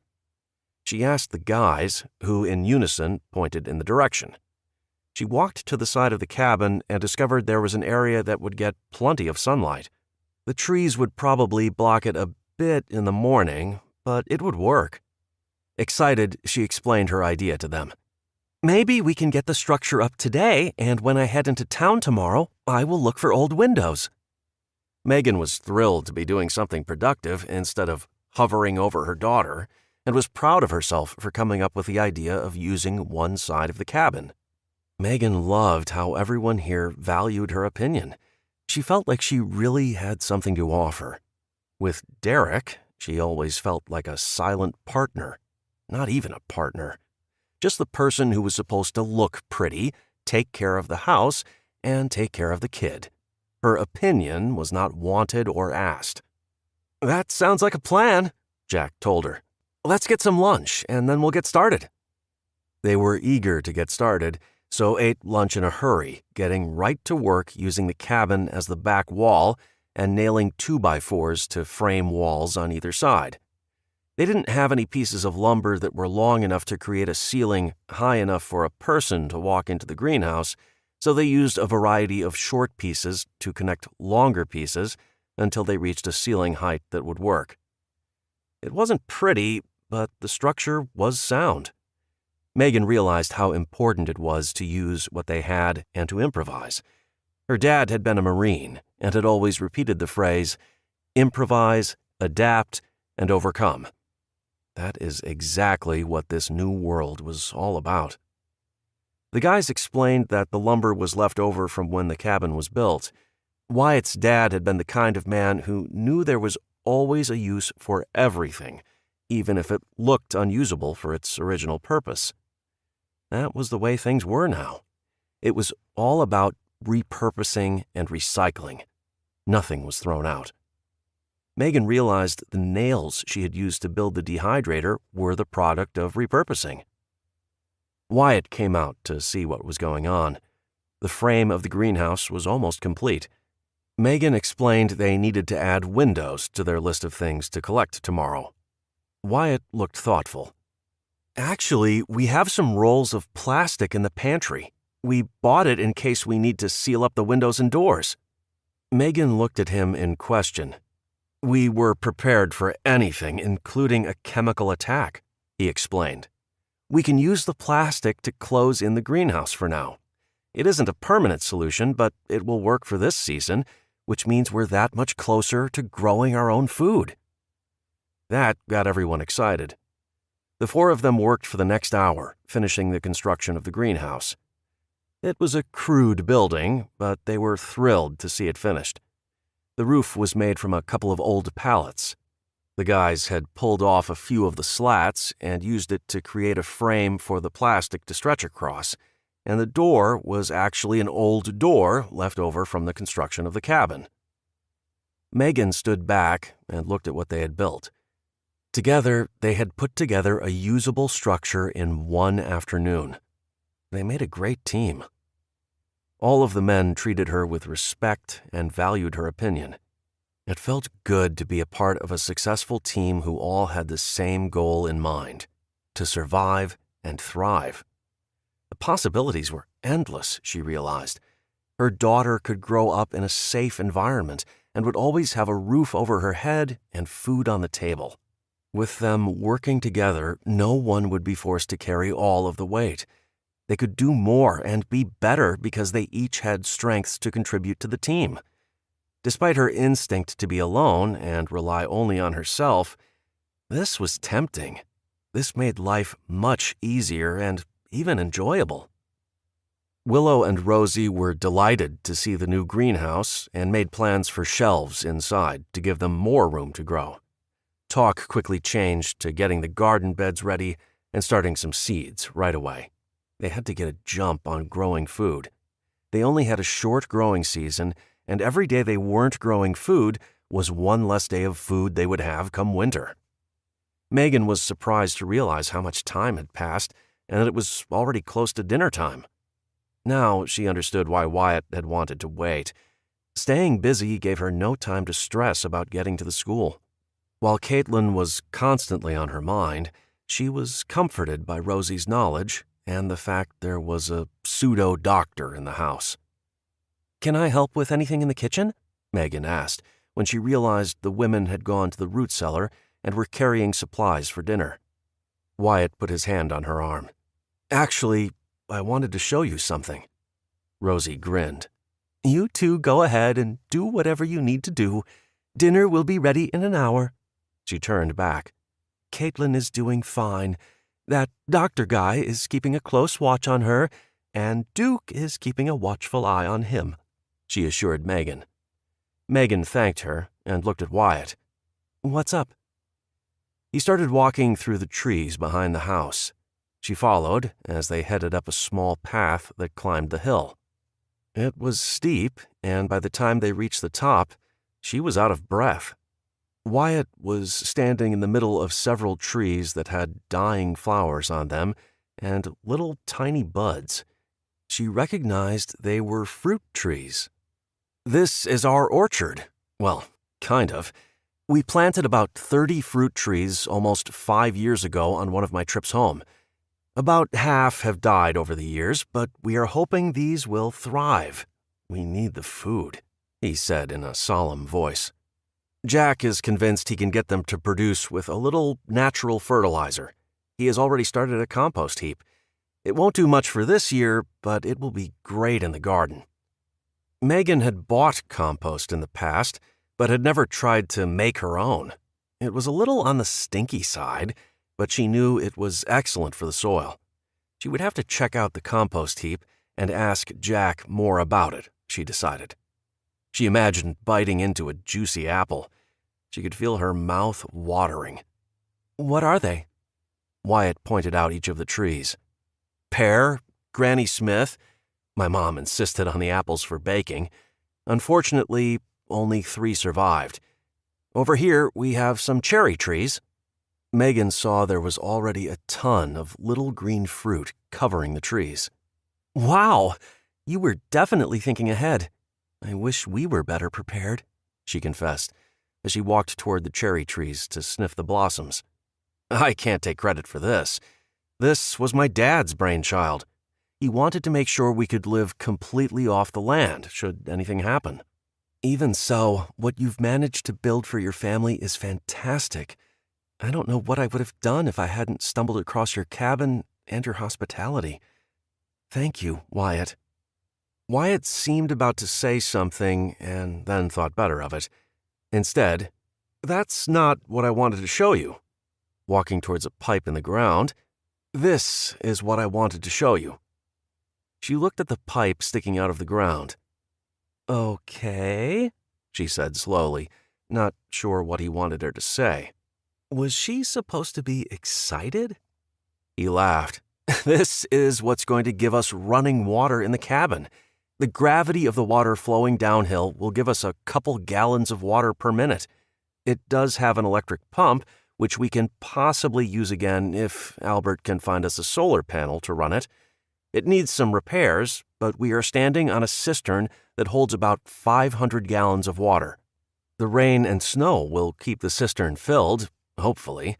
Right now it is either dry or the pipes that lead from the cistern to the house are broken or clogged." She looked around the area. "We have it buried," he explained, gesturing to a spot in the ground. "This keeps it out of sight, just in case someone happens upon it. Water is like gold. We can't afford to have anyone stealing it." "That would be amazing," she told him with sincere excitement. "I am envious, truly." The thought of plumbing and running water gave the world they were living in a bit of normalcy, and what she wouldn't give for the ability to take a shower, even if the days of long, hot showers were gone. She knew he was showing her this to help convince her to stay. It was working. He got very serious. "You don't have to be envious, Megan. Stay." He stepped closer. When she broke eye contact and looked down at the ground, he used his thumb to lift her chin gently. "I don't want to push, but I really want you to stay." He held her gaze. "Please." The word was said in a whisper. She held his gaze, her heart pounding in her chest.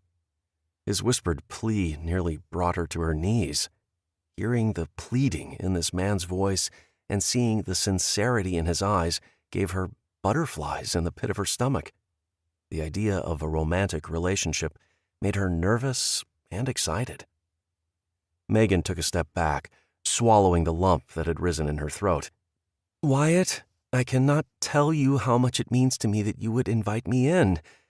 I want to, but, well, I don't know." She put her back to him. "I can't allow myself to be let down again. And what if I let you down or you get annoyed with me? Living with someone is a lot different than just being friends that see each other on occasion." Wyatt's hand on her shoulder sent an electric shock running through her body. "I get it," he told her. She wanted to try to explain, but she knew how silly it sounded. Her ex screwed her over. Her entire life had been filled with letdowns and people dying or leaving her. Why would now be any different? Especially now. They walked back down the hill. It was almost dark, but Wyatt told her he wanted to show her something else. She was expecting something grand. These guys didn't miss a beat when it came to preparing to live without what she would consider luxuries today. "This is where we will grow food," he told her, standing in a cleared area. The ground was free of trees, and she could tell the soil had been worked quite a bit. There were still some trees on one side, which he explained was more to help conceal the garden. This portion of the garden would get some shade, but Rosie and Jack had already decided that was where they would grow plants like spinach, peas, and lettuce. When Wyatt explained how he and Jack had taken the time to map the sun over a period of several weeks, she was really impressed. "Again, I can't take the credit for it. It was my mom's idea. Because the area is so remote, my dad was reluctant to have us simply plug the coordinates into a smartphone app because he didn't want any sort of digital record. Jack still had one of his Boy Scout handbooks that he'd been planning to give Ryland, and we were able to do it from that." As Wyatt explained, they were then able to create a map of where the sun hit throughout the day to help ensure the success of the garden. Once they were home, Wyatt had entered the data into a computer program and had been able to come up with a relatively accurate map of the sun over the course of a full year. Now, with Jack's understanding of permaculture, they would be able to capitalize on the different plants based on what they needed from the soil, as well as the amount of space. Those plants that required more water or more sun would be placed appropriately to take advantage of inclines and tree lines. They had really put some thought into this garden. She thought about the thing he seemed to keep repeating: hiding. Everything was hidden or concealed. "Can I ask why all the secrecy? Everything you've shown me is hidden or concealed in some way." Wyatt looked serious. "Megan, one of the most important things to remember in a survival situation is to protect your resources. You have to protect what you have. Desperate people will behave in ways atypical of their normal behavior, often resulting to violence to get what they want. What would you do to feed your own daughter?" Megan didn't have to think twice about that. She would do just about anything if it meant keeping her little girl alive and healthy. "But you guys are so far up here. Seriously, I only stumbled upon this place because, well, I was incredibly lost. Do you think others will just be roaming about?" He nodded. "Yes, I do. As the resources in town and then the rural areas are depleted, people will spread out looking for anything." She grimaced. "It is so harsh. I was one of those people, I guess. I just knew there had to be more somewhere, anywhere." He looked towards the sun that was starting to fade. "I wish we could save them all, Megan. I truly do, but I have to think of you and my family first. I have no problem sharing, but if we were to let anyone and everyone come into camp, we would quickly have nothing. We wouldn't be able to survive here. The thing is, it's harsh up here during the winter, which is why my dad chose this area. We really only need to worry about the threat of people for about 6 months out of the year." "But you let Kyle in," Megan pointed out.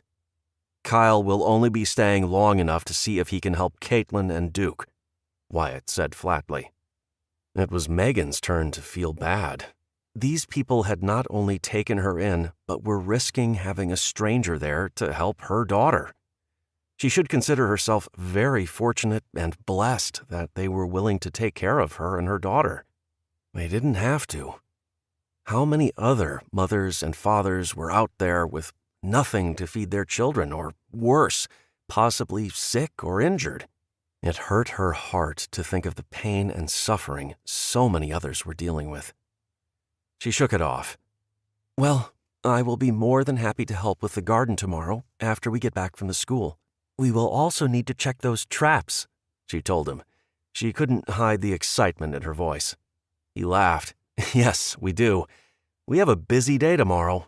I want to show you the root cellar real quick, and then we can clean up and get ready for dinner. They walked to the door that was flat against the ground. Wyatt pulled out his flashlight and directed it on the stairs that led into the ground. Megan felt extremely special to see the cellar.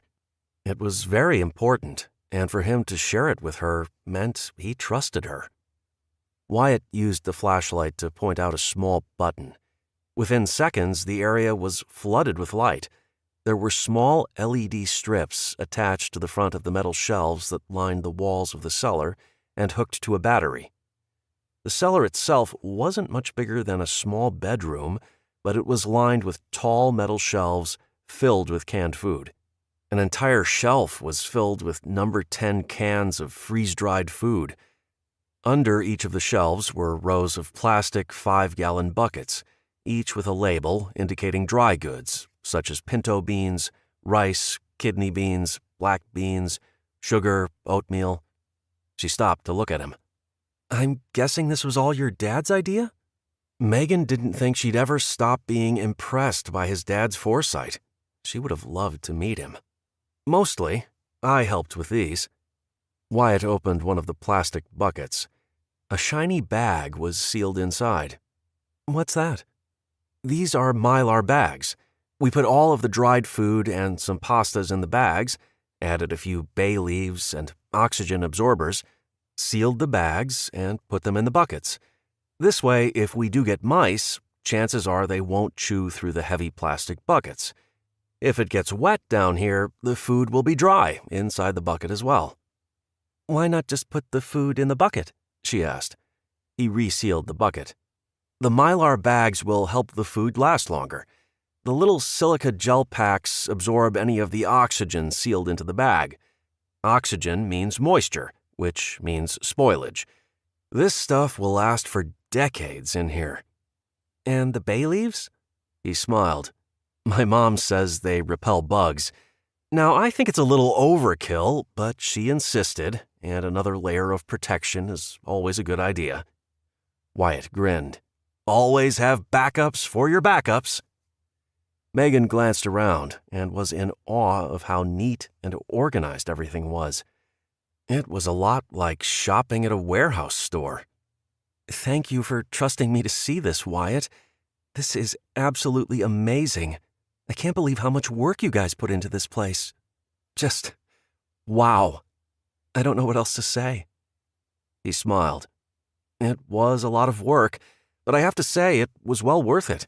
In the short term, we don't have to worry about constantly searching for food. We can focus on the long term, like the orchard and growing a garden, while everyone else is busy trying to get through each day. They made their way back out of the cellar, and she helped him cover the door with the leaves and debris. Now she understood why they were so serious about hiding it. It really was more valuable than the contents of a bank vault. Chapter 17. Kyle stayed with the little girl, waiting for his chance. Everyone was busy. Most of the men were outside, making a terrible racket. The women were in and out of the house, taking care of laundry and cleaning. Everyone was distracted. It was just him and the little girl. He needed to make sure she never woke up. Carefully removing the small Altoids can he had in his pocket, he looked at the nightshade berries he had tucked inside. His grandmother had told him about the highly toxic berries a very long time ago, and he had been using them for years. They were the perfect weapon, and most people never even realized they had been poisoned and were sure to die. It was a no-fuss, no-muss way of taking care of those little problems that crept up now and again. Except that she didn't die. Given her present condition, he hoped that giving her a bit more would do the trick and his problem would be solved, permanently. If anything, he was doing everyone a favor. She didn't look as though she was going to wake up, so why drag out the inevitable? He should be lauded for his practical thinking. Kyle moved towards the edge of the bed with the intent to squeeze the berries into her mouth, but the damn dog moved so fast Kyle nearly screamed. The dog was growling low and baring his teeth. He moved back and extended his arm to reach the girl. He nearly lost his hand when the big dog snapped at it. Kyle growled right back at the dog in total frustration. "Fine," he seethed. "I'll take care of you first, and then this stupid child." "How's it going in here?" Rosie asked, popping her head in the door. It was the third time she had done so. Kyle smiled. "Just great. I was just checking to see if she had a fever." Rosie walked over and put her hand on the girl's head and then her cheeks. "Feels okay to me," she said, before giving him a quizzical look. He turned on the charm. "Oh, good. My hands are always so cold. It's tough to tell without a thermometer." Kyle watched Rosie walk out the door before turning to glare at the dog, who was watching him very closely. This wasn't going to be as easy as he first thought. He needed a new plan. The group had all come in once the rain started to come down. He overheard Wyatt talking about taking Megan into town tomorrow. That may be his only chance to tie up the loose ends that threatened to destroy all that he had built up. The sun was just coming up when Megan woke up. Caitlin felt warm again. She would ask Rosie for more of the tea to help bring down the fever again. Sliding out of bed, she dressed quickly. She wasn't going to waste another hour. Caitlin wasn't getting better, and she needed medicine. Her only option was to go to that school and pray there was something there. Houses nearby or shops in town that were abandoned would also be searched, she decided. Megan felt desperate and was willing to do anything to find a cure for her daughter. Now she knew what Wyatt was talking about when he told her why they hid everything. The need to survive and to protect one's children was incredibly strong. It isn't something one could simply shut off. It consumed her, and she could imagine the parents of other kids who were starving, sick, or injured. Desperate times called for desperate measures. When Megan walked into the kitchen, she was surprised to see Wyatt and Chase quietly chatting in the kitchen and sipping coffee. The fact she hadn't heard them was even more surprising. "Hey, sleepyhead," Wyatt said in greeting.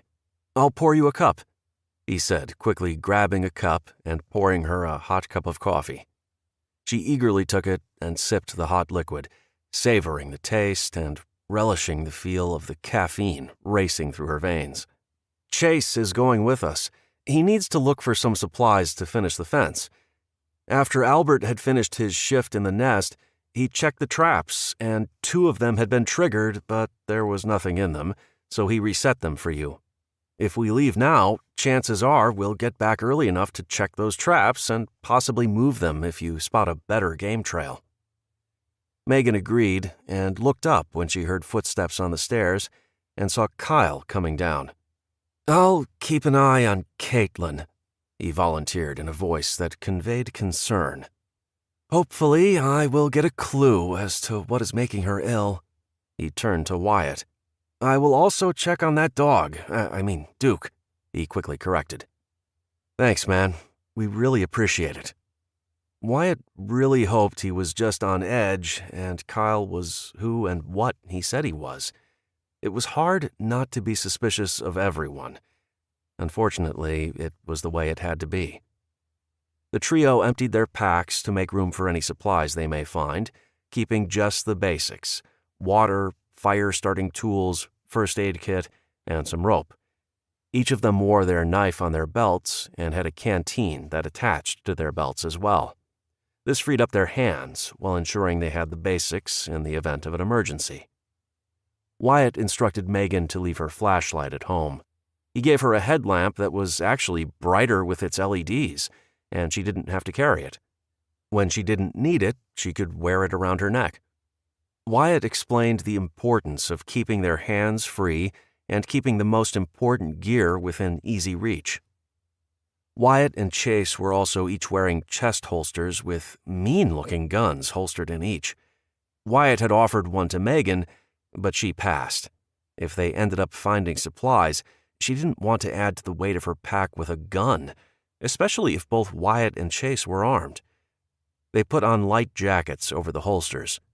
Wyatt explained they didn't want to advertise they were armed. Being armed indicated they had something to steal. They wanted to look as nondescript as possible and simply blend in.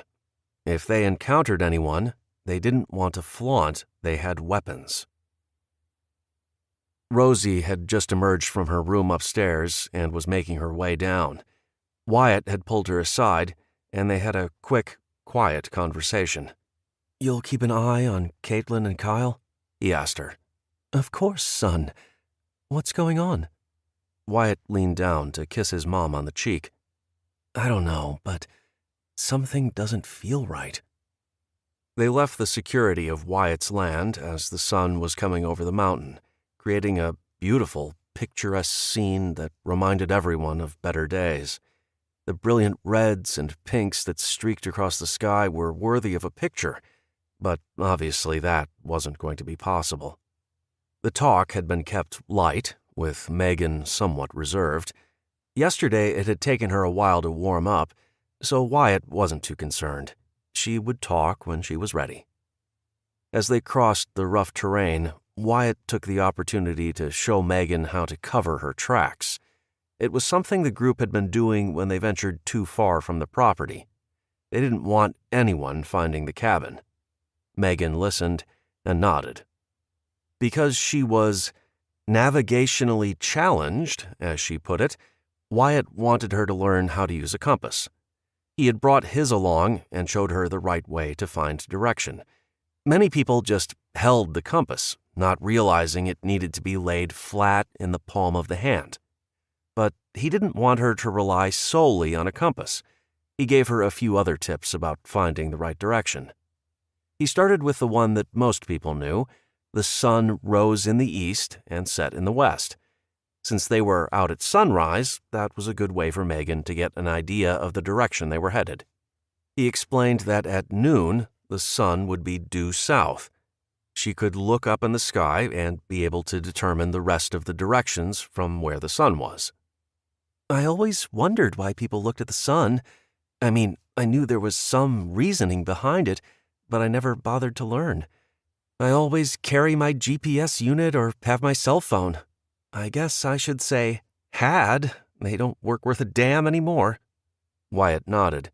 Exactly why people who depended on gadgets and technology are failing right now. People became dependent on a device always telling them where to go and assumed they would always be available. He looked around and hollered for Chase to hold up. "I want to show you another method, but we are going to have to stay put for about 30 minutes. Wyatt explained he was making a sundial. They walked to an area that was relatively clear. He grabbed a stick and stuck it into the ground. The stick created a shadow. He put a small rock at the end of the shadow. He told her they needed to chill for about 15 minutes while the sun moved. While they waited, they talked more about life before the EMP. The talk also turned to plans for the future. Wyatt had many ideas and got very excited when he talked about all the possibilities. They were living in almost a pioneer kind of situation with land available to those willing to work the soil. It had already been 3 long months, and with no sign of any progress being made to restore the government or infrastructure, he had a feeling it was a clean slate. The strong who survived would be rebuilding. The ones who were killed or died in the aftermath would have no claims to their lands or homes. Bank records would likely be destroyed because everyone depended on electronic record keeping. "Okay, time to take the next measurement," Wyatt said. He put another rock at the end of the new shadow. "Okay, now visualize a line that connects the 2 rocks. It would be kind of like doing a dot-to-dot," he instructed Megan. "If it helps, use another stick to make the line." He picked up a stick and did just that. The two rocks represent the sun's movement from east to west. The first rock is the west, and the second is the east. When Megan looked confused, he clarified. The shadow is going to move west to east because the sun is behind it. Oh, gotcha. Okay, so what is the stick on the outside for? He pointed to it. This stick is your east-west line. From there, you can figure out north and south. Got it? Megan smiled at him, making Wyatt wish that Chase wasn't with them. Thank you so much. I feel so much more confident knowing how to find my way without GPS. Chase got up after lounging against a rock during the navigation lesson. We need to get going. Hard telling when it will start raining. Megan looked up. The sky was clear. She knew weather changes could move in fast this high in the mountains, but she was curious as to why Chase expected rain. Maybe he had some weather device. It was odd living in a world without a weatherman or being able to check the weather any second of the day via an app on her phone. It left one feeling kind of exposed. Sure, dark clouds told you something was coming, but it wasn't like before when you got a day or even a week's notice that a big storm was coming in. Chase saw her looking at the sky. Red sun at night, sailor's delight. Red sun at morning, sailors take warning. Megan couldn't help but laugh. What? Maybe it was a Navy thing, but they were not near water and there was no sailing on the agenda. Wyatt laughed. Oh, yes, that is something you learn quite well in the Navy. A red sky at sunset typically means high pressure, which means a nice, clear day. A red sky in the morning, like we just saw, means low pressure. Low-pressure systems bring rain. Megan's head was spinning. Holy cow! I can't believe I managed to live this long without this very basic knowledge. I think you guys have a lot to teach me, she told them both. Wyatt shrugged. We all have something to teach. They continued moving down the mountain. Megan was anxious to see what they would find. Her daughter's life depended on her finding some antibiotics. She was praying for a good find. Oh, look, raccoon tracks. She pointed to the ground. Wyatt and Chase both came to see. Now it was her turn to flaunt her knowledge. They looked at the ground and laughed at the little footprints that looked like a human hand. If we follow these tracks, there's a good chance they will lead to water. Megan added that any animal track would likely lead to water, or at the very least, lead to a den. If they were hunting, that would be a good place to start. As they made their way down the mountain, there was an exchange of information. Megan shared her knowledge about identifying various tracks. Wyatt had plenty of knowledge to pass on about navigation. Megan's habit of plucking dried moss from the trees earned her praise from Wyatt and Chase. Megan explained how hard it had been to start fires right after the EMP. She had torn up phone books, old bills, and used the packaging from the food they ate. It had been a real struggle. She had even raided a newspaper recycle bin that sat in the parking lot of the grocery store she used to go to. Someone had beat her to it, and she only got a few wet pieces of paper. Wyatt told her how impressed he was with her resourcefulness and gave her a few more tips.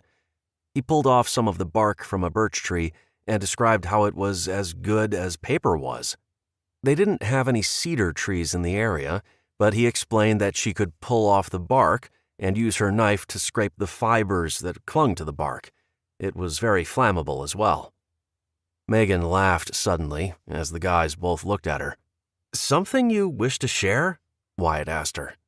When I was in high school, my biology teacher was talking about using a tampon to start a fire, and he actually demonstrated it in class. He ended up setting off the smoke alarm, and our whole building had to be evacuated, but it did work.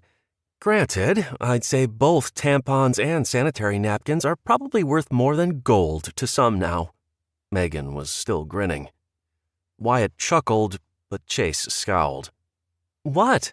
Megan asked him, but she could already guess the answer. I think I'll stick to birch and moss, Chase informed them, as both Megan and Wyatt laughed. Megan was so engrossed in their conversation, she was surprised to see the small town of Perry spread out ahead of them. What had once been home to 2,000 people now looked abandoned. Megan said a silent prayer and hoped they would find medicine hidden away in one of those abandoned homes or at the school. Kyle sat in the chair that had been moved next to the bed Caitlin slept in. The stupid dog wouldn't move, and he wasn't interested in being bit by those massive teeth. It didn't help that Rosie was hovering and came in constantly to check on the little girl or give her some foul-smelling liquid. He fought to keep his irritation from showing. He had hoped that he could get in and out without any of them being the wiser about the little girl. He planned to come back for the supplies with a group of his best soldiers later. For now, he wanted to get away from the very watchful eyes of these people. The dog wouldn't be a problem for long. Kyle had insisted Duke be fed a diet of rice and chicken. They didn't have any chicken, so Kyle asked for eggs. He was given powdered eggs, which would do just fine. He explained Duke had probably eaten something bad and just needed to give his tummy a rest. Eggs and rice were nice, bland, and easily digested. Since he was a vet, they all believed him and were more than happy to comply. It was only a matter of time. Albert had been by a few times, and Kyle didn't like the old man. He always looked at him as if he could see right through him, which made him nervous. Albert would be the one to expose him if he didn't get out of here soon. It was time to push up his plan. Kyle walked into the kitchen. "Rosie, do you have any peppermint tea? I seem to have an upset stomach," he said, rubbing his stomach. "I think I may be coming down with something. I hope whatever Caitlin has isn't contagious." Rosie put down the dishes she had been washing. "I do have some tea." She walked over and put a hand on his forehead. "You don't feel warm. None of us has gotten sick. Maybe it was all your recent travels. I think I have some peppermint growing in one of my herb containers. If not, I will see what else I can come up with." She ushered him to the table and told him to have a seat. He watched her walk out the front door. As soon as she was gone, Kyle quickly went back into the room. Albert had been absent all morning, and Jack was supposed to be out doing something with the fencing, with Willow and Ryland tagging along. He only had a few minutes to get this done. Kyle leaned over the little girl, who looked frailer today than she had yesterday. It would be a quick and easy task to snuff the life out of her. She was barely hanging on as it was. He grabbed the pillow from the other side of the bed, took a deep breath, and prepared to end this situation as quickly and quietly as possible. "What are you doing?" The gruff voice from the doorway startled Kyle. It took him a few seconds to recover as he fought the urge to growl in frustration.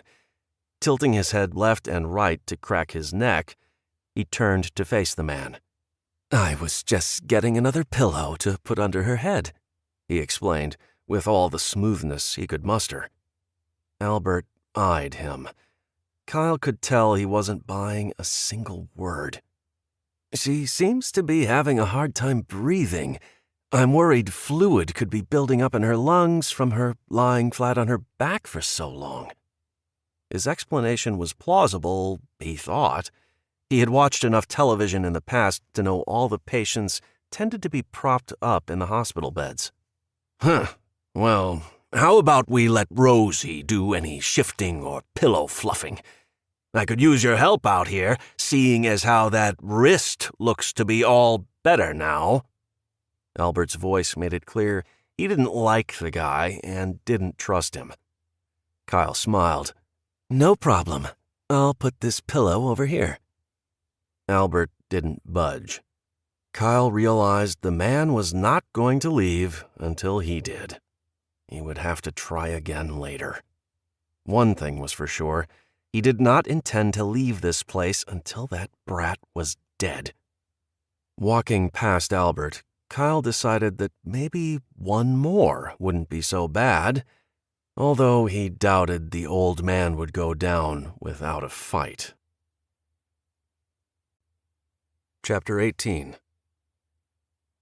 Megan, Wyatt, and Chase headed directly for the school, but Wyatt cautioned against simply walking in. He insisted they go in slowly to make sure the place was clear and no one lived there. Once they cleared the small school, they split up to search the office, as well as all of the teachers' desks in the classrooms. They were not surprised to find plenty of over-the-counter pain meds, packs of gum, a few packs of cigarettes, and even a very well-hidden bottle of vodka. Megan was searching the small room that served as the nurse's station. She really couldn't believe that more parents didn't have medications here for their kids. Realistically, even if she did find any antibiotics, she would be reluctant to give any to her daughter since they didn't know what was wrong with her. But as she'd already learned, she needed to keep busy to keep her mind from dwelling on dark thoughts. She froze when she heard a commotion in the hallway. Dropping to the ground, she crawled behind the main reception desk. She could hear several voices now. It wasn't Chase or Wyatt. Peeking around the side, she looked out the bank of windows, which opened onto the hall, and could see two guys who looked to be in their late teens or early 20s, standing there. One was holding a shotgun that he had leaning against his shoulder. The way he held the gun, Megan couldn't decide if he had never used one before or if it was empty. Hearing more voices, she duck-walked along the length of the reception desk to peek out the other side.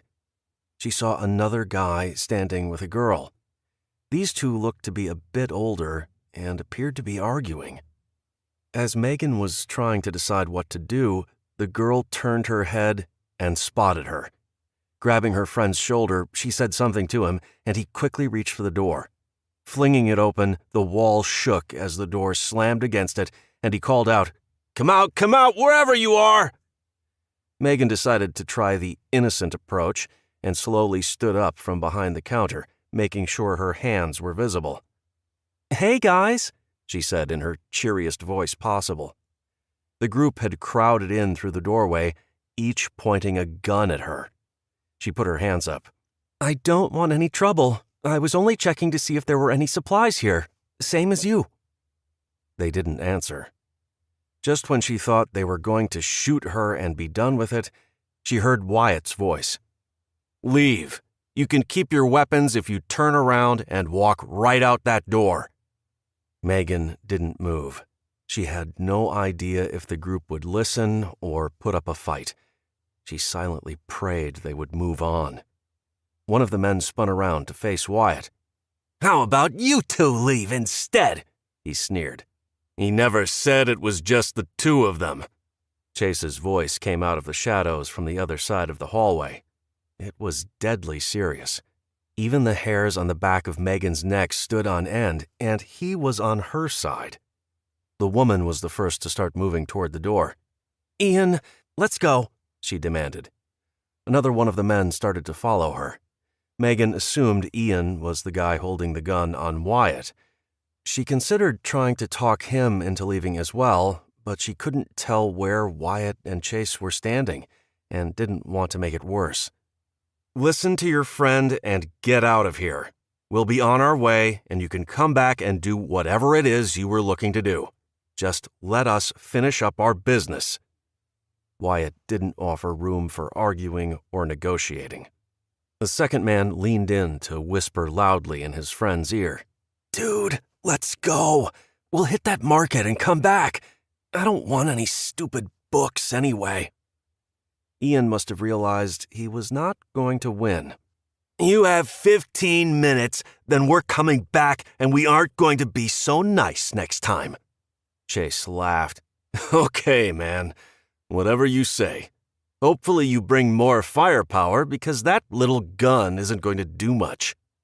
Ian huffed, but left the school. Megan sighed in relief. That could have gone very bad. She was so thankful she had not tried to do this alone. Hard telling what would have happened. Stepping out from behind the counter, she met Wyatt in the hallway. Looking around for Chase, she saw him already standing by the exit, looking out the door. Megan assumed he was watching where the others went. Thanks, guys. I'm almost done. How about you? Wyatt nodded. We're done. I'm going to grab a couple more books for the kids. Megan walked back into the nurse's office and quickly tossed the few bottles of pills into her pack, along with the contents of the first aid box. She had no idea what any of the pills were, but meds were meds. She was hoping Rosie or Kyle knew how to make them work for her little girl. She met Wyatt and Chase by the exit. Chase slipped through the door first, as Wyatt watched. When he gave the all clear, he and Megan followed him out. They made a few more stops along the way, picking up things like a box of nails, some tape, and any food they could find. You just never knew what you might need, and Wyatt's motto was to have it and not need it, rather than need it and not have it.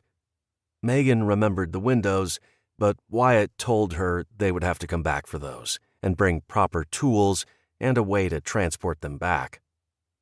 Megan had found a coloring book and a box of crayons with only a couple missing at the school. She dumped the container of broken crayons into her pack as well. Caitlin always liked to color, and Rosie could use some to make more candles. She knew that even when her daughter woke, she was going to be very weak and would likely be bedridden for a few days. She had visibly lost weight and would need time to recover. The trip back up the mountain went a little faster. Megan was anxious to get Caitlin the medicine, and Wyatt told them he was feeling uneasy about Kyle. They talked as they headed back and agreed there was definitely something not right about him. As Wyatt explained, living in such an isolated environment, it was imperative that everyone get along. With everyone on edge around him, even if he turned out to be a valuable asset, it wasn't worth risking the safety of the group. His comment made Megan appreciate again that they had welcomed her into the group, but it also spurred her to get back to the cabin as quickly as possible. Wyatt decided that he would give Kyle a couple more days before sending him on his way. They all agreed that it wasn't as if his medical experience was actually proving useful. They broke through the trees that provided a nice cover for the cabin and saw Jack working on one of the fence lines and hollered out in greeting. He came out to meet them and offered to carry Megan's pack. She handed it over with very little argument. The strain of that steep climb up the hill had taken its toll on her, and she was really glad that they didn't try to cart those windows with them. As the group approached the house, Rosie burst through the almost hidden front door. "Megan! Megan!" she shouted. Her cheeks were flush, and Wyatt dropped his pack, pulling his weapon, trying to figure out what was wrong. Megan watched him go into defense mode as he quickly scanned the area. The group of four picked up the pace and started jogging towards Rosie. "It's poison! It isn't a virus! It's poison!" Rosie was out of breath as she grabbed Megan's arm and started pulling her to the house. Chapter 19. "What?" Megan asked in confusion. "Mom, slow down," Wyatt said calmly, putting his gun back into the holster. Megan stopped walking, which stopped Rosie. Rosie turned to the group. "Caitlin is suffering from nightshade poisoning. At least I think that's what it is. Her symptoms match. The berries are actually tasty, but they are toxic. There are a couple of different kinds, but the only kind I can find in my research that would cause her symptoms and be found in this area are the deadly nightshade." Megan shook her head.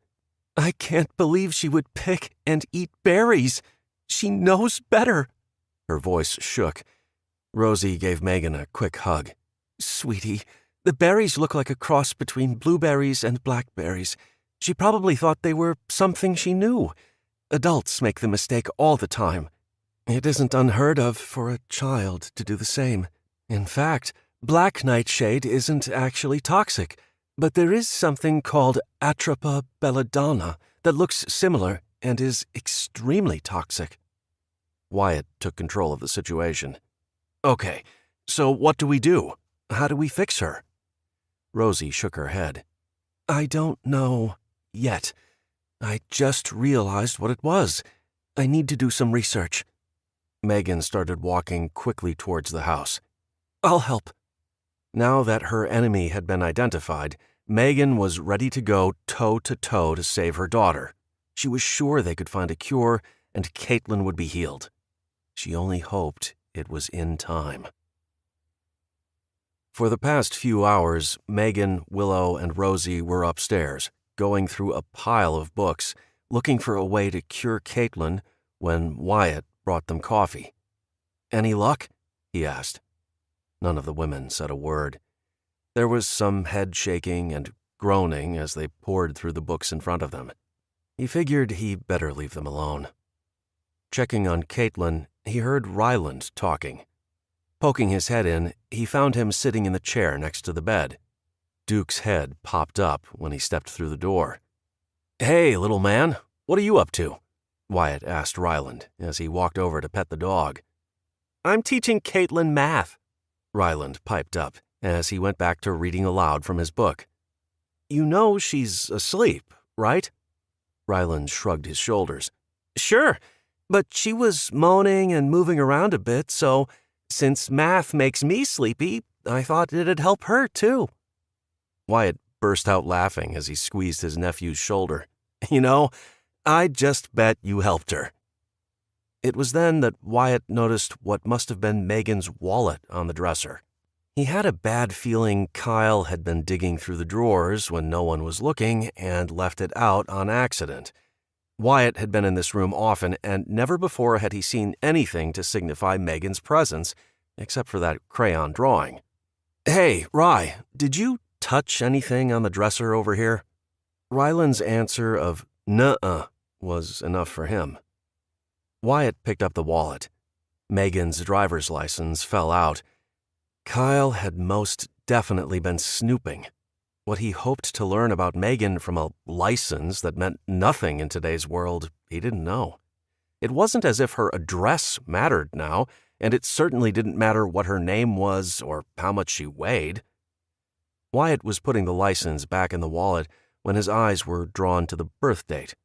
He suspected she was probably in her late 20s, but curiosity had him looking to be sure. His eyes widened when he realized today was her birthday. He double-checked the date on his watch, and sure enough, today, the woman who had sparked something deep within him turned 32. Caitlin was mumbling again, and he heard Ryland grumble, "Uncle Wyatt, you're disturbing her." Wyatt put the license in the wallet and put it in the top drawer. He checked to see if Caitlin was coming around, but it was the same incoherent mumbling she had been doing for days. "Sorry, little man. My fault. I'll leave her in your capable hands." Leaving, he turned to watch his nephew going over his math and holding up the book to the sleeping Caitlin. He hoped the ladies would find an antidote for the poisoning, and fast. Wyatt ran back up the stairs and asked his mom to come down for a minute. He let her know he was headed out to the fence line to check on Kyle, who was still out working with Albert. He also told his mom about Megan's birthday. Together, they quickly planned a surprise that would hopefully lift her spirits. Chapter 20. After hours of reading, Megan stood and stretched, realizing it was now dark. Where had the time gone? Her eyes hurt from straining to see in the poor light. She couldn't believe they didn't have an answer. With the three of them working together, Megan thought for sure they would know how to cure Caitlin within a matter of minutes. It had been hours. She was so grateful Willow and Rosie were helping. Megan could have never gotten through all the reading on her own in this amount of time. It would have taken her days. Willow offered to help Rosie make dinner while Megan continued to search the books for any helpful information. When Rosie came back upstairs, Megan had several candles lit so she could see what she had written down. She thought she had an idea, but wanted Rosie's expertise. All the women had been jotting down notes as they came across potentially useful information. They regularly compared their notes and had been able to eliminate some ideas, narrowing down the potential cure. Because it had been days, the use of activated charcoal would likely be ineffective. Her organs had already absorbed the poison. Rosie was convinced the best option was milk thistle. She explained how beneficial it was to removing toxins from the organs and the blood. It was really their best option. The problem was the plant wasn't quite as common as its cousin, the common thistle, was.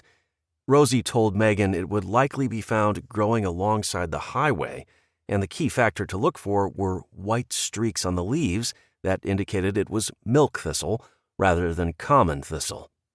Unfortunately, that was a good 5 miles away. Megan wasn't deterred. She would find it.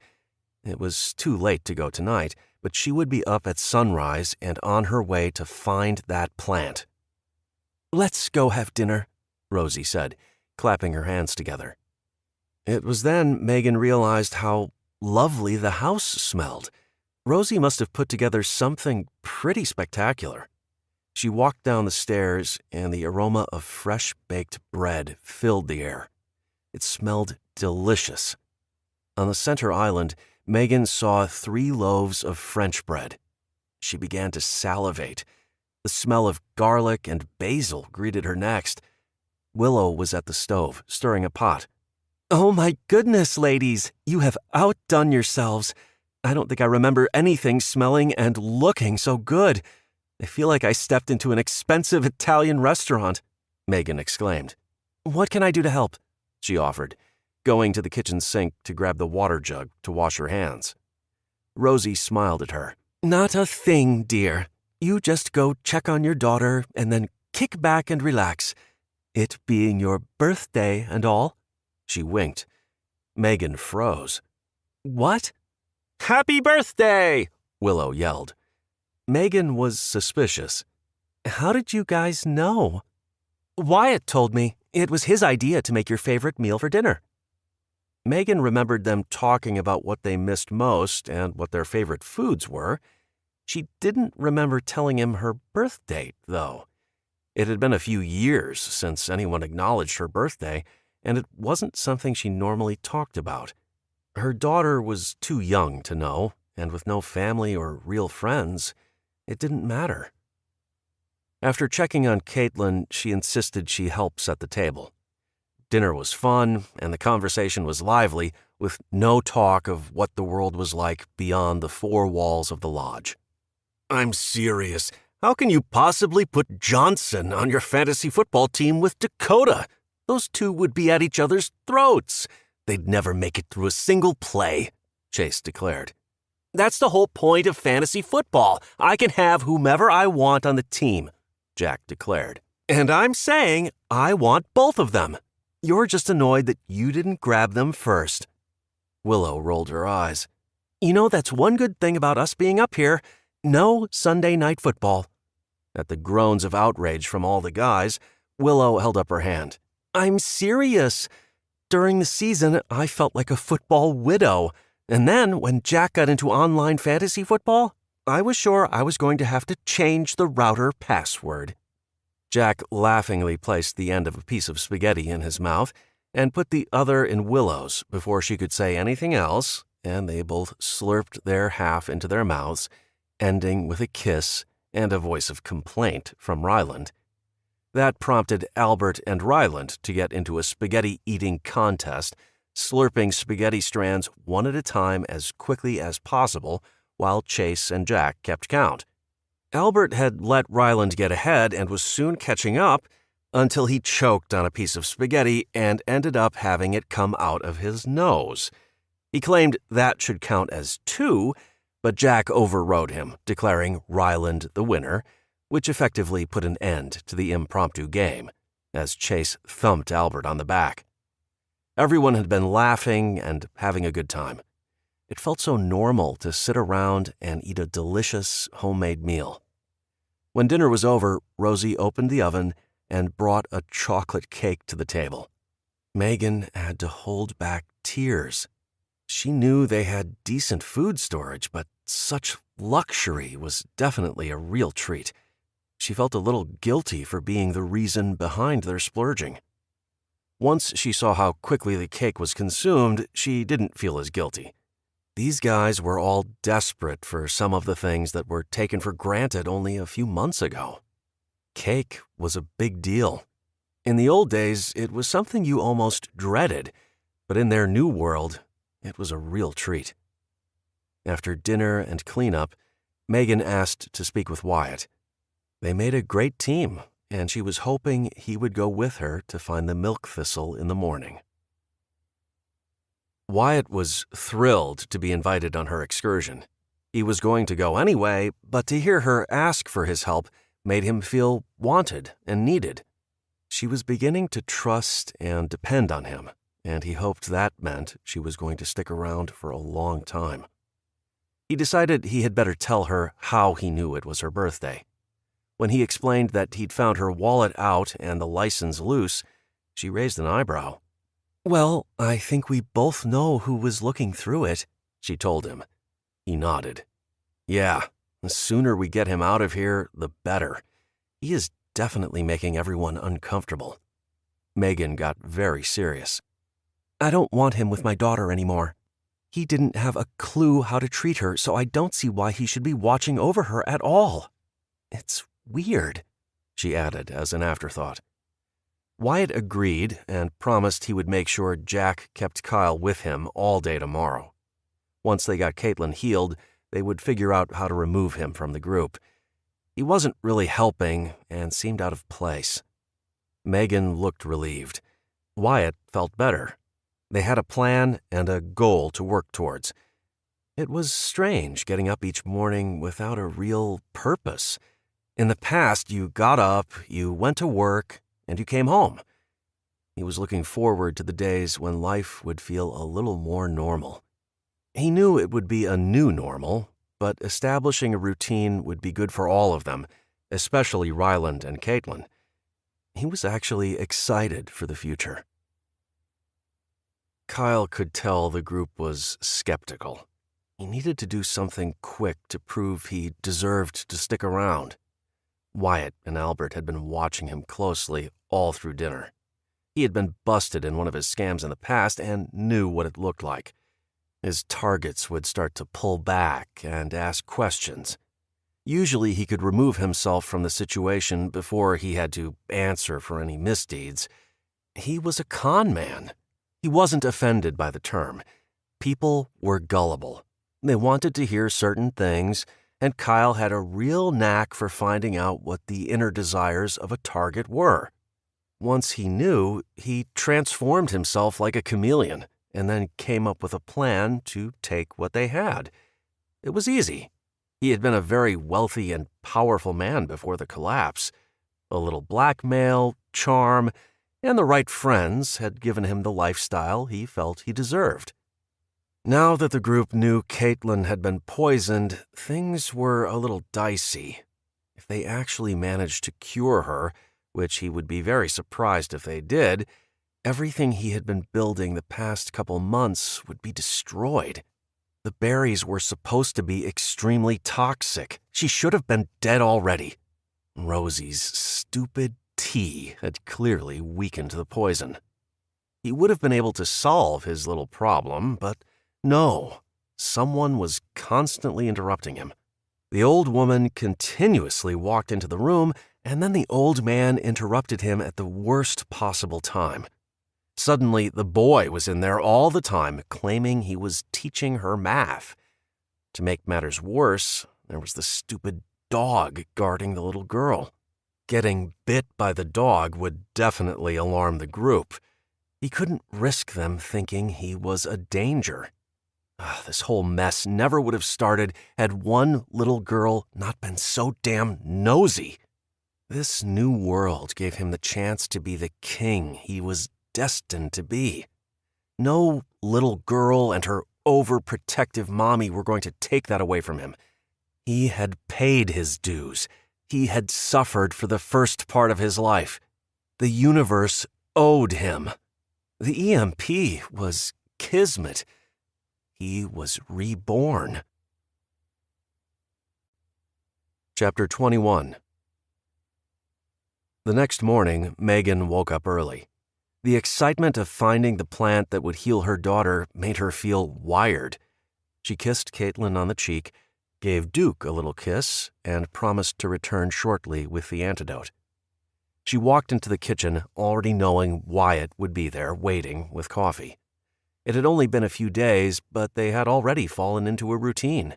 He was clearly an early riser. "Hi," she said with a smile she couldn't hold back. The sight of him standing in the kitchen, leaning against the counter, socked feet crossed in front of him, sipping his coffee, was comforting. It made her feel normal. It made her feel safe and secure. "Good morning," he said, gifting her with one of those beautiful, heart-melting smiles she had become accustomed to. "You look like you're ready to conquer the world." Another big grin. "I am. I can't wait." He had turned to grab the cup of coffee he had already poured for her. "Drink up and we'll get out of here. I already have our bags ready." Megan had complete confidence he would have made sure they had everything they needed for their excursion, which, up until a few days ago, was a completely foreign concept to her. The thought of relying on others for anything would have filled her with dread, but now the idea filled her with hope. Megan crossed her fingers that the plant was close and not too far down the highway. Rosie had said it tended to grow in areas with lots of sun. The highway was shrouded in trees for the most part, but there was a good section near town that got plenty of sun. That was where they were headed. They stood in comfortable silence, sipping their coffee. When Kyle came downstairs, Megan instantly went on alert. The guy seemed nice enough and hadn't actually done anything to her, but that inner instinct told her to be leery of him. "Good morning," he said with a $1,000,000 smile. "Wyatt, do you happen to have a fishing pole? Maybe a net? I am a pretty good fisherman and would love to catch dinner for tonight." Wyatt hesitated a moment. "Actually, we do. I think there are a few around here somewhere. I can have Jack get you set up. Maybe he can go with you and learn something. The guy has never quite got the hang of fishing. To be honest, I don't think I have either.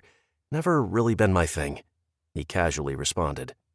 Megan looked at Wyatt over her cup. She knew exactly what he was doing. He wanted Jack to stick by Kyle to keep an eye on him. It was a good idea. "Oh, a fish fry sounds wonderful," Rosie said, making her way down the stairs. "Now you got me craving some fresh fish. You better follow through," she teased Kyle. Megan knew Rosie was a genuinely nice person. She clearly wanted to give Kyle the benefit of the doubt. Her mothering instinct was to take care of everyone, even if they were a little sketchy. She knew she shouldn't be so judgmental. She didn't know the guy's past or what he had been through. His concern for her daughter did appear genuine, but she had to wonder why he thought it was necessary to go through her wallet. It wasn't as if there was anything of value in it. Wyatt had cautioned her on not saying anything because they didn't want to alert Kyle that anything was wrong. "I'll be right back, and then we can go," Wyatt told Megan, jogging up the stairs. She heard him knock on the master bedroom door. Jack, Willow, and Ryland all shared the room. If she decided to stay, she would definitely need to think about where she and Caitlin would sleep. She knew she had taken Wyatt's room and didn't want to impose. She caught herself as her mind drifted to building a small room for her and Caitlin. Was she actually thinking about sticking around long term? It was so tempting. It would be a fresh start in a place with plenty of natural resources and good people. Leaving to find somewhere else would mean she would be on her own with no backup should something go wrong. She would also miss the friendship. Her daughter was lovely, but sometimes it was nice to have an adult conversation. It helped to talk out problems that children shouldn't be exposed to. She knew she was leaning towards staying. It actually made her feel better knowing that at least one thing was for certain. She would go with it for now. Megan was excited to get the antidote, hoping it would do the trick. She took a moment to inhale the fresh, cool mountain air. It was a beautiful scene before her, with the sun's rays shooting through the trees and reflecting off the pine needles, glistening with dew. The sounds of nature were soothing. She couldn't remember the last time she had actually felt peaceful and happy. This plant had to work, and her little girl would be back in her arms, healthy and happy to be in a warm bed with good food to eat. Kyle sat at the kitchen table, chatting with Rosie as she prepared a pot of oatmeal. "You sleep okay last night? We're a bit short on space, what with all the guests we have right now.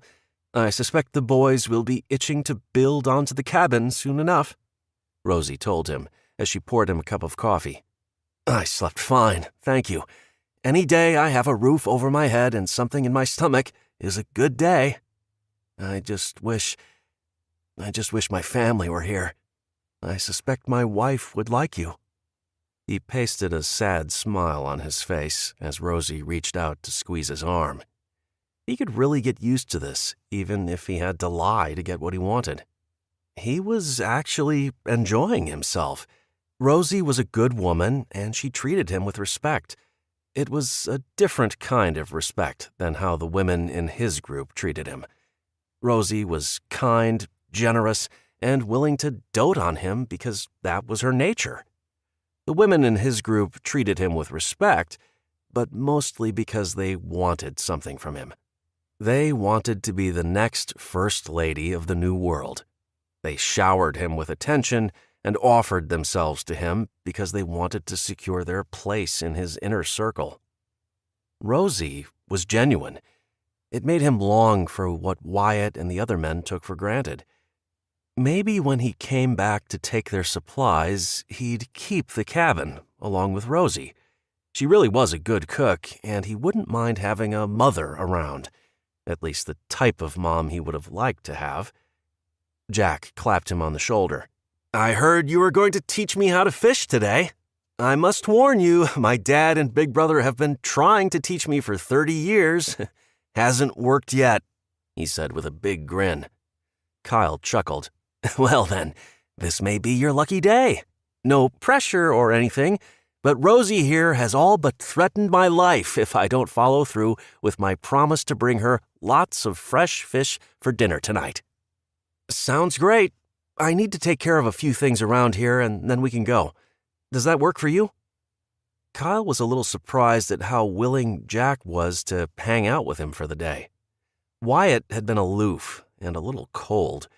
Albert was downright skeptical. Jack almost seemed excited. Poor guy had no idea. Jack grabbed a cup of coffee and gave Rosie a kiss on the cheek before heading outside. Soon enough, Kyle could hear Jack chopping wood. He should offer to help, but that wasn't something he was used to doing. He had men to do the work for him. Instead, he chatted up Rosie. If Jack happened to come back in, he would see they were involved in deep conversation, which is what kept him inside. Kyle figured if he had to be out fishing all day, then he was going to relax while he could.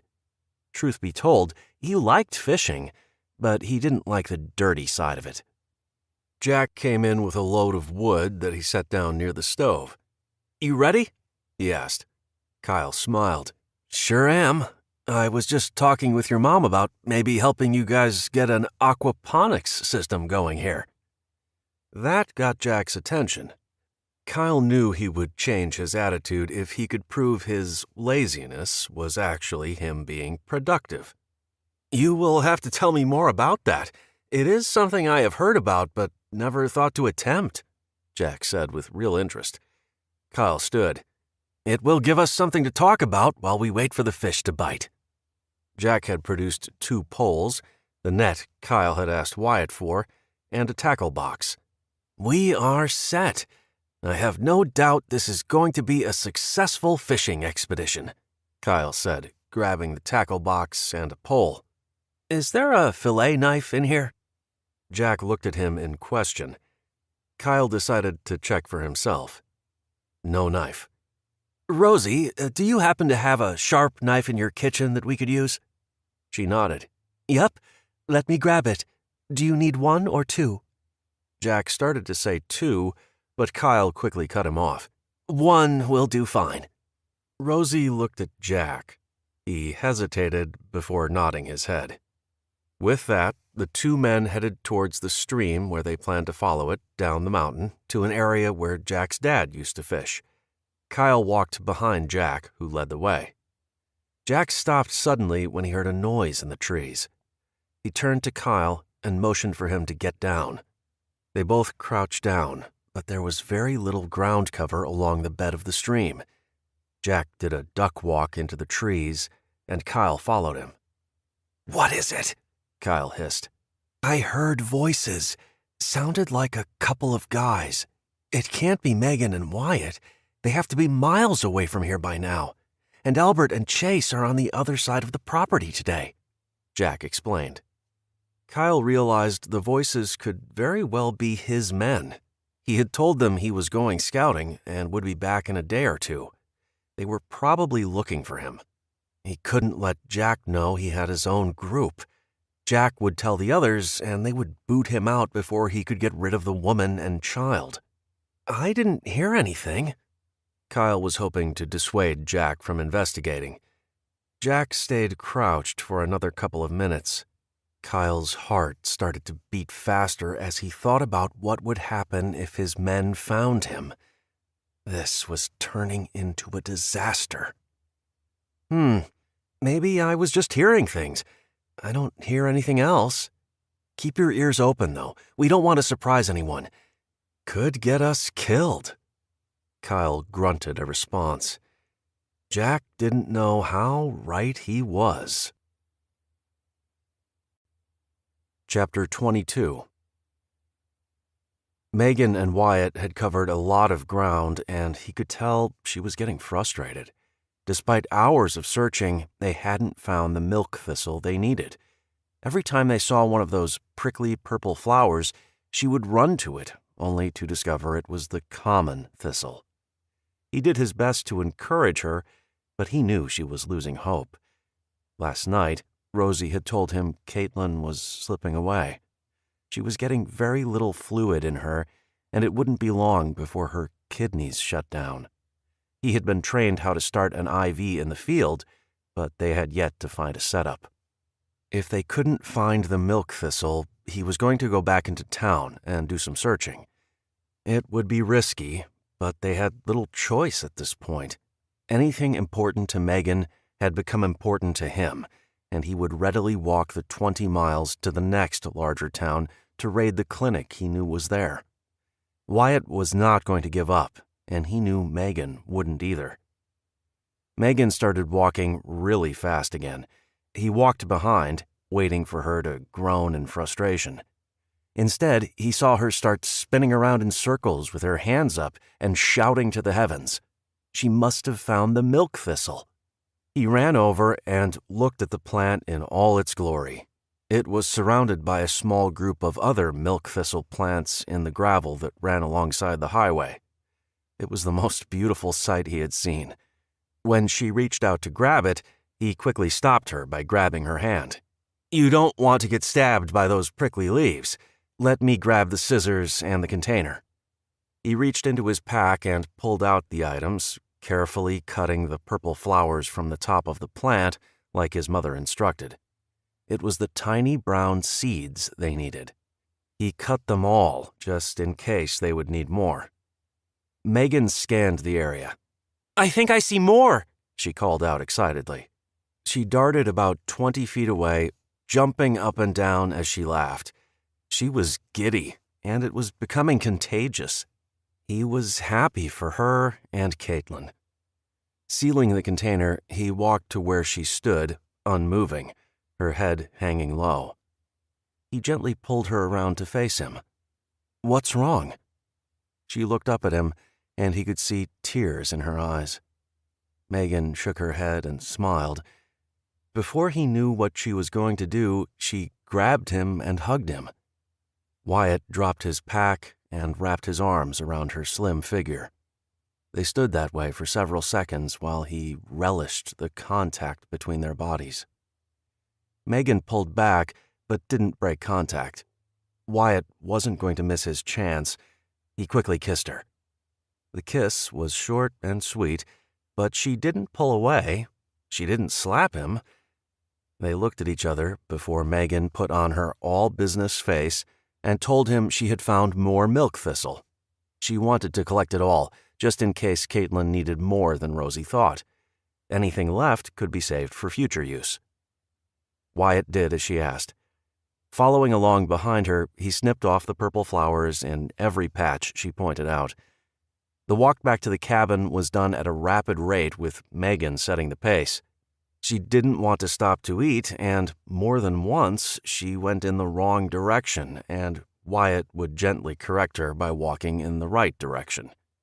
Megan would quickly fall in step behind him, but she was in such a rush she usually ended up getting in front of him, and before he knew it, she would veer off course again.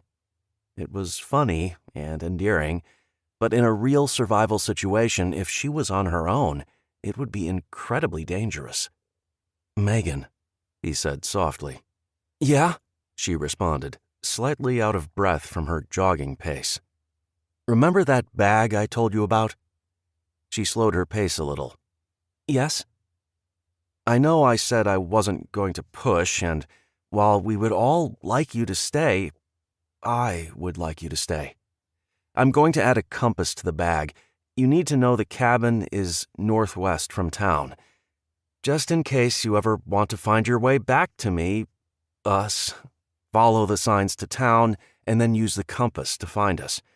If you are at the lake, we are due north from there. Okay?" She turned, hands on her hips. "Are you saying I am bad with navigation?" He started laughing. "I'm not saying you are bad at it. I'm just saying you could use a little practice.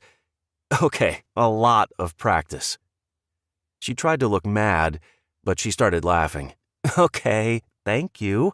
But like I said before, you really don't have to do that. I'll be okay." "Just so you know, there's also a gun in the bag." When she started to argue that she didn't need it, he held up his hand. "You never know. You need to be able to protect yourself and your daughter, Megan.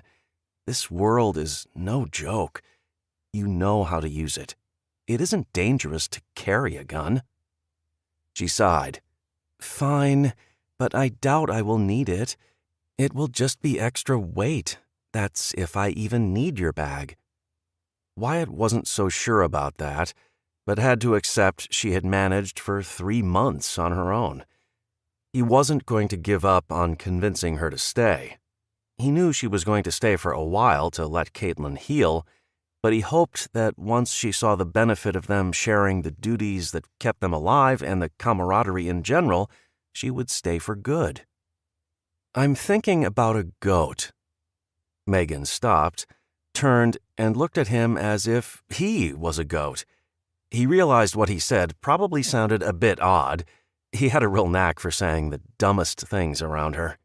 "I mean, I remember Kyle said something about helping a family deliver a goat or something. I think we should see if we could barter some of what we have to get a goat. I have never actually had a goat, but imagine if we could get a dairy goat. Fresh milk. My mom could make cheese." His voice trailed off as he thought about everything they could do with fresh milk. "Why not just get a cow?" Megan asked. "We don't have the fencing for a cow yet, and a few goats would be easy enough to raise, care for, and ultimately breed. I think," he added as an afterthought. He was going to talk to Kyle about what it took to take care of goats and if he knew of any in the area. He wasn't going to tell the guy they had things they could trade for a goat, but wanted to see if he could get any leads. They needed to think long-term. a renewable source of food, and more bartering items. A goat kid could be worth some meat, veggies, or even some building supplies. He imagined being able to trade cheese for eggs and other food. That sparked another idea. They needed chickens. He would have to do some scouting to see if there were any neighbors willing to trade a couple of hens. "You look pretty pleased with yourself," Megan said, before turning back and heading up the hill at breakneck speed. He laughed. "I just had a few ideas. I know Chase was talking about building those fences on one side of the property, but what if we made that into a pasture? We could have chickens and goats and, oh, we could even have pigs. Megan, come on. You have to get excited about the idea of bacon, pork chops, steak, sausage." She laughed. "Are you hungry? You seem to be pretty hung up on food." He realized he was a little hungry, but the thought of a farm was her fault. He was thinking of the future. Their future. He was thinking of building a little homestead that included her and Caitlin. Having animals meant having a steady supply of food. It meant they didn't have to rely so much on hunting and would have a fresh food source. His mind whirred as he thought of all the possibilities and the supplies they would need to build a shed or barn for the animals. They had a busy few months ahead of them. Wyatt hoped he could count on Megan to stick around and help. Kyle heard them before he saw them. He knew Jack heard the men as well. He sighed. This was not going to end well for Jack. He was already trying to think of what he was going to tell the rest of the group about how Jack died. "I know you heard that," Jack whispered. Kyle nodded. "I did. How about you stay here and watch my line, and I will go check it out?" Jack argued that he would check it out, but Kyle insisted. He grabbed the fillet knife that had been sitting on a rock. They had already caught quite a few small brook trout. They had done some fly fishing upstream, but moved downstream and were just letting the flies float. He walked upstream a bit. The voices were growing closer. He slid the handle of the knife up the sleeve of his jacket, being careful not to slice his hand open. The stream was still a bit too wide for him to cross without sinking to his waist. He waited behind a few trees, prepared to motion his men away.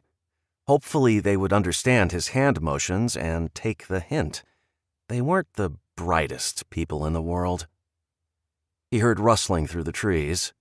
He waited and watched.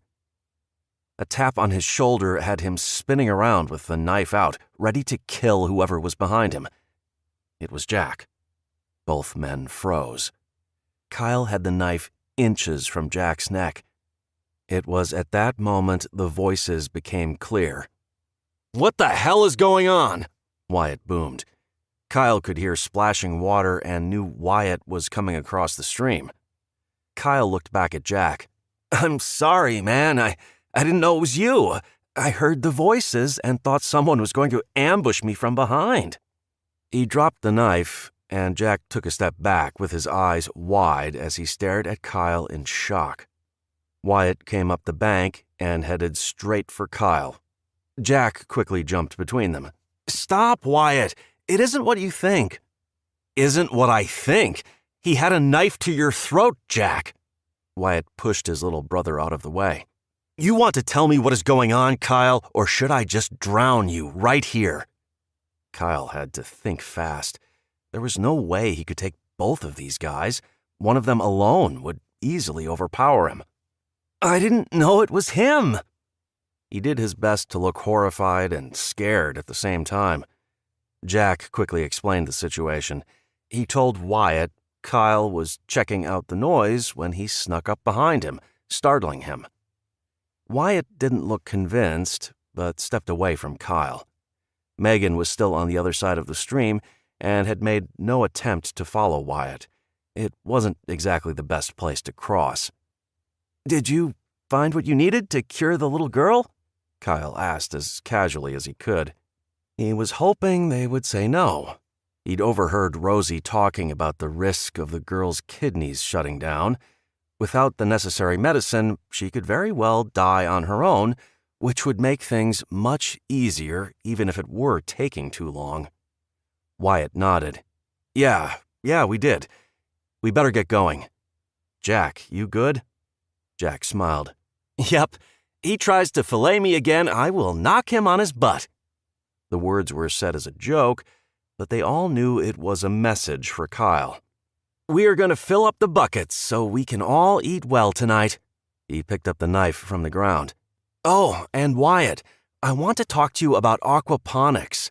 Kyle here has been filling me in on how to get a system going. Wyatt didn't look interested. All right, we'll talk about it tonight. I need to get to the house.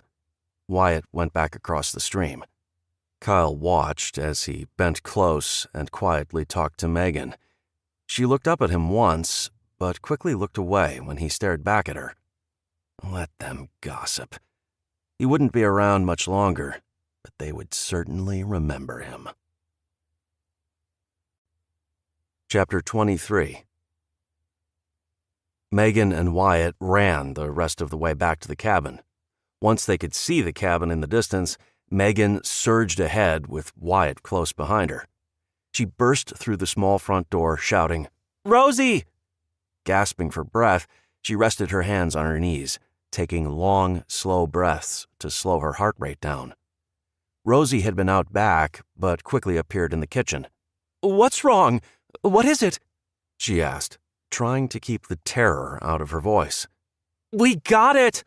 Megan shouted, tugging the pack off Wyatt's shoulder and fumbling to open it. She wasn't worried about staying quiet. If her shouting woke Caitlin up, that was even better. "Oh, praise God!" Rosie put down the basket of laundry and quickly grabbed a pot to fill with water, as Megan still fumbled with the pack. Wyatt stilled her shaking hands and opened the backpack. Pulling out the container, he handed it to Megan, who rushed it over to Rosie. Megan paced a steady course around the kitchen and living room, waiting for Rosie to prepare the tea. She silently wished that the woman would work faster as she shook the tiny seeds onto the counter, then ground them up to add to a cup of boiling water. It took about 10 minutes, but Megan swore it was hours. Wyatt followed the women into the room where Caitlin lay, almost lifeless.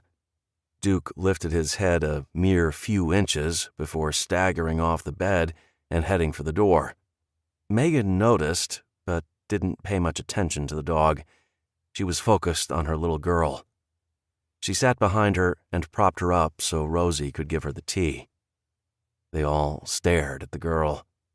Rosie's laugh broke the tension. "It isn't instant. We need to give it some time to work on the liver and clean out the poison. I'm going to go finish that laundry," she said, walking out the door. Megan cradled her daughter, quietly humming a tune and pleading with her to open her eyes. "Wyatt!" Rosie called with alarm in her voice. "Wyatt, you better come take a look at Duke!" Megan met Wyatt's eyes. The alarm in Rosie's voice put her on edge. She pulled Caitlin a little closer to protect her from whatever it was that scared Rosie. "I'll check back with you two in a bit," Wyatt told her, giving Caitlin's head a gentle pat. "Holler if you need us." Megan nodded and watched him leave. She prayed her daughter would wake up soon. Rosie had warned her that giving too much of the milk thistle could actually make her daughter sicker. If this didn't work, she didn't know what else to do, but she would be damned if she let her daughter die. It was so painfully obvious that Caitlin was slipping away. Her mother's instinct was screaming at her to fix her baby. She was trying, she just didn't know how. Megan was so grateful for the help of the others. Their friendship and simply being there had helped her to get her through the past few days. Without them, she imagined she wouldn't even be functioning at this point. Wyatt bent down and rubbed Duke's head. The dog was seriously ill, and he couldn't figure out why. The poor guy had barely made it out back before he began vomiting. Duke laid down and groaned. "Stay here, buddy. I'll get you some water," Wyatt told him, standing up to go get his bowl. Wyatt had no idea what could have happened. Duke had been fine up until about a week ago when he first became listless. Kyle said he couldn't see anything wrong with him, but something wasn't right. Duke had stopped eating altogether and was now vomiting. He looked around, hoping Ryland wouldn't see his dog in such bad shape. Rosie was standing near the door. "What do you think?" she asked with concern in her voice. "I wish I knew. Maybe he got into something out on the property." Wyatt stared at the dog, willing him to give a clue about what had happened. Nothing. "I'll get the water," Rosie offered, turning to go inside. Ryland and Willow came around the house, both covered in dirt. It was obvious they had been working in the soon-to-be garden. "What's wrong?" Ryland called out, rushing to his dog's side. Willow looked at Wyatt, tears in her eyes. "Is he sick?" Wyatt shrugged. He didn't know. Sick? Yes. Dying? He didn't know, and he didn't want to make the situation worse by suggesting it. Rosie put the bowl of water in front of Duke. He smelled it, but turned away. "Come on, boy," Ryland encouraged. "Take a little drink. It will make you feel better." Duke laid his head in his master's lap and groaned again. Wyatt looked on, feeling helpless. Tears were streaming down Ryland's face as he rubbed the dog's ears and then his belly. Albert and Chase had come into the house. Hearing the commotion out back, they came to investigate. They both stood and stared at the scene in horror. "Oh, no," Albert murmured. Chase clapped the guy on the shoulder. He would never admit it, but everyone knew Albert was very fond of the dog. The adults formed a small circle around the boy, who was quietly crying and doing his best to get the dog to drink. Ryland dipped his fingers in the water and put them to Duke's mouth, but Duke wasn't interested. "Hey, what's everyone doing back here?" Jack said, walking through the back door. His good mood vanished when he saw his son holding his best friend. He didn't have to ask. "Mom, is there anything you can do?" Rosie took a deep breath. "Well, I can certainly try, can't I? Ryland, you just keep trying to get him to take water. Let me see what I can find," she told him before rushing into the kitchen. Wyatt looked at Jack. "Where's Kyle?" "We caught a ton of fish. He is down by the stream, cleaning them. I came up to get a fire going so we could cook them." His earlier excitement had vanished. They all stood in silence for several minutes, watching the dog and Ryland. It was a heartbreaking scene. Every fiber of Wyatt's being demanded he do something to help the poor dog. He just didn't know what to do. Rosie popped her head back out the door. "How's he doing?" she asked in a whisper. Wyatt shook his head. "I'll make him more of that rice Kyle insisted on. He also mentioned canned pumpkin. I'll check the root cellar, but I don't think that is something we added." The men slowly wandered away to take care of other tasks, leaving Willow and Ryland alone with Duke. It seemed like the right thing to do. Wyatt wasn't sure what else they could do, but felt some privacy would be best. Wyatt and Chase had gone down to the stream where Kyle was supposed to be cleaning the fish to bring him back to check out Duke. The man was nowhere to be found. The fish were in a bucket, but he had vanished. Wyatt didn't like it, but there was little they could do. Maybe the guy went for a walk, or maybe he decided to leave. He didn't know, but figured he would give it until sundown before he spent too much more time thinking about it. There were more pressing matters to deal with. Chase volunteered to finish cleaning the fish, while Wyatt went back up to the house. He had just finished stocking the outhouse with toilet paper when Rosie appeared at the back door. Her cheeks were flushed, and she appeared extremely agitated. Wyatt rushed back, assuming Duke had passed away. Jack had helped move Duke into the downstairs sitting area in front of the wood stove. He had a fire blazing. Ryland insisted the dog had been cold. When he walked through the door, Ryland was still on the floor with Duke. Willow was just removing a pot of water from the wood stove and adding a fresh one. Rosie grabbed his arm. "In here." Wyatt followed her into the bedroom where Caitlin had been for days.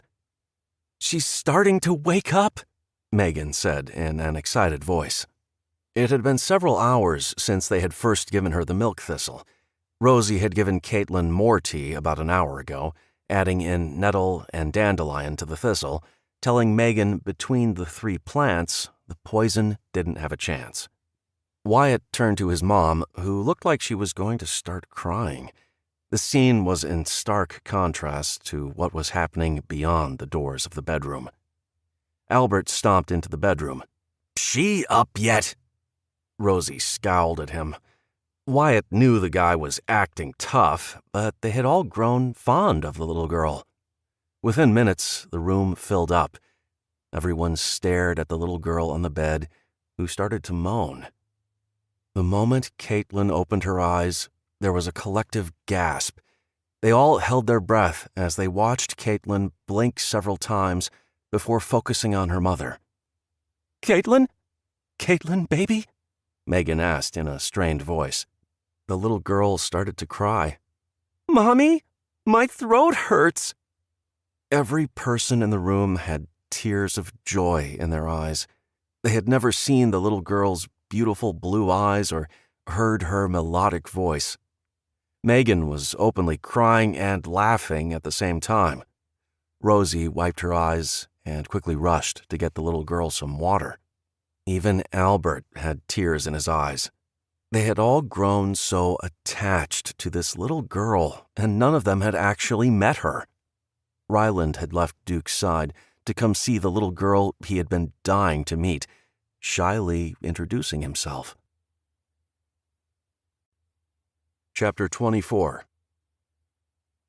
Megan looked up and was surprised to see all the teary faces.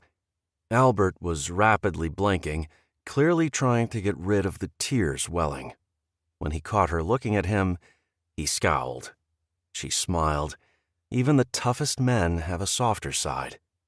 It was amazing. Caitlin was awake, and Megan owed it to these wonderful people who had taken her in. Without their support and Rosie's wisdom, Caitlin probably would have died. The thought alone made Megan shudder in terror. She'd put her daughter's life in their hands, depending on them, and they had come through for her. For them. "Thank you," she said to the room as a whole. "Thank you so much for all your help." Wyatt beamed. "How about we give Caitlin some time to talk with her mom in private?" he said, ushering everyone out the door. Ryland went back to Duke. "Mom, he puked again!" he cried. "Oh my, okay, hold on. I'm coming," Willow said, stopping by the basket where they kept their rags. Paper towels were an expensive commodity that couldn't be wasted. The rags were cut-up shirts that were beyond stained or torn. Nothing was ever thrown out. Wyatt walked over and looked at the latest pile on the floor. He bent closer and saw chunks of green in the vomit. In an instant, he knew exactly what it was. Duke had somehow eaten the rat poison that his dad had used in the past. The green cubes were placed in the root cellar and the area where the water barrels were stored. There was no possible way Duke could have gotten into the poison by himself. "Mom, you are going to need charcoal. He's been fed rat poison." Wyatt remembered what she had said earlier about Caitlin and knew right away charcoal was on the menu for the poisoned dog. "What? Are you sure?" she asked. The rest of the group looked horrified, sharing anxious looks. "How did he get into the rat poison?" Jack asked. Wyatt shook his head. "I don't know, but I can see chunks of it. It's like the chunks were cut off one of those blocks. Chase ran out the back door to grab the bucket they put the charcoal from the stove into. Since it was an excellent additive to soil and helped add organic matter, they were planning to use it in their future garden. He reached in with his bare hands and pulled a chunk of coal out, handing it to Rosie. She quickly smashed it up into a fine powder, added some water, and made a thick slurry.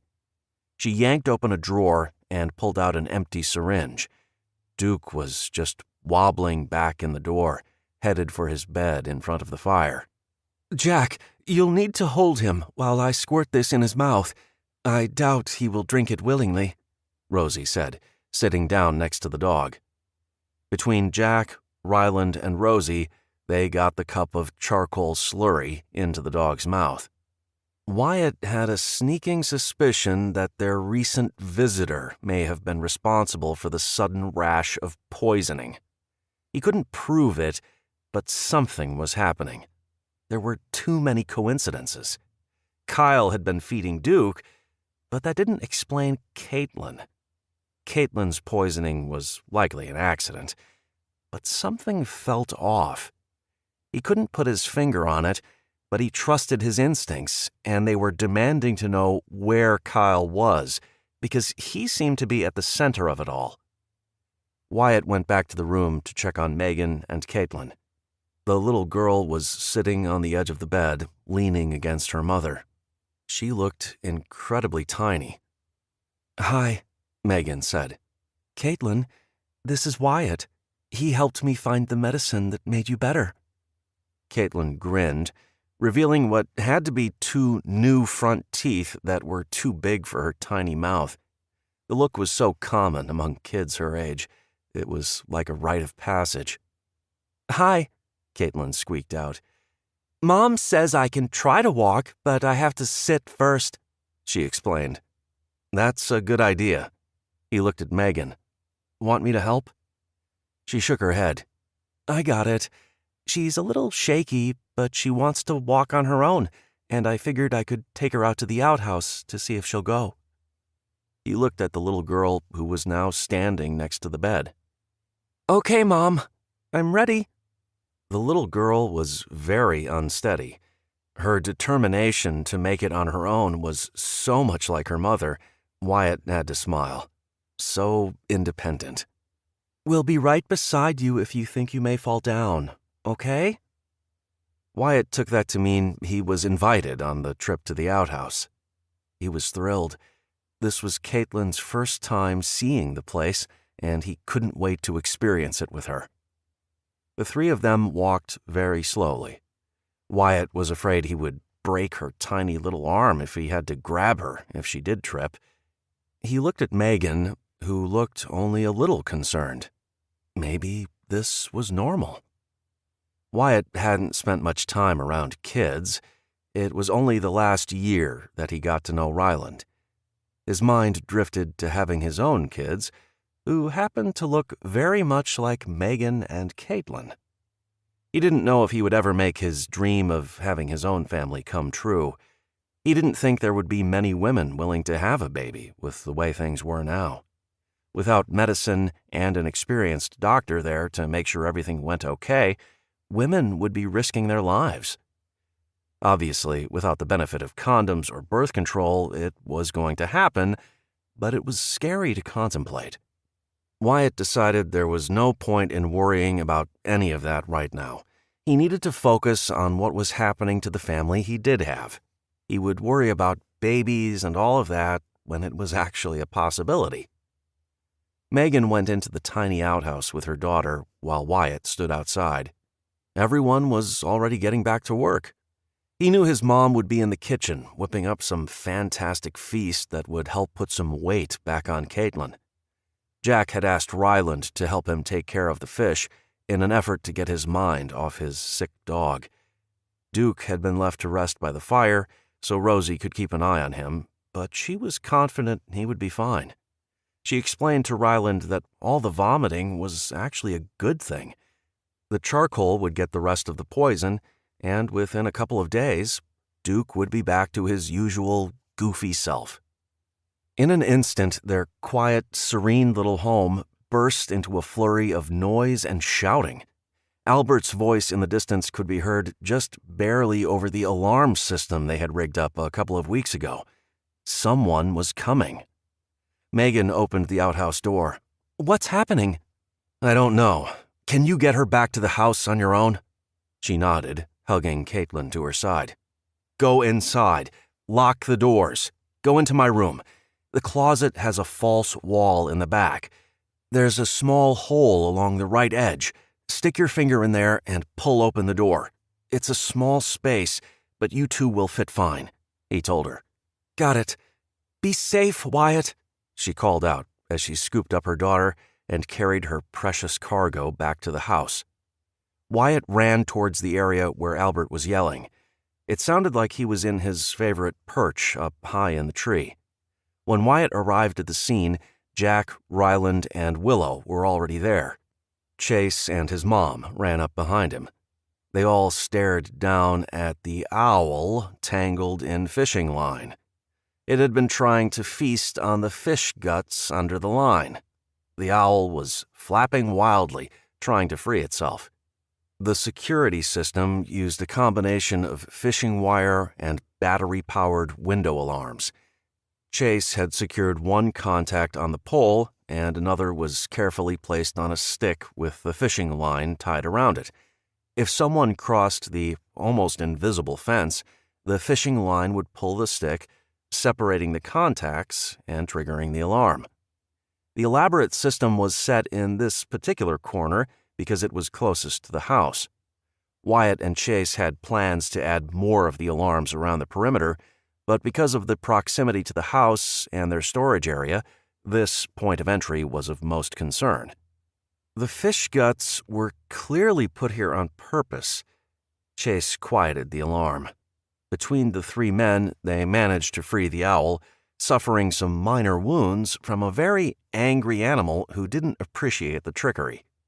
The group didn't have time to wonder who would do such a thing. A faint scream could be heard tearing through the air. Wyatt's heart nearly exploded in his chest at the sound of Megan screaming in what could only be described as excruciating pain.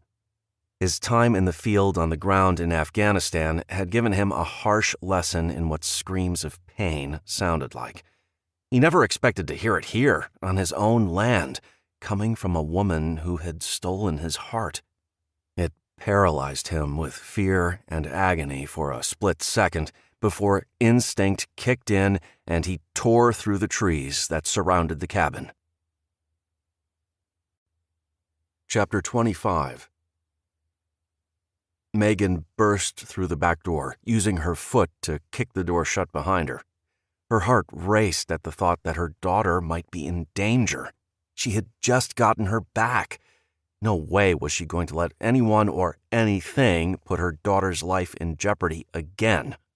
She called upstairs, hoping Rosie or Willow was around. No one answered her. She pushed the door open to Wyatt's room, once again using her foot to kick it shut. Her eyes focused on the closet that was positioned on the outside wall across the room. A stinging pain cut across her left forearm, causing her to shout in pain. She spun around to see Kyle lunging at her with a knife in his hand. Megan turned around, putting her back to the charging man in an effort to shield her daughter. He stabbed her again, this time cutting into the flesh at the back of her left arm. The pain was too much, and she unceremoniously dropped Caitlin to the ground. "Mommy!" Caitlin's scream triggered an emotional and physical response in Megan that she didn't know was possible. Spinning again, she balled her right hand into a tight fist and punched with every ounce of strength she had. While her punch landed on his chest, it was enough to stop the next jab of the knife, but it didn't disable him. She kicked out with her right foot and hit him square between the legs. She thought back to what Wyatt had shown her in the woods that day. She reached out and grabbed a handful of his hair with one hand, twisting his hair in her fingers as she pulled his head down. Bringing her knee up to smash it into his nose, Kyle swung his knife in an arc, forcing Megan to twist to avoid the blade, which weakened her knee raise. His knife missed, but she lost her chance to use her knee to break his nose, and she knew she wouldn't have another. "Run, Caitlin, run!" Megan shouted at her daughter when she realized Kyle was intent on killing her. The last thing she wanted her daughter to see was her own mother being stabbed to death. Caitlin staggered to her feet and tried to get around Kyle, but he grabbed her with his free hand. Megan saw red and quite literally lost her mind. She felt like a wildcat in every sense of the word. She started scratching, kicking, and screaming at the man to let her daughter go. Her attack had surprised him, and she landed some pretty good kicks to his shins and stomped down on the tops of his feet with her boots. She managed to scratch his arms and one side of his face deep enough to draw blood. He pushed her back with such force she landed on her butt so hard she felt like her tailbone had splintered. The blow stunned her, knocking the air out of her lungs. She could only stare in horror as he looked out the door where Caitlin had run. He was deciding whether to go after her daughter or come after her. Megan had to make him come after her. She quickly jumped to her feet and prepared to attack him again. This time, he was ready. He crouched with the knife in his hand and jumped at her. Megan assumed she would probably end up with a knife to the gut or chest. It was inevitable. She only hoped it wouldn't kill her or disable her before she could take him down. She had to give Caitlin time to get away. She thought her life flashed before her eyes in a blur, but realized it wasn't her life at all. It was Duke. The dog flew through the air and latched onto Kyle's arm. The man screamed as Duke bit down. The bite caused him to release the knife as Megan quickly scrambled for it, while Kyle started to beat on the dog in an attempt to get him to release his arm. Megan watched as poor Duke went limp and fell to the ground. She held the knife up, ready to use it on the man who was intent on killing her. Kyle stared at her, clearly calculating how he would get the knife back. She was trying to look brave and unafraid, but she was shaken to her very core. She didn't know if she could kill him, but she would not let him kill her. Megan thought about Caitlin and hoped she had found Wyatt or one of the others. They would protect her daughter should this man kill her. Voices in the distance brought her back to the reality in front of her. Kyle plainly didn't want to stick around. He ran out of the room so fast she didn't have time to blink. He was gone. Just like that, he was gone. Megan stood there with the knife in her hand.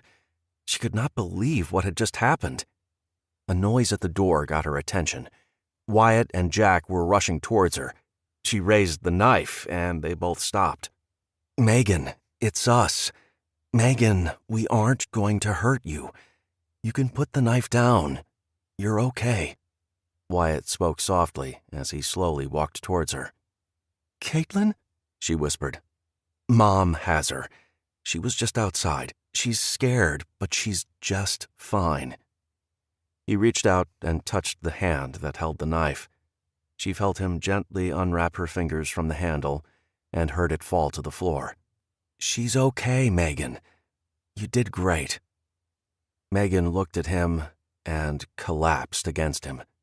Her legs felt like jelly. Her butt was killing her, and she realized her arm felt like it was on fire. It was over, though. Kyle had run. Right now, she needed a minute, she told herself. A minute to pull herself together. Wyatt held Megan close. He didn't know if it was her shaking or his own that was reverberating through them. Rosie carried Caitlin into the room. The little girl was far too frail to walk on her own. When Wyatt first saw the little girl stumbling through the trees, he was initially thrilled to see her moving on her own, but it only took a split second to realize that was a very bad thing. Megan would never let her out of her sight if she was able. He had yelled for his mom to grab the girl and sprinted towards the back door. Seeing Megan standing in his room, blood dripping down her arm, he didn't know whether to give chase to her assailant or hug her.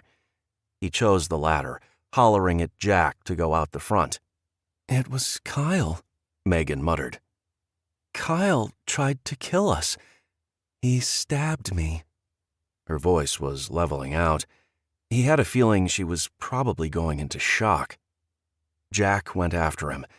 "I'm not letting you out of my sight." "Caitlin, baby, are you okay?" she wailed when she saw Rosie holding her daughter. Tears were streaming down the little girl's face, but she nodded her head. "I'm okay, Mom. You're bleeding." Her voice was hoarse from days of no use. Rosie rubbed Caitlin's back. "Hey, sweetie, let's go find Willow. She will get you something to eat and drink while I take a look at your mommy's arm, okay?" They disappeared out the door, leaving Wyatt and Megan alone again. "Here, sit down," he told her, moving her to the bed. She held out her arm. "I don't want to get blood on your blanket." It was then she spotted Duke. "Duke!" she cried, dropping to her knees next to the dog. "Duke! Oh, sweetie, are you okay?" She rubbed his head and bent low to whisper in his ear. Duke groaned and shifted just enough to expose his belly. Wyatt sighed in relief. That was a good sign. The dog wanted a belly rub. "He saved me," Megan said, looking up at him with tears in her eyes. "Kyle was coming after me with the knife. Duke came out of nowhere and bit him. He bit him good. I wish he would have torn his arm off," she said angrily. "Poor Duke got knocked to the ground. What kind of a vet punches a dog?" she asked in bewilderment. Wyatt bent down and gently rubbed Duke's belly. "I don't think he was a vet at all. He was a bad guy that wanted what we had. Sadly, I don't think it is going to be the last time we deal with someone who tries to steal from us. But I can guarantee I won't ever let it get this far again." Rosie came back into the room, looked at the dog, and then at Megan. "We'll take care of him in a minute. Let's check you out first," she said, carrying a small kit into the room. Megan sat on the bed, and Rosie gently washed away the blood with some wipes. She declared they would both need to be sutured, but they were clean slices and would be easy to stitch. She reached into the bag and pulled out 2 small packages. Rosie explained they were sterile suturing kits. The needle was already threaded. The packages were part of the very elaborate supply closet Wyatt's dad had put together. The pain of the needle threading through her skin was relatively minor compared to the wound itself. It hurt, but she would survive. When Rosie was finished, she dabbed some raw honey over the stitched cuts and placed clean bandages over the area. "Wyatt, she's going to need a hot bath. There is some Epsom salts in my bathroom. Add some of that to help with the sore muscles and bruising she is sure to have." She turned to Megan. "You will need to keep your arm out of the water, hun. If you want to wash your hair, I could help you." Megan looked away, blushing. "I'll be okay, thank you. A hot bath does sound good. I need to go talk to Caitlin and let her know everything is okay. Poor kid. She wakes up and nearly dies at the hands of some crazy man." Wyatt helped her stand and stuck close as she walked up the stairs to where Caitlin was sitting on the floor playing. She was pale, but seemed to be in good spirits. Ryland was asking her various questions about where she lived, what her favorite foods were, and what she wanted to do tomorrow. Megan smiled, seeing her daughter get to do something so normal. Caitlin was leaning against the couch, obviously still very weak, but she had a smile on her face that stretched from ear to ear. The next several hours were busy for everyone in the house. The men searched for Kyle, but never found him. They repaired the alarm system and talked about what could have made him do what he did. Why attack Megan and Caitlin? It was agreed she must have interrupted his plans to steal their food and supplies. Nothing else made sense. Megan had soaked in the tub. Her mind whirred as she thought about Kyle's attack. He was intent on killing her. It was a strange, terrifying feeling to think of someone wanting to hurt you physically. She had thought she was safe here, as if nothing could happen if she was surrounded by others. But it was her depending on others that led to this. She had thought Caitlin was safe here. She wasn't. Safety in numbers apparently meant nothing nowadays. Her life was put more at risk being in a home with lots of food and water because that is what everyone wanted and needed. The events of the day had led Megan to decide to leave. She wasn't any safer here, and she couldn't put her daughter's life at risk again. Wyatt had promised over and over that he would keep them safe. It wasn't possible. He couldn't make such promises. Not now. Just because he had a gun, it didn't make him or his home invincible. She should have known better to think she could depend on anyone. It was best to move on and keep a low profile. No one was going to seek her and a child out. They had nothing. They threatened no one. People would leave them be. She hoped. For now, she would let Caitlin rest and build up her strength. Then, they were on their way, no matter what Wyatt or anyone else thought was best. Chapter 26. It had been 10 days since she first arrived at the cabin with her daughter in her arms. Tonight, the moon was high in the sky, providing ample light for them to see as they walked. Caitlin was a little groggy, but the cool weather would bring her around. Megan had carefully packed her meager belongings into her pack last night after she told the group she was going to bed. Despite wanting to take nothing from the group, she did borrow, as she liked to think, some basic supplies. Granted, she probably wouldn't be returning the items. She promised to repay them somehow in the future. She had filled 2 empty water bottles with water and hid them under the bed after dinner. A few snacks from the pantry and some bandages from the first aid kit were also added to her stash. Wyatt had given her a flint rod earlier that would make it possible for her to start a fire. She still had a few matches, but the flint rod would last for months, she hoped.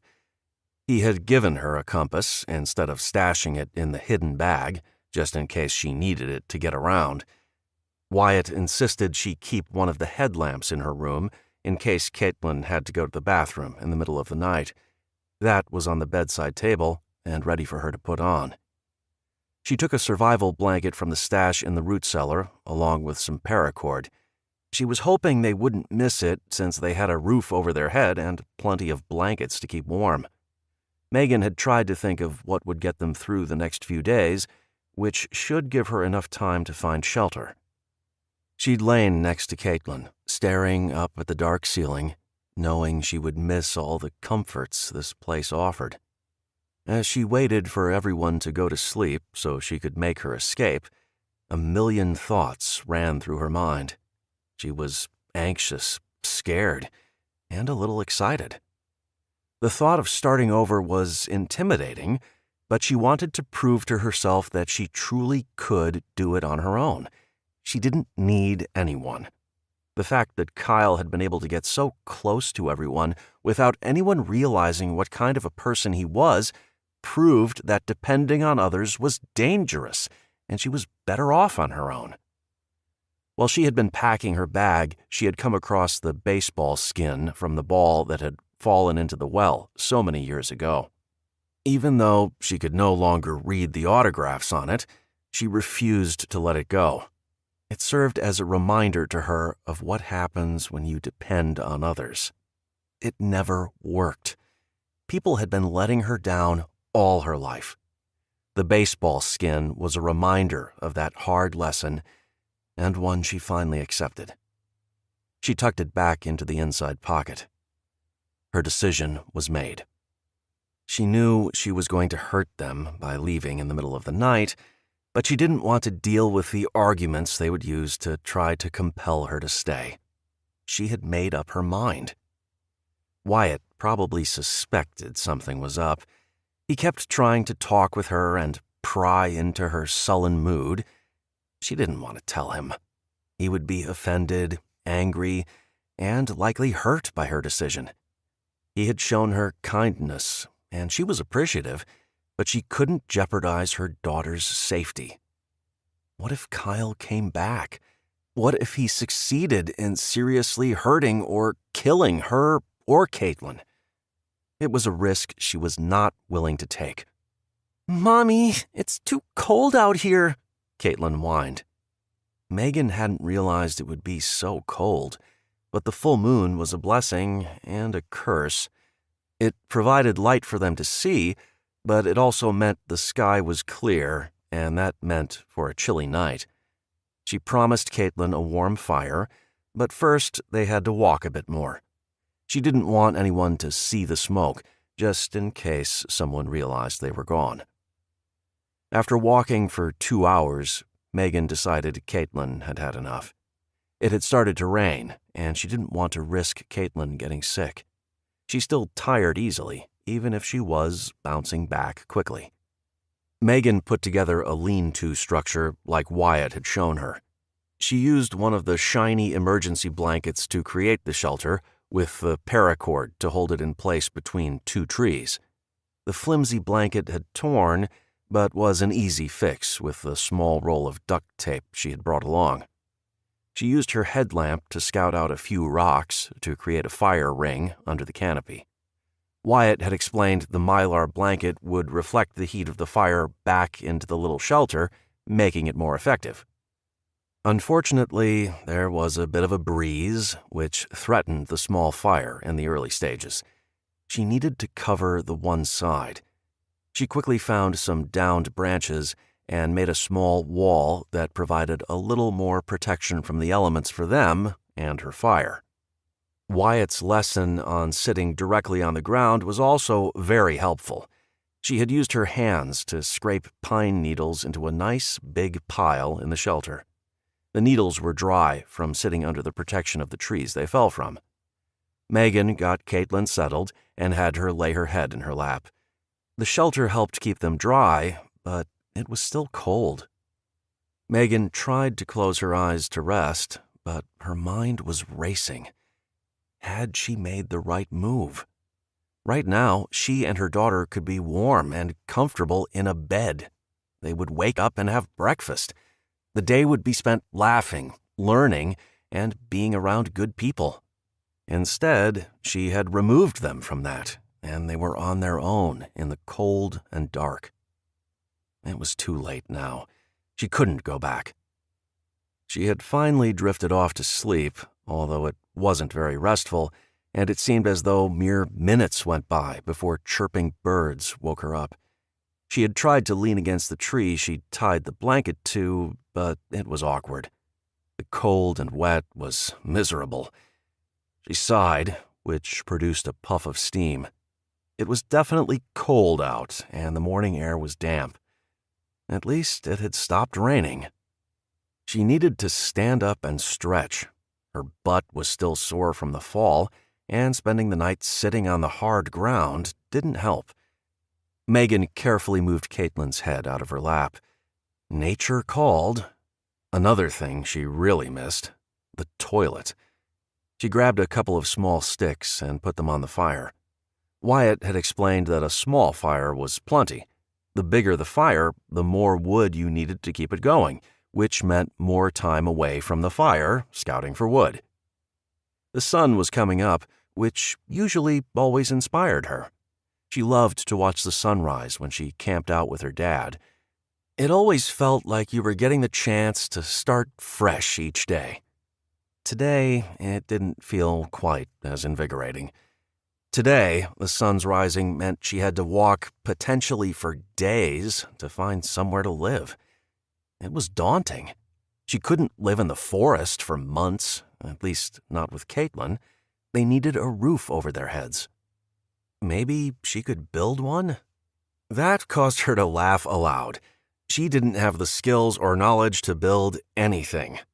Building a box for a dehydrator and a very crude greenhouse didn't exactly count as construction experience. If she couldn't find a house, her daughter would be living in a shack her mother built with sticks. She didn't even have a saw to cut thick branches. Her knife wouldn't last forever if she attempted to use it that way, not without a means to sharpen it. Megan began chastising herself. What had she been thinking? Caitlin's eyes popped open, and she sat up. They quickly ate the leftover cornbread Megan had pilfered and drank some of the water. She wanted to conserve the water just in case they didn't find any today. She did her best to fold the blanket, but it turned into a crinkly mess with a bunch of tiny tears all over. It didn't matter. It was all she had, and it would have to do, just in case she needed it for tonight.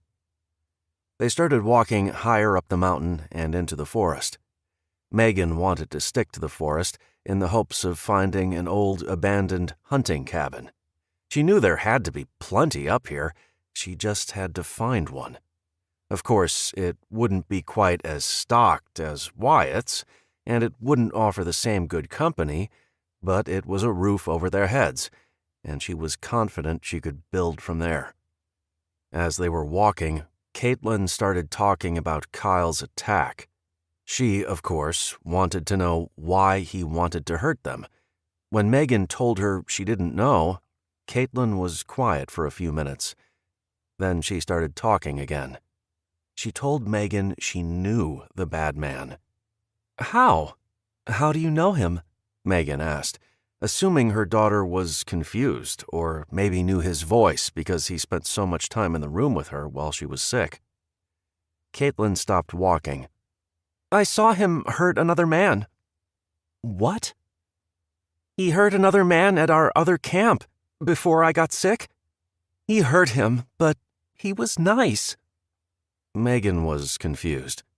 Kyle, the bad man who stabbed Mommy, hurt another man? Caitlin nodded. You saw him hurt another man? She nodded again. Where, honey? At the big house with Ryland and Duke? With Wyatt? Even saying his name made Megan's heart ache. No, at our other place where we were camping. She was growing frustrated by Megan's inability to understand what she was saying. Megan's mind whirred as she processed what Caitlin was saying. A few days before Caitlin had gotten sick, they'd come across some campers who had spread out in smaller encampments. There had been some children there, so Megan decided to stop and rest for the night and give Caitlin a chance to play with some kids her own age. Caitlin, did Kyle see you? Talk to you when you saw him hurt the man? She nodded. Yes. He said the man was trying to hurt him, so he made him go to sleep for a little bit. She looked down at the ground.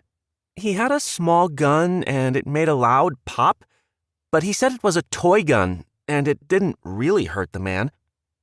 Caitlin didn't seem upset by what she had witnessed. He was very nice, Mom. We had a little picnic lunch. I was really hungry, so he shared his lunch with me. What did you eat for lunch with Kyle? Megan asked. She had a feeling she already knew the answer. Some blueberries, but not the kind you put in my pancakes. Megan was furious. Now she wished she had been able to kill him. He had tried to kill her daughter. The magnitude of the situation almost made her fall to her knees.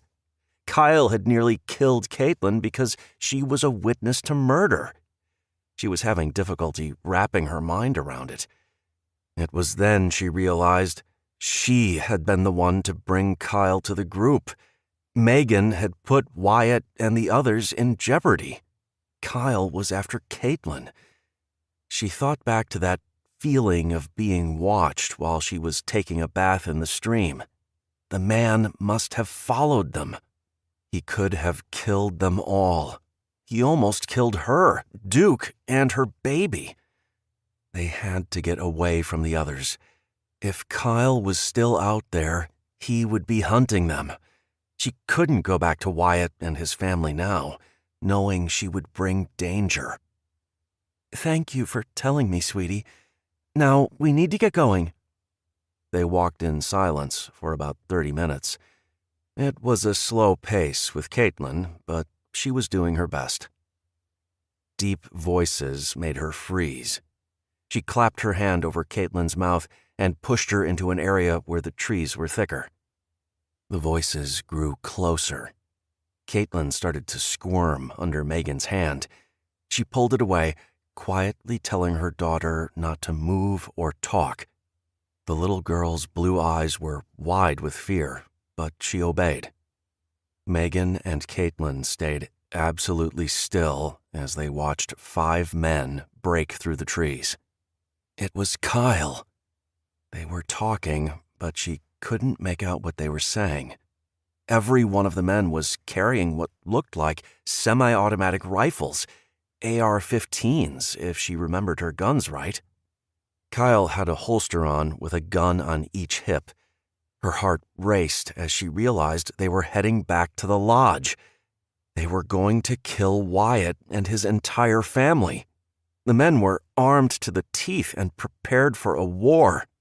Wyatt's family would be slaughtered. They were 20 feet away when Kyle stopped walking, held a finger to his lips, and looked around. He drew one of the guns from his hip and held it out. Megan didn't breathe. She silently commanded Caitlin not to move a muscle. If these men saw them, they would absolutely kill them. There would be no fight. They would kill them and then kill Wyatt and his family, all because of what one little girl witnessed. After a very long 30 seconds, Kyle holstered his weapon. "I want him to pay for what he did to me," he announced.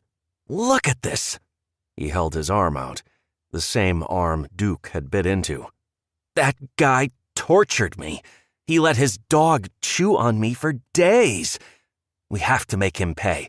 We can't let groups like this live in our area. We have to make this place safe for our families, and that means getting rid of the snakes that threaten them." Megan wanted to scream.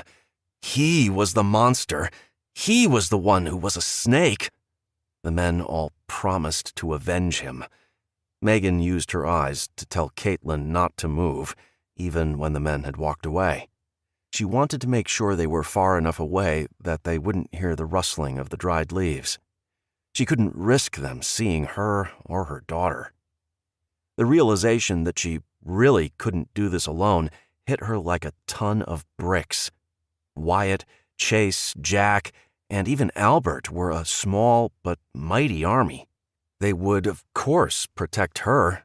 Even the dog had put his life on the line for her. Their small army may not be enough to take on Kyle and his men with all their firepower, but Megan knew Wyatt and his friends were well trained. They had planned for this moment and would be far more capable of winning this war if they knew it was coming. She had grown very fond of them during her time with them, and even had the passing thought that they were starting to feel like family. And living in this bleak, dark world without them wasn't something she liked, especially Wyatt. She had to warn them. She had to protect them from the trouble she brought into their lives. They did nothing but offer her kindness and were so generous with their supplies.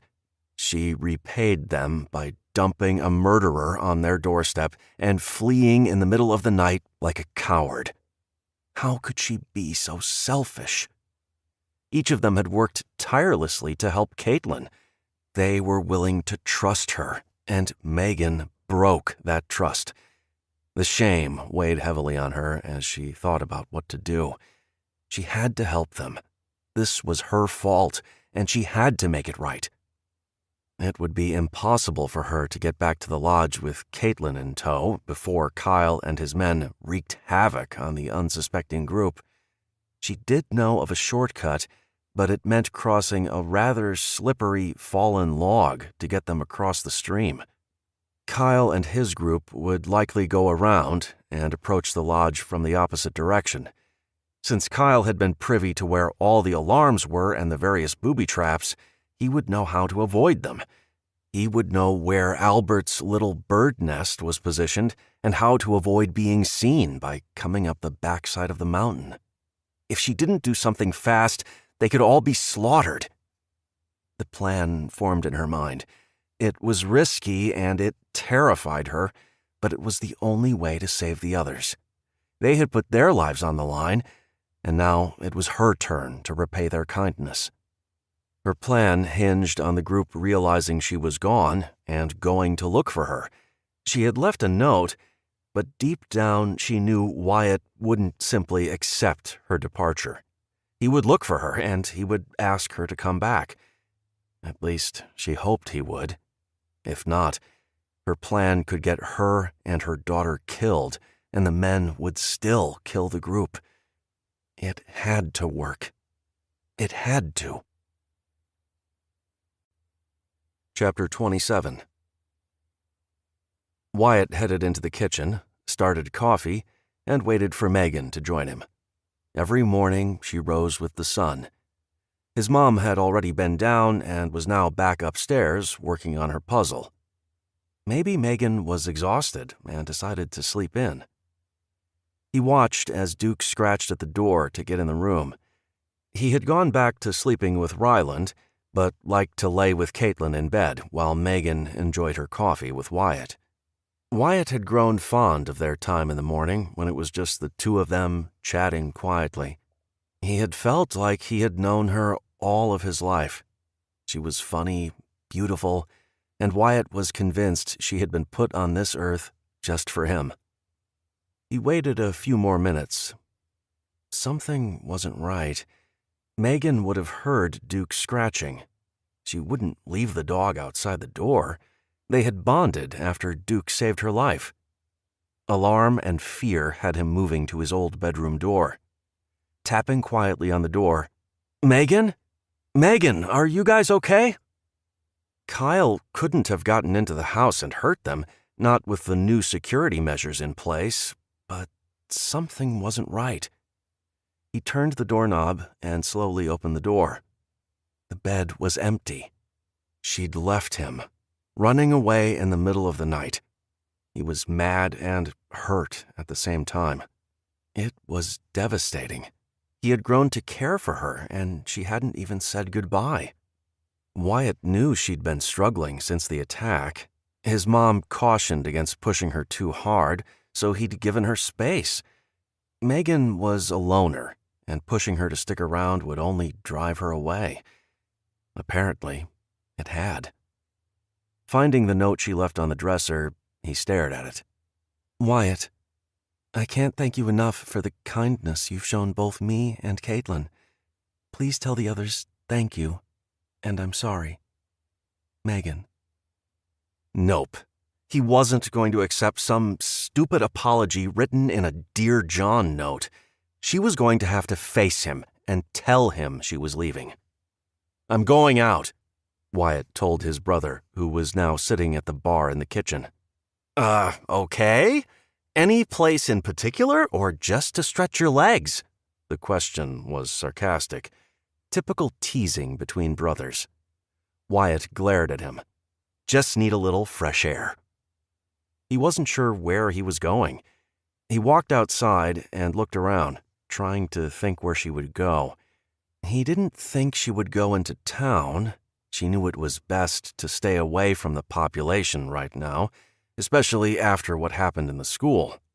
But would she go east or west? Wyatt took a deep breath of the cool mountain air and checked his watch. It was almost 8 o'clock already.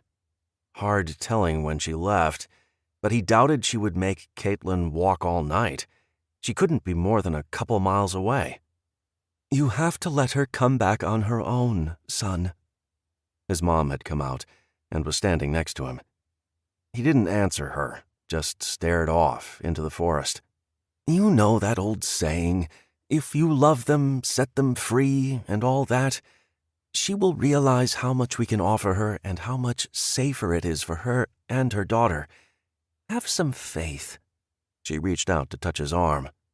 "I miss her too, and I know she was very fond of you, whether she was ready to accept it or not." Wyatt looked down at his mom. Her eyes were glistening, and he knew she was trying not to cry. Rosie had grown to care for Caitlin and Megan a great deal. She viewed Megan as a daughter and Caitlin as her grandchild. His mom was right. It was stupid to go out looking for Megan. He didn't know where she was, and even if he did find her, was he going to club her on the head and drag her back? No. She knew how to find them. When she realized how tough it was out there, she would be back. Another thought crossed his mind. What if Kyle found them first? What if she ran into him? Wyatt hoped she was smart enough to stop and take the bag he left for her. He would have to find a way to stay busy while she found her way, praying it was sooner rather than later. Wyatt knew he'd go out of his mind with worry for her. Thankfully, the weather was mild right now, but it had rained last night, making for a cold, miserable night without the proper gear, and she didn't have any. Megan quietly talked with Caitlin as she led the way through the trees. She was really glad Wyatt had taken her into the forest every day. They had covered a lot of ground, and he had made sure she always knew how to find her way back to the lodge from wherever she was. She was no geography wizard, but she had a good idea where they were. Her plan hinged on Kyle primarily wanting to kill her and Caitlin. It was a terrible thought, but after his first attempt and what Caitlin had told her, she was convinced that was his goal. She couldn't let the others die for her. She had to get Kyle to follow her away from the lodge.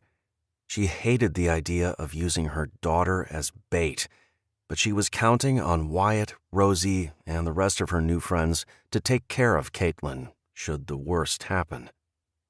They crossed the stream relatively easily. Now she needed to climb the hill that would put her above the lodge. Kyle's men would be coming at an angle that would give them a clear line of sight to her on the hill. Hopefully, they would come after her and skirt around the perimeter of the lodge. She was relying on Albert being in his perch and seeing the men. He could warn the group about the intruders. Just in case he wasn't, she had a backup plan. "Okay, sweetie, remember what to do?" Megan asked Caitlin, only slightly out of breath after their mad dash up the hill. Caitlin nodded. "Yep," she said with enthusiasm. Megan hadn't wanted her daughter to be afraid, so she'd made it into a game as best she could, while stressing the importance of following exactly what she was supposed to do. Now they waited.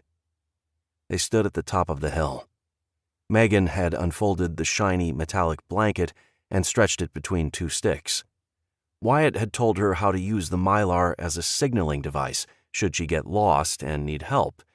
She wasn't lost, but she wanted to make sure Kyle and his men saw her on the hill.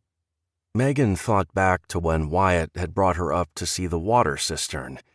He had such high hopes and big dreams. She prayed Wyatt and his family would live long enough to see them come true. Lost in thought, Megan jumped when she heard a loud male voice cut through the silence of the forest. Up there! Megan felt as if she had been punched.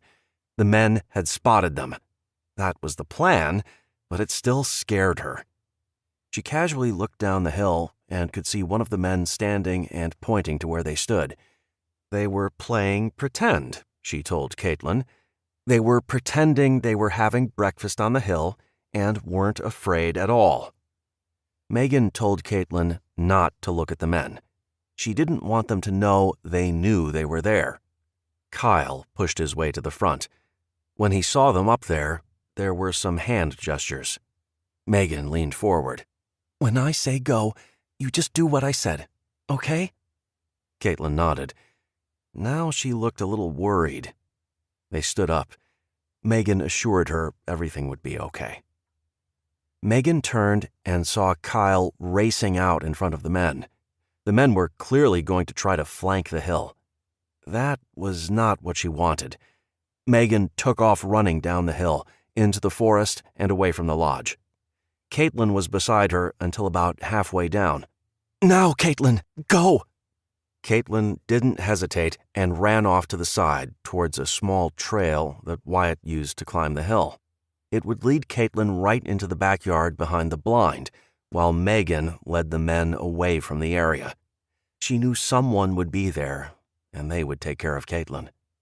She secretly hoped Chase, Jack, or Wyatt would come out to help her, but she assumed they would likely be out hunting, scouting, or doing more work on the fence line.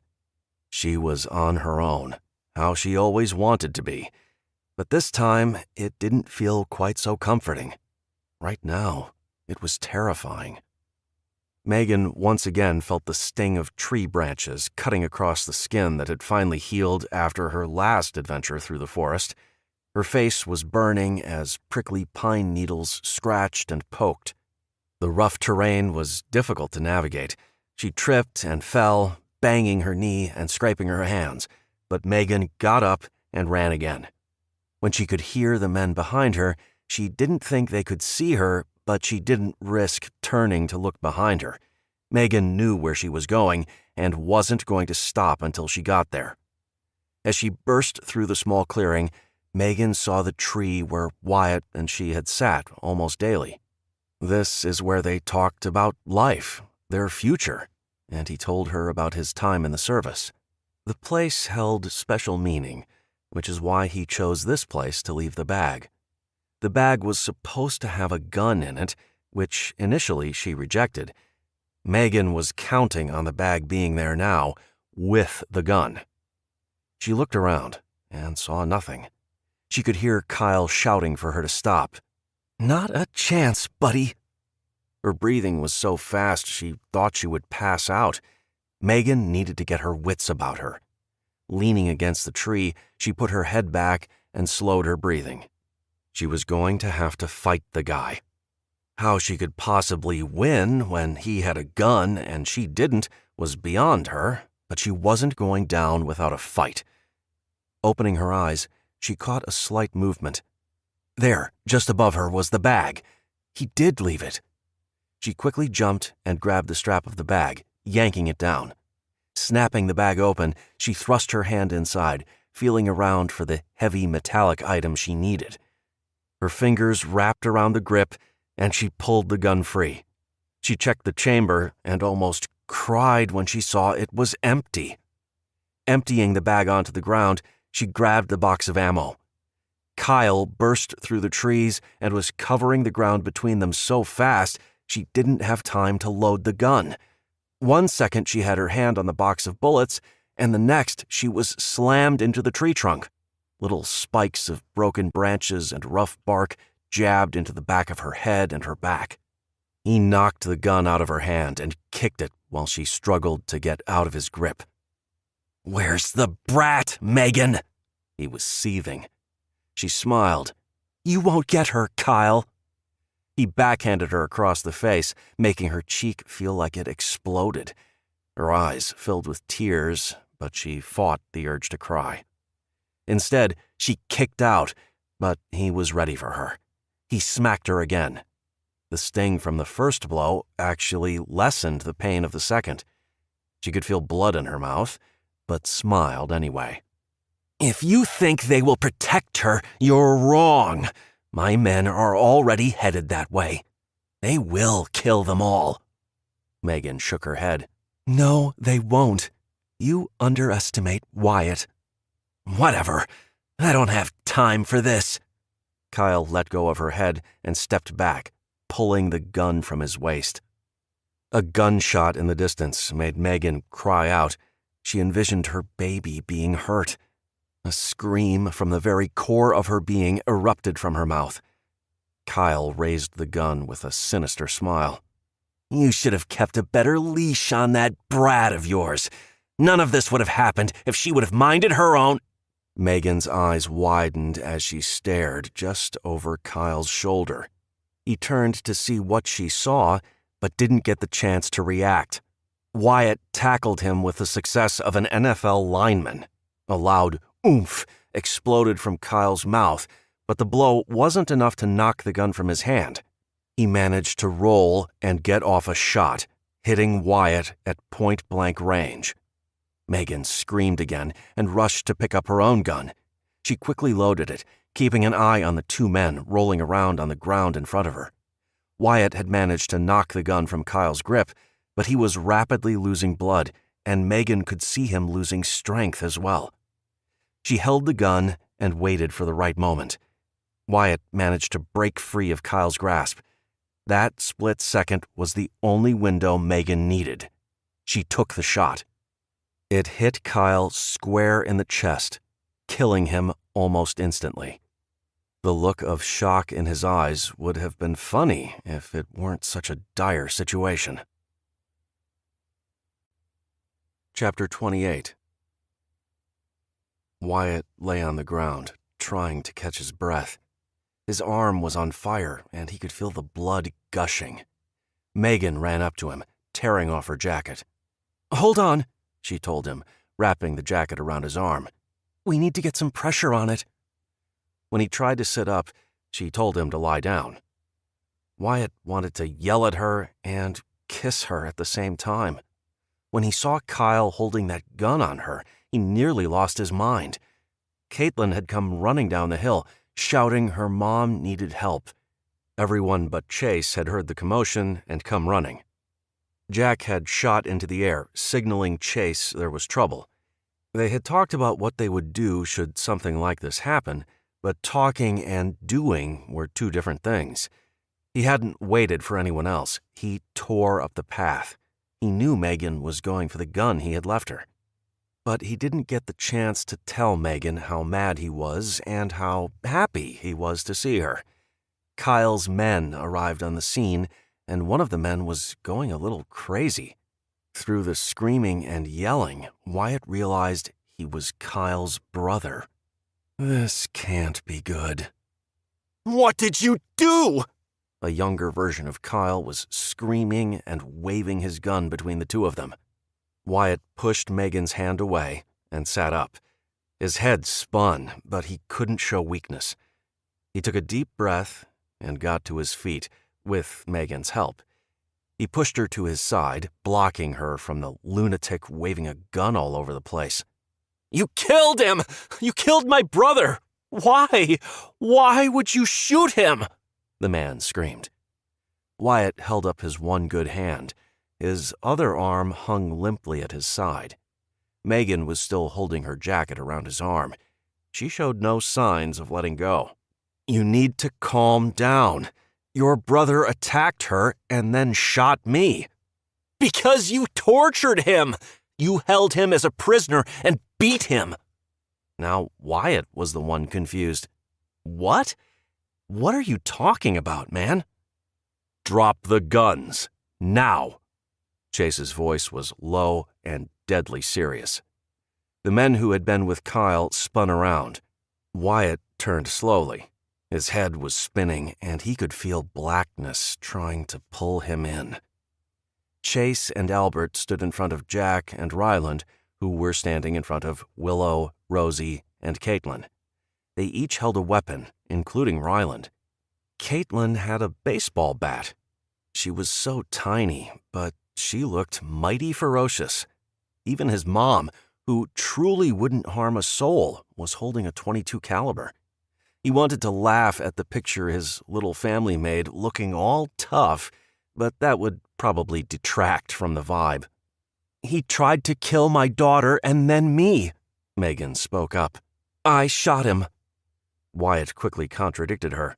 "I shot him. We were wrestling on the ground, and the gun went off." He was not going to let Megan get hurt for doing the right thing. Megan looked at him as if he was crazy. This guy wanted revenge, and he was not about to let Megan be the one he targeted. Not again. "He would never hurt a child," the man argued. Evan, what do you want us to do here? One of the men who looked very uncomfortable holding a gun asked the question. Clearly, the guy wanted nothing to do with shooting or being shot. Listen, Megan started. Wyatt could tell she was using the voice a mom used to soothe a toddler who was throwing a tantrum. He knew the voice because his mom still used it on him to this day. My daughter saw him kill a young man a couple weeks ago. Not here, she added when Evan started to shake his head. We were in the forest, maybe 10 or 15 miles from here. Caitlin saw him and he saw her.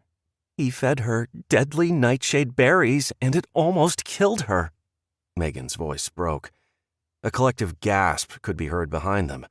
Wyatt didn't know if it was from Kyle's men or from his own family. The world had gone very black, and he couldn't seem to focus his eyes. A little voice broke the silence. He hurt him. He said the man was just sleeping, but I know that isn't true. He had brown hair. Caitlin looked around and pointed to Ryland. Like him. The man kept saying he was sorry, but the bad man hurt him. Jesse. The man who had spoken up earlier murmured the name. It was Jesse McCollin, Evan. Kyle said he ran off after he caught him stealing, but Jesse's sister said he saw Kyle. He stopped. He saw Kyle take Veronica into his tent. Veronica didn't want to go into the tent, you know? Wyatt knew exactly what the guy was saying. Kyle had raped this Veronica girl, and Jesse saw it. He was killed because of what he saw, just as Caitlin was nearly killed for what she witnessed. Evan shook his head. No, I don't believe that for a minute. Veronica is a slut. Kyle didn't have to rape anyone. Wyatt mustered up reserve strength to put Evan in check. Don't talk like that in front of the kids. Kyle is dead because of what he did. It's no one's fault but his own. He did this, he said, jabbing a finger at the dead man lying on the ground. Let's go, Evan. The man looked at Megan and apologized. He turned and started to leave. The rest of the men followed, except Evan. No, I will avenge his death. You can't simply kill my brother and get away with it. Chase and Jack put themselves between Wyatt and Evan. Jack looked at him. You can leave now or join your brother. Don't come back and don't ever threaten our family. Evan stared at him for several seconds before walking away. His death won't go unpunished, he shouted before disappearing into the trees. There was a moment of complete silence before everyone started talking at once. Wyatt leaned into Megan, who had her arm around his waist. Megan? She looked up at him. Yeah? He wished he could say something sweet and endearing, but it wasn't going to happen. I'm going to pass out. He barely got the words out before he felt his knees start to weaken. His brother was there before he hit the ground. The last thing he remembered was Megan telling him it would be okay. Chapter 29. The group managed to get Wyatt back to the cabin. He had only been out for a few minutes, but it had them all very concerned. He was clearly not in too bad of shape. He complained the whole way back about how embarrassed he was, how he had suffered worse and never passed out before. At first, everyone did what they could to reassure him he was still tough and it wasn't a big deal. By the time they got him into the bed that had only recently been vacated by Megan and Caitlin, they told him to shut up and let Rosie take care of him. His mom chided him and told him he had always made the worst patient. Megan waited until Rosie was finished tending Wyatt's wound. Fortunately, the bullet only grazed him and didn't nick an artery, but there was still quite a bit of blood loss. Despite the wound being relatively minor, Rosie had ordered him to stay in bed while she fixed him something to eat to help restore his strength after losing so much blood. Hey, she said, not looking directly at him. She hated how pale he looked. Although Rosie assured her the wound was superficial and he would be just fine, she felt horrible. Wyatt had nearly lost his life trying to protect her. "Hey, yourself," he replied. She looked around the room with its bare walls. She thought back to the few short hours ago when she had been cold, wet, and a little scared. This room blocked all of that out. It was warm and cozy, even if it was a little on the plain side.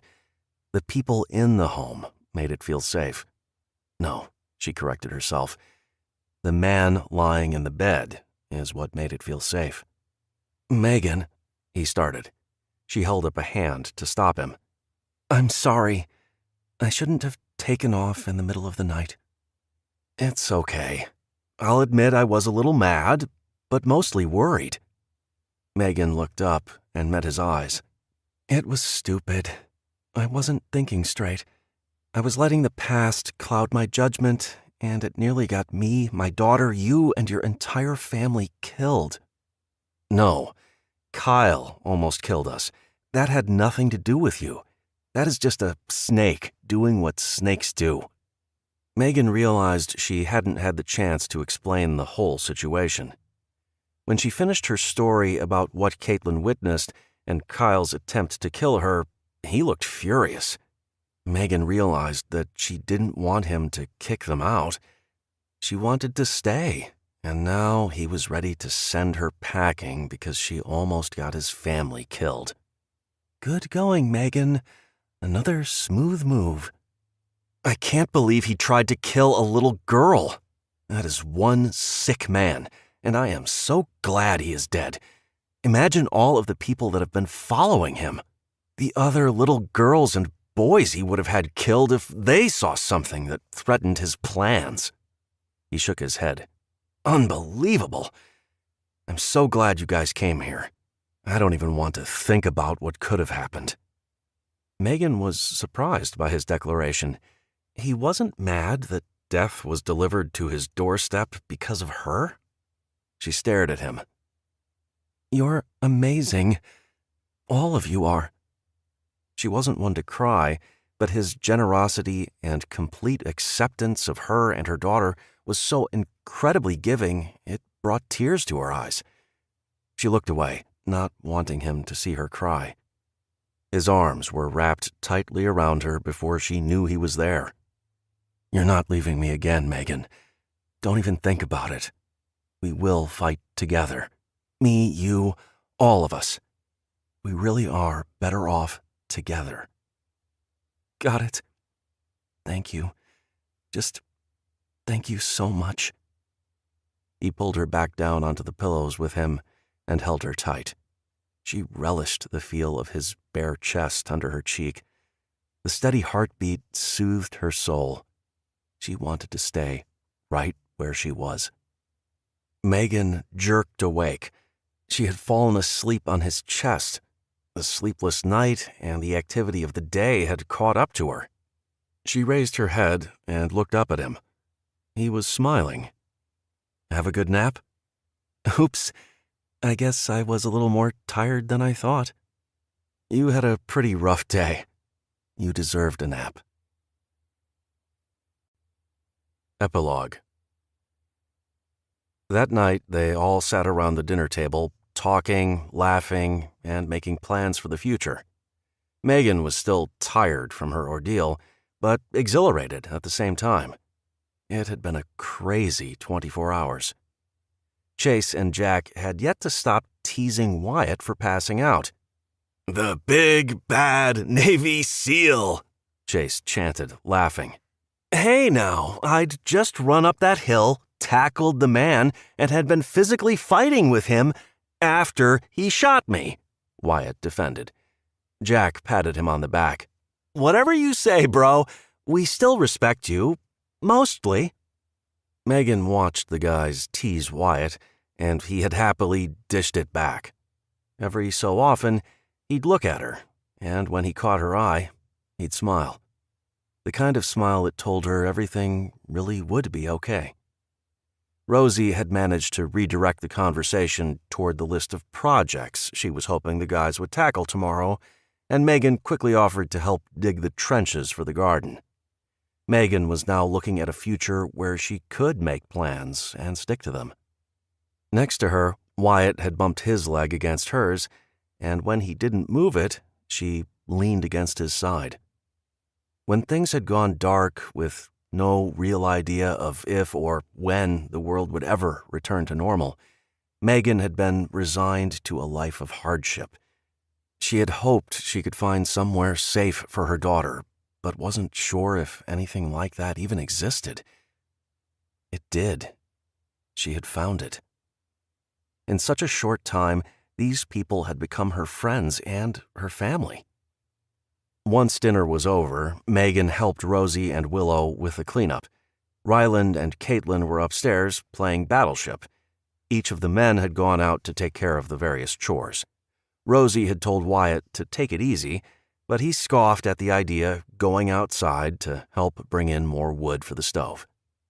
Although Megan hated Kyle for what he did to Caitlin, she was so thankful his actions led her right to Wyatt. It was kismet. Before dinner, Rosie had taken Megan aside and given her blessing to have a relationship with Wyatt. Megan was a little hesitant and thought Rosie would be angry or disappointed after Megan had put them through so much, but she wasn't. She was thrilled to have Caitlin in the home and said she could use another daughter-in-law. The EMP was the worst and best thing that could have ever happened to her. While the world had been turned upside down, it had also made Megan realize that depending on others didn't mean the end of the world. Under the right circumstances, it was only the beginning. Wyatt walked in the back door to find Megan leaning against one of the massive wooden posts at the foot of the stairs. She looked exhausted. There were dark, heavy bags under her eyes, and her shoulders were slouched forward. She was beautiful, and she was here.